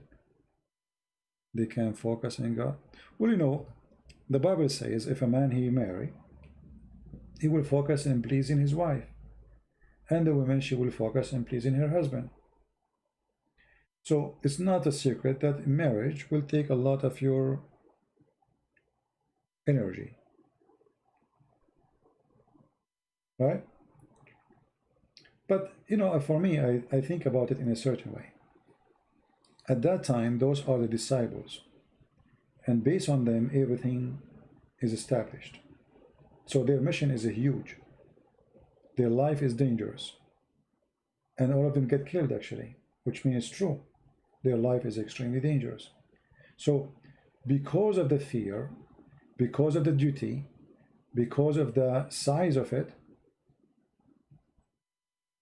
being single was better choice. They are not there to establish families, they are there to establish the faith, to spread the truth. So if I'm now going to go to India and I have a wife and I'm living 2000 years ago, I mean, how I can take my wife with me, the danger, they will rape her, I mean, there's pirate, there's criminals in the way. It's not, but a man alone, he can do it. He can go, there's risk, still he himself can be killed too. But having a family with you is a different story. Because then you will have worry. You are not only worried about yourself, now you are worried about a family. They might die because you are going somewhere. So, I believe, and this is my opinion, you don't have to agree with me, at that time, it was a necessity for the disciple to be singles. So they can, let us say, designate their time only to serve the Lord. Today, you can be married and you can serve. And like now, look now, what we have the internet. I'm speaking to you from USA, and many of you are, actually, most of you are not from USA, I think. That was a dream for the Christians at that time. In their time, to say 2 words can cost them their life. They used to feed them to animals, imagine. They feed them literally to animals to deny Jesus. So everything have a reason. Always think about the reason. That time have a reason. So today when a Christian says it's better to be a monk, I don't agree with that. Like, you know, one of you asked me if I don't get married, right? I'm not being a monk. If I find a woman, I love her, I will marry her. If, you know, but I'm not going to get married just to get married. If I find that there is a woman, she can be a helper for me, not, you know, will turn me away from my mission. A woman I love, she loved me, why not?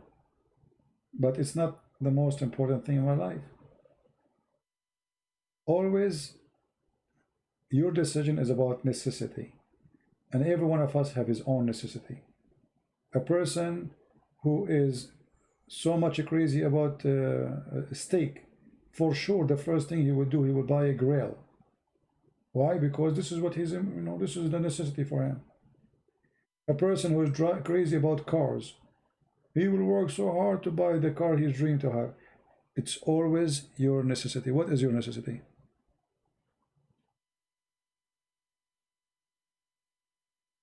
Right? Your necessity will speak for your target.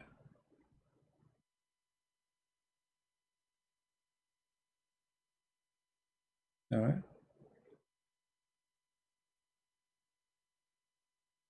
As the Bible says, the heart of the man is where his treasure is. Find a Malaysian or Indonesian. Why only Indonesian or Malaysian? What about the rest? Only Indonesian or Malaysian? Why? The funny, those two countries, I can't even go there. I will be killed. Oh boy. Um, why do you say that God has no name? Isn't it Yahweh, or Yahweh is our God? Okay, you see, if you understand the language, you will notice that this is not a name, even though he said, this is my name, which means call me by this name, right? But it's not really a name, it's a meaning that he is exists, the one who exists by himself. So because it's a foreign language for you, you think it's a name. Otherwise, there's no name can describe God. I mean, okay, God, he says, Yahi, I am. Okay, is that really a name? I am? He's just saying to you, I am exist by the one exists by myself. Nobody created me. I am the Alpha, and this is a very simple description that he is the one who is exist without reason to exist, which means nobody created him. It's not a name.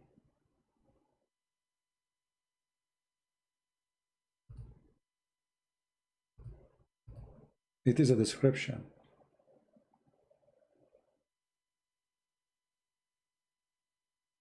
But when you are a foreigners who don't speak the language, you think it's a name. Because you think that word, it's a foreign word for you, Yahweh. Okay, that's the name. Otherwise, the Bible, you see, the Jews, they call him Adonai. I mean, there's many, tons of names, but none of them is really a name. You see, like, the Bible says that Jesus will be called Emmanuel, right? But is that a name? No, it's not. You need to understand the word. It's not a word. The word is a sentence. The same as Yahweh is not a word, it's a sentence. So how the sentence can be a name?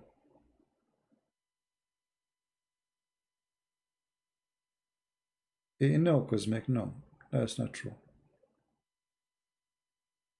Rabb Allah al-Khaliq is... Oh, okay, I got you wrong. Sorry, I thought you were saying God created Jesus. Okay.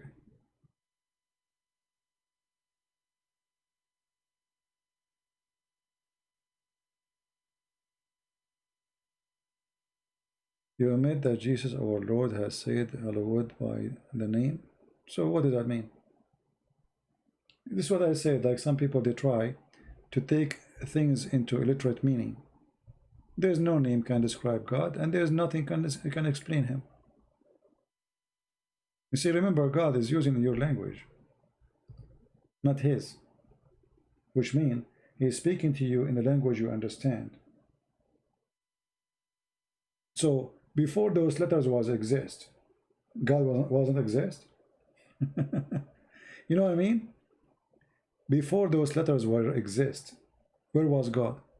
He was exist, but those letters were not exist. Are you getting the point? It's a language saying I am. It's not a magic like shakaku kakaka kaka. Okay, we don't know what they mean. It's a language is spoken, a language understood, a language have a meaning. This language was not exist when God was exist. I mean, the time of the existence of God before everything is created. The Bible says everything created by him and for him. So there was no language, there's no yeah and he. There wasn't exist. Does that mean God wasn't exist? So when a person is very shallow in thinking, he tried to make God shallow in meaning. Do you understand what I'm saying?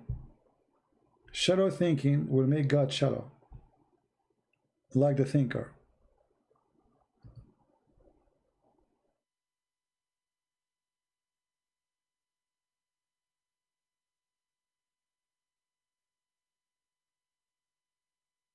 Anyone did not understand what I'm saying? You see, the problem is most of us, we are ignorant in the language, and because we are ignorant in the language, we think they are names. As an example, if we ask any of you, what is the name of Adam? I mean, this is a silly question, isn't it? What is the name of Adam? I just gave the name. What is the name of Adam? Guys, what is the name of Adam? It's Adam, right? But guess what? Adam is not a name. Eve is not a name. Israel is not a name. It's not. It's a sentence. It's a meaning. Adam is a human. God even called Eve Adam too. Even Eve is Adam. Do you believe it? Human. But for you, it's a name because you're ignorant. There's a video on YouTube I advise you to watch so you might understand what I'm saying. There's a video, it's called Secret Code in the Book of Genesis. Let me find it for you. Hold, give me a second.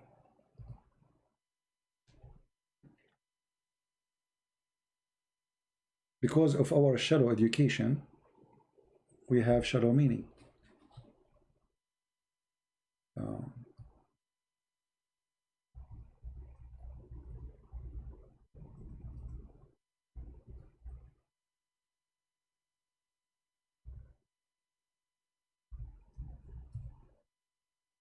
All right, I will put it for you on the screen so you might understand what I'm saying. That's within the screen. And the one who was asking the question, please focus with me carefully so you might learn that none of the names of the Bible are names. This is a very deep book. This is not a book of stories.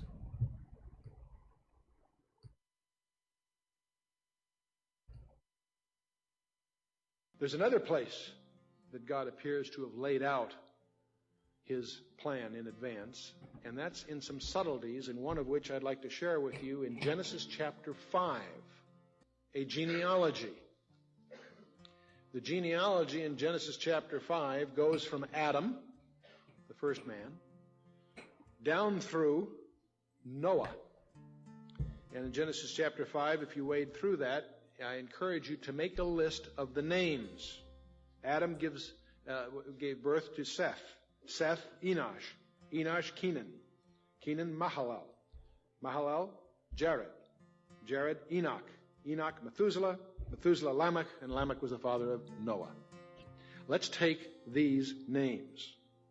10 names.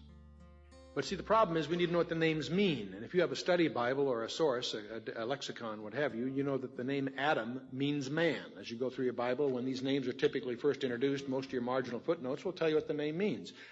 Adam means man. Seth means appointed. Enosh means mortal. Kenan means sorrow. Mahalalel means the blessed God. Jared means shall come down. Enoch means teaching. Methuselah means his death shall bring.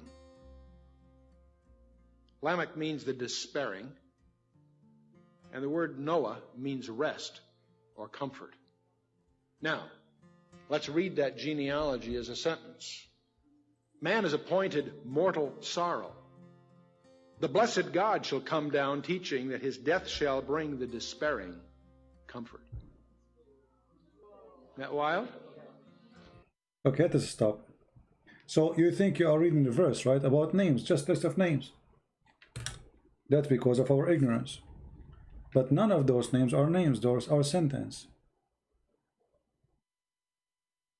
Did you see it? So our book is not a shallow, stupid story, Tom and Jerry. This guy, he said this. It's a. Those are. It is way more than what you think. The names, even the names, is telling you a message. But because for us we are speaking a foreign language, so we hear, okay, Mihlal. What Mihlal mean? This is a name. His name is Mihlal. What's wrong with you? No, it's not. It's not a name. It's not a name. It's a statement. It is not. And this is why, when you are ignorant, okay, Seth. Okay, his name is Seth. What's wrong? I mean, I learned nothing from this name. It's just Seth. And I find actually in those names, as we think they are names, like one of them, his name is his death. I mean, how in the world somebody will call his son his death? You know what I mean? His death shall bring. How in the world this name can be exist? Why anyone wanna call his son such a name?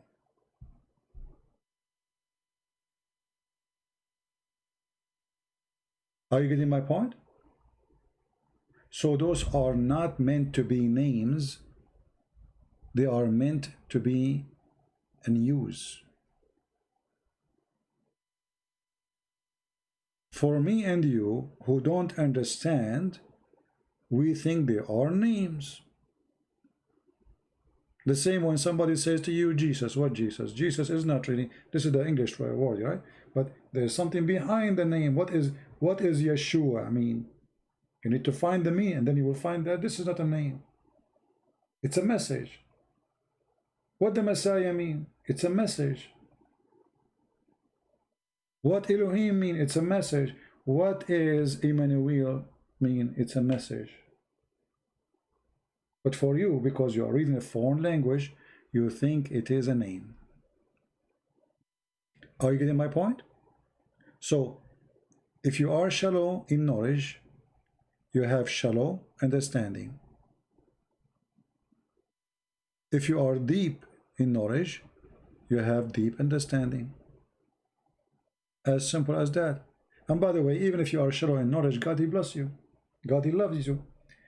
Nobody is expecting you to be a scholar in the Hebrew in order to be a believer.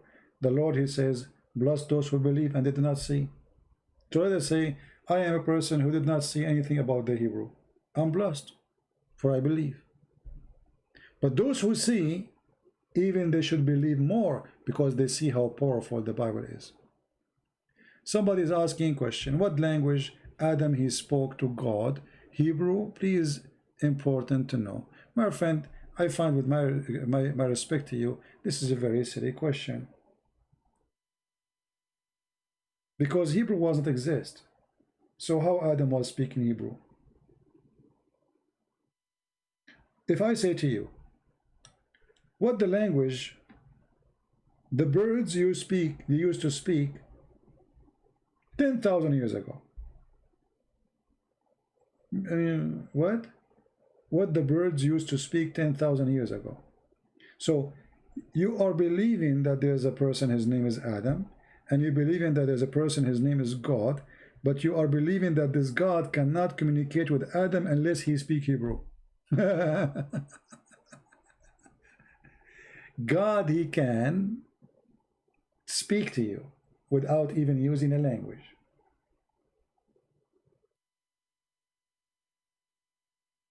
How God he speak to someone is deaf?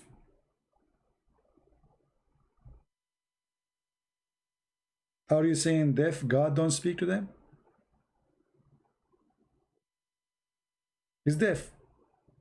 If I talk from now until tomorrow, he will not hear me.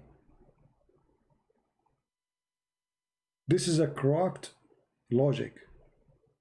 Crock. I don't know if I'm saying the word correctly in English.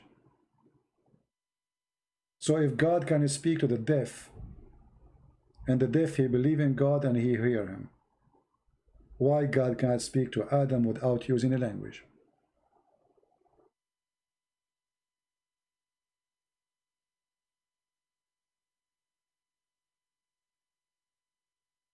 Did I answer you, my friend? All these names is meant in Hebrew. Okay, no problem. First of all, those who said to you they are Hebrew? Who said to you that those are Hebrew? You see, all those languages are descendant from previous languages. And that's why I believe that what we have today, like Hebrew is born of Aramaic, Aramaic is born of other languages.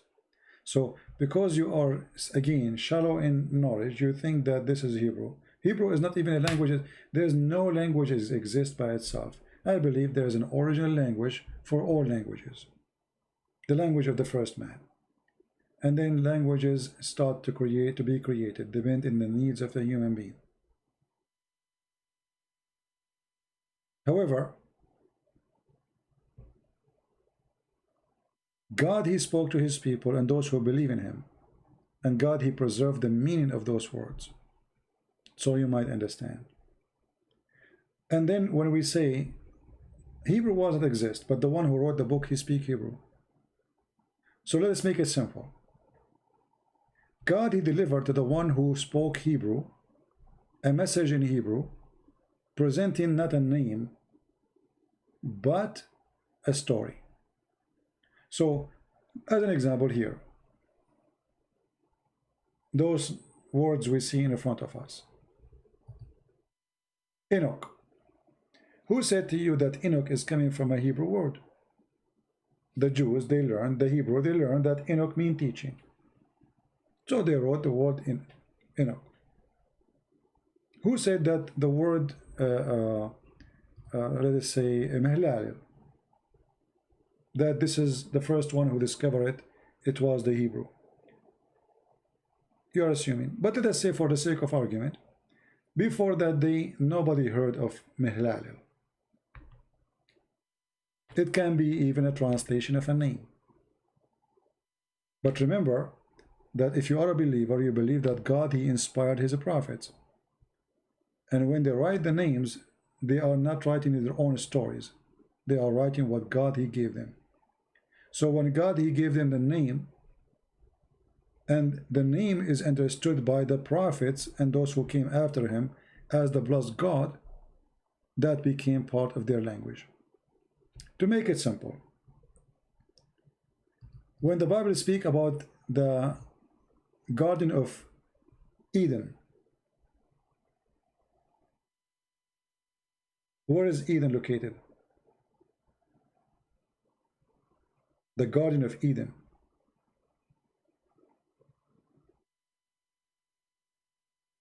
There is a city, it's called Eden, exists now, and there's a Garden of Eden. But the city we are talking about is like maybe 2,000 years old, 3,000 years old. So what does that mean? How that can be? How it can be the Garden of Eden if Eden wasn't exist yet? The city of Eden wasn't exist. That's because of the ignorance of the one who's asking the question. The city of Eden was a name given after the Garden of Eden, not the opposite. You know what I mean? Human being, he learned about Eden, and now he decided to call his city Eden. So an ignorant person who's an atheist, he say, okay, you know what? The city of Eden was exist 3,000 years ago only. So how you say that Adam and Eve was exist in the Garden of Eden? That city is named after the Garden of Eden, not the opposite. So you are assuming here the same. Hebrew wasn't exist. So how this person, his name is Mehlal, and how they understand the name, it's blessed God. Did I answer you? It's like putting the bike before the horse, not the horse before the bike. Yeah, the name is older, and the name is carried to the next generation. They have a different language, no problem. Like now I say computer. You go to the Middle East, an Arab person, he say computer. Okay, but is computer an Arabic word? No.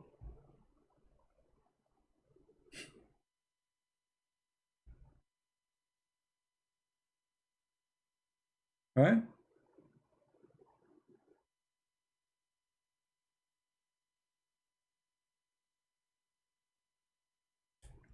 And you know, the important in the book is to deliver the message. It's not the name. Which means, even the question 10, and you're telling me that you did not get the point. The point is not the name. There's no names here. It's a message. So the prophets who wrote the book by the inspiration of God is preserving the message, not the names. Because they are not names. We just, you know, we are speaking for the last hour saying those are not names. And you are saying, talking about Hebrew. Which means, at the end of the day, they were just preserving a message, not a name.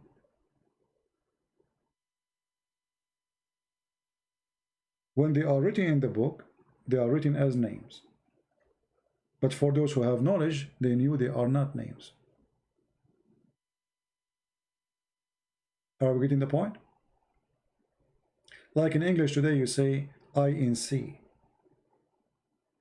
What INC mean? Imagine if we, I'm learning English, and then suddenly somebody he put in front of me next to a name of a company, INC. Well, what does that mean? Unless somebody from that era explained to me what INC, there's no way for me to discover it. It's going to be confusing letters. What they mean? So those who are coming from the era and the timing, they understand that those are not names.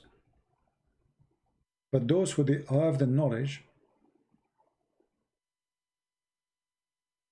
they knew very well that those are not really names.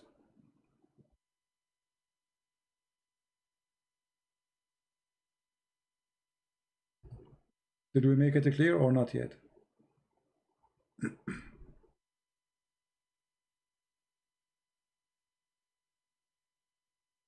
Are we?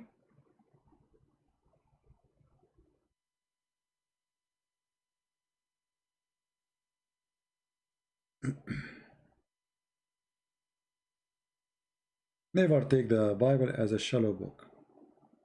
This is a very deep book, and there's nothing there is focusing in names. Not even a thing. You see, even the names of kings in the Bible, you go and read. Even the names of angels. None of them is a name. We call them names because this is how we recognize them when we say Gabriel. Okay, so that's we are talking about Gabriel as a person.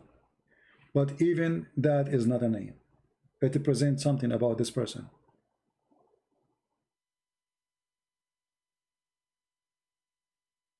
When you see the word Moshe, what Moshe mean? You think it's a name, right? Musa. They call him in Arabic Musa. Musas.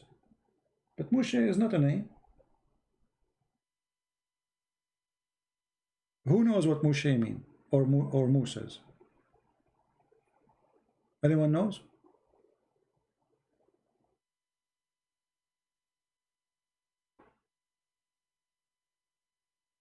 What Musas mean? Just to show you that you need to start thinking differently when you read the Bible. Is it true that the word Yeshua in Syria have similarity in the... My friend, Syria is an Aramaic country. They say Yeshua. It's the same as Yeshua. In Aramaic, depending on the location, the letter Sin can appear as Shin. So Yeshua can be Yeshua. Taken from water, or the one who saved from drowning. Okay, isn't it this is what happened? Isn't this what happened?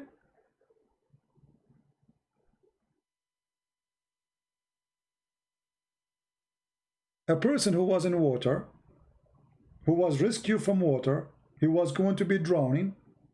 His name is Moshe, and the Moshe is meaning what? The one who been rescued from the water. So it's not a name. It's a confirmation of what happened. Are you getting it?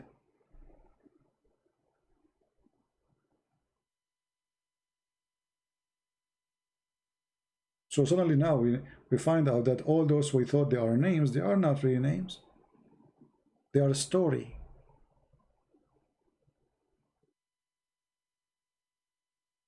They are a message, they are delivery, they are understanding. But for the shallow one, and when I say shallow, don't be upset. You know, all of us, we are shallow somehow, you know, and we will stay shallow, because it doesn't matter how much knowledge you have, you will find yourself, you are learning every day. A human being who thinks he knew everything is stupid.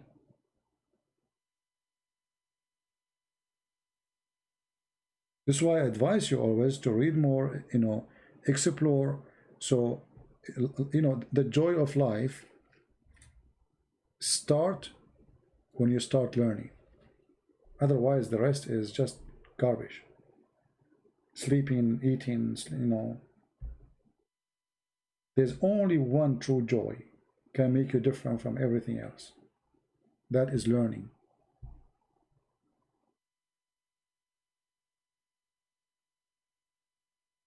If you don't learn every day something new, that means the day was gone for nothing.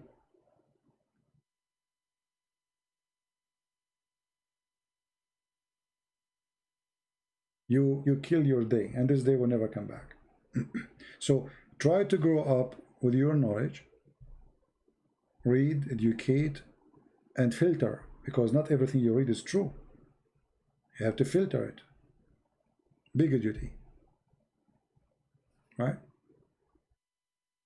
What is the meaning of my name? Christian Prince. My Lord is the King of Kings. He told me that you are a child of God, and that make me a prince. Christ, he make me a prince. All those who believe in him, they are prince and princess. So if I have something to be proud about, is to be Christian, for no name better than his name. And my reward is to be a child of God. That will make me prince.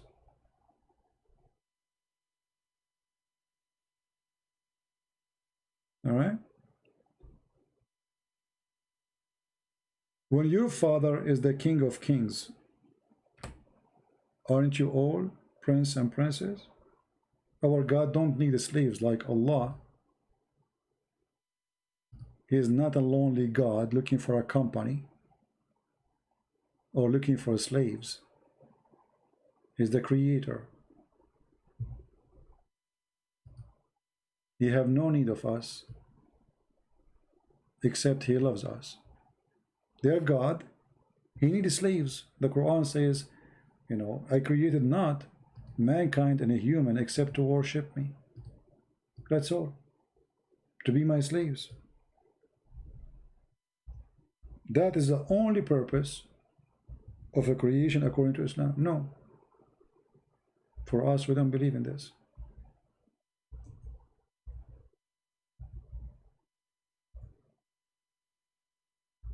If you go in the Quran,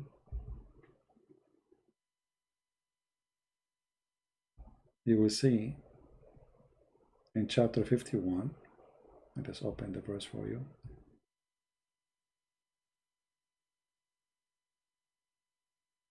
And here you see the Muslim, they put between two brackets things does not exist in the verse.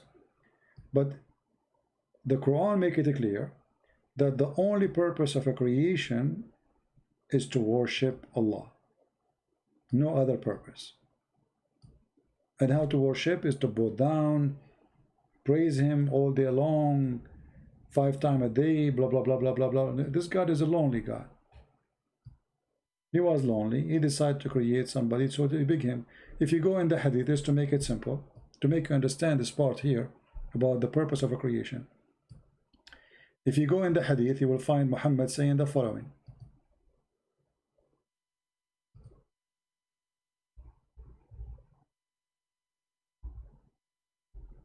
That if you are not to commit a sin, Allah will destroy you, and he will replace you with people who commit sin and beg for forgiveness. That is Islam. Read carefully. Muhammad, he said, by him in who his hand is my life. If you were not to commit sin, Allah would sweep you out of existence, and he would replace you by those people who would commit sin and seek forgiveness from Allah. Do you see it? So what the purpose of a creation? He created you to commit sin, so you beg him. If you don't commit sin, he's bored. There's no need for you. Do you see it?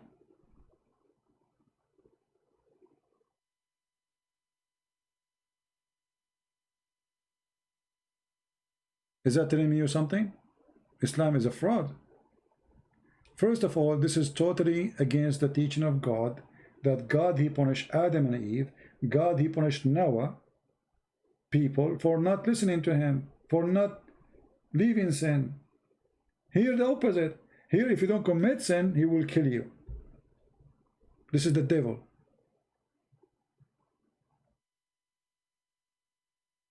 Do you see it?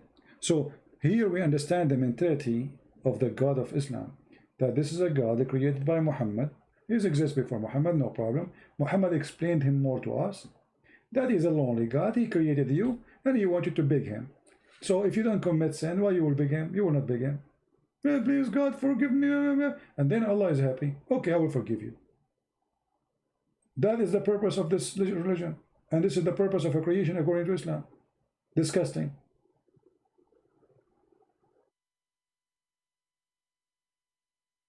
So commit sin or die. I thought it's the opposite. If we commit sin, we die. No, in Islam, no. Commit sin. For if you don't commit sin, then you don't feel guilty. And if you don't feel guilty, you will not need to beg God. So this God is like a filthy, let us say, you know, like when you see in a movie, like somebody is filthy rich, and then there's people around him, and they are not bowing down for him. He owned the village, you know. So he take the chicken from them, he take everything. He owned the village. In order to do what? To make them beg him. Please, sir. Please forgive us, sir. Please give us food, sir. That is the filthy Lord, the devil.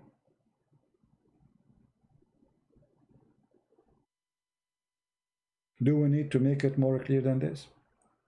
So the purpose of a creation in Islam is totally different from the purpose of a creation in Christianity. In Christianity, the purpose of you to be created to be a child of God, to live with God. He want to share his glory with you as a child of God, not as a slave. Yet he is yet we are his slaves. I mean, he can destroy us. He created us. But he didn't want us to be slaves. This is why when the Lord, they ask him how to pray, I mean, he didn't say our God. Look what he said, our Father out of heaven. I mean, look how touching the word is, our Father. You see, when you are a kid, you come to your father and you ask him for something. The second you say to him, Father, his heart melts. He do what you want. It's a word of love.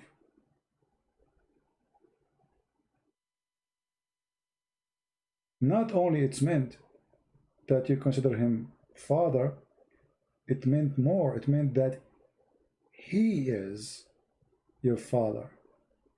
And you should not be shy to come to him and ask, for he is your Father. You are not a slave, you are not a servant who don't dare to come to the king room. You are a child of the King of Kings. So what do you say to him? Father. How loving, how touching, how close to the heart. You know, when a father, he look at his child, even though I don't have kids, but I know how people feel. For me, I love children. I mean, they are not my children, but I mean, they are amazing. Children are really beautiful. If I am a father, I will do everything in my hand to make my son or my daughter happy. So imagine we are talking about the God who created everything. He allowed the little creature, you, who is nothing for him, to call him what? Father. Here you see how humble the God of this universe. While the God of Islam is so proud, arrogant, even one of his name is Al-Mutakabbir, the arrogant. Can you believe it? For God, he humbled himself. He come to this earth. He humble. He is humble by nature, even though he is the most glorious. And this is why the more we speak to him, the more we pray to him as our Father, the more we are close to him, because we are not strangers. We are stranger only if this Father is not our Father no more. We refuse him. We left his house. We don't want him to be in our life.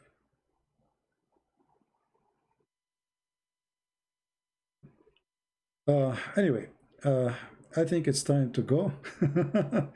It's time to go. Look, it's already, man, I'm not going to sleep. I should stop. Okay, I'm going to stop on you guys. You keep asking me questions. This is not fair.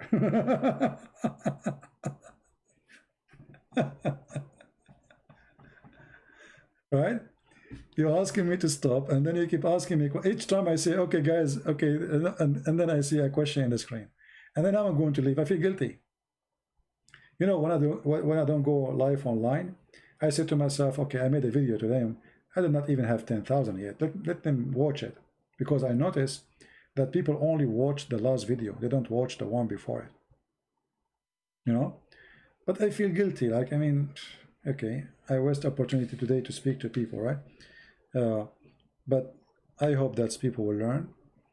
And we will learn from each other. You don't have to agree with me. My opinion is my opinion. It's my thinking.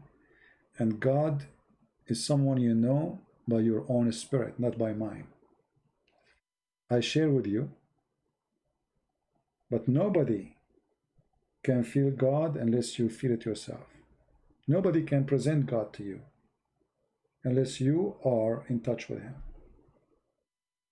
It's like, you know, explaining to a blind person with our love to them how the waves look like, how the colors, how the roses. It doesn't matter how much you describe. He will not receive unless he see. And God, he made you able to see, even if you are blind. He said, knock at my door, I will open for you. Every two of you mention my name, I will be between them. So to see is not about having eyes, it's about knowing, feeling, believing, and then the doors of heaven will open for you. I want to say thank you guys for being here. It's time for me to go. It's getting so late here. So it's going to be the morning. It's already morning. So may the Lord bless you all. And I hope we did not offend some people by our answers. But we are here to share the truth. And the truth will set you free. Do you have a plan to debate in David Wood channel? To debate Muslims? Why I want to debate in David Wood channels if I have my own? And I learned my lesson that Christians, when they moderate, they don't do a good job. And I don't accept moderator. There's no need for them. I'm debating the Muslim, he can talk, open fire, do it. I don't need a moderator. Never accept a moderator, and never accept 5 minutes, 5 minutes, 10 minutes, 10 minutes. It's garbage. The Muslim will never answer. You have to get him busted. And the only way to do it is no moderator. No time. Fight. All right, guys. May the Lord bless you all. Thank you very much for being here. And again, don't think I'm not supporting David or no. We support everybody who fight the cult of Islam, but he have his own way. I have my own. Right? If he can do it in his own way, good for him. Why not? Support them all, and we appreciate them. Thank you very much. May the Lord bless you. I'm not going to keep these videos, and even the videos I take about before, I will take them soon. So please download them before we take them down. This one is very long, so I'm not going to keep it anyway. What? This is 4 hours, 5 hours? I don't know. So thank you. God bless. And I hope to see you soon, maybe tomorrow. Christ is Lord, and anything else is false. Take care.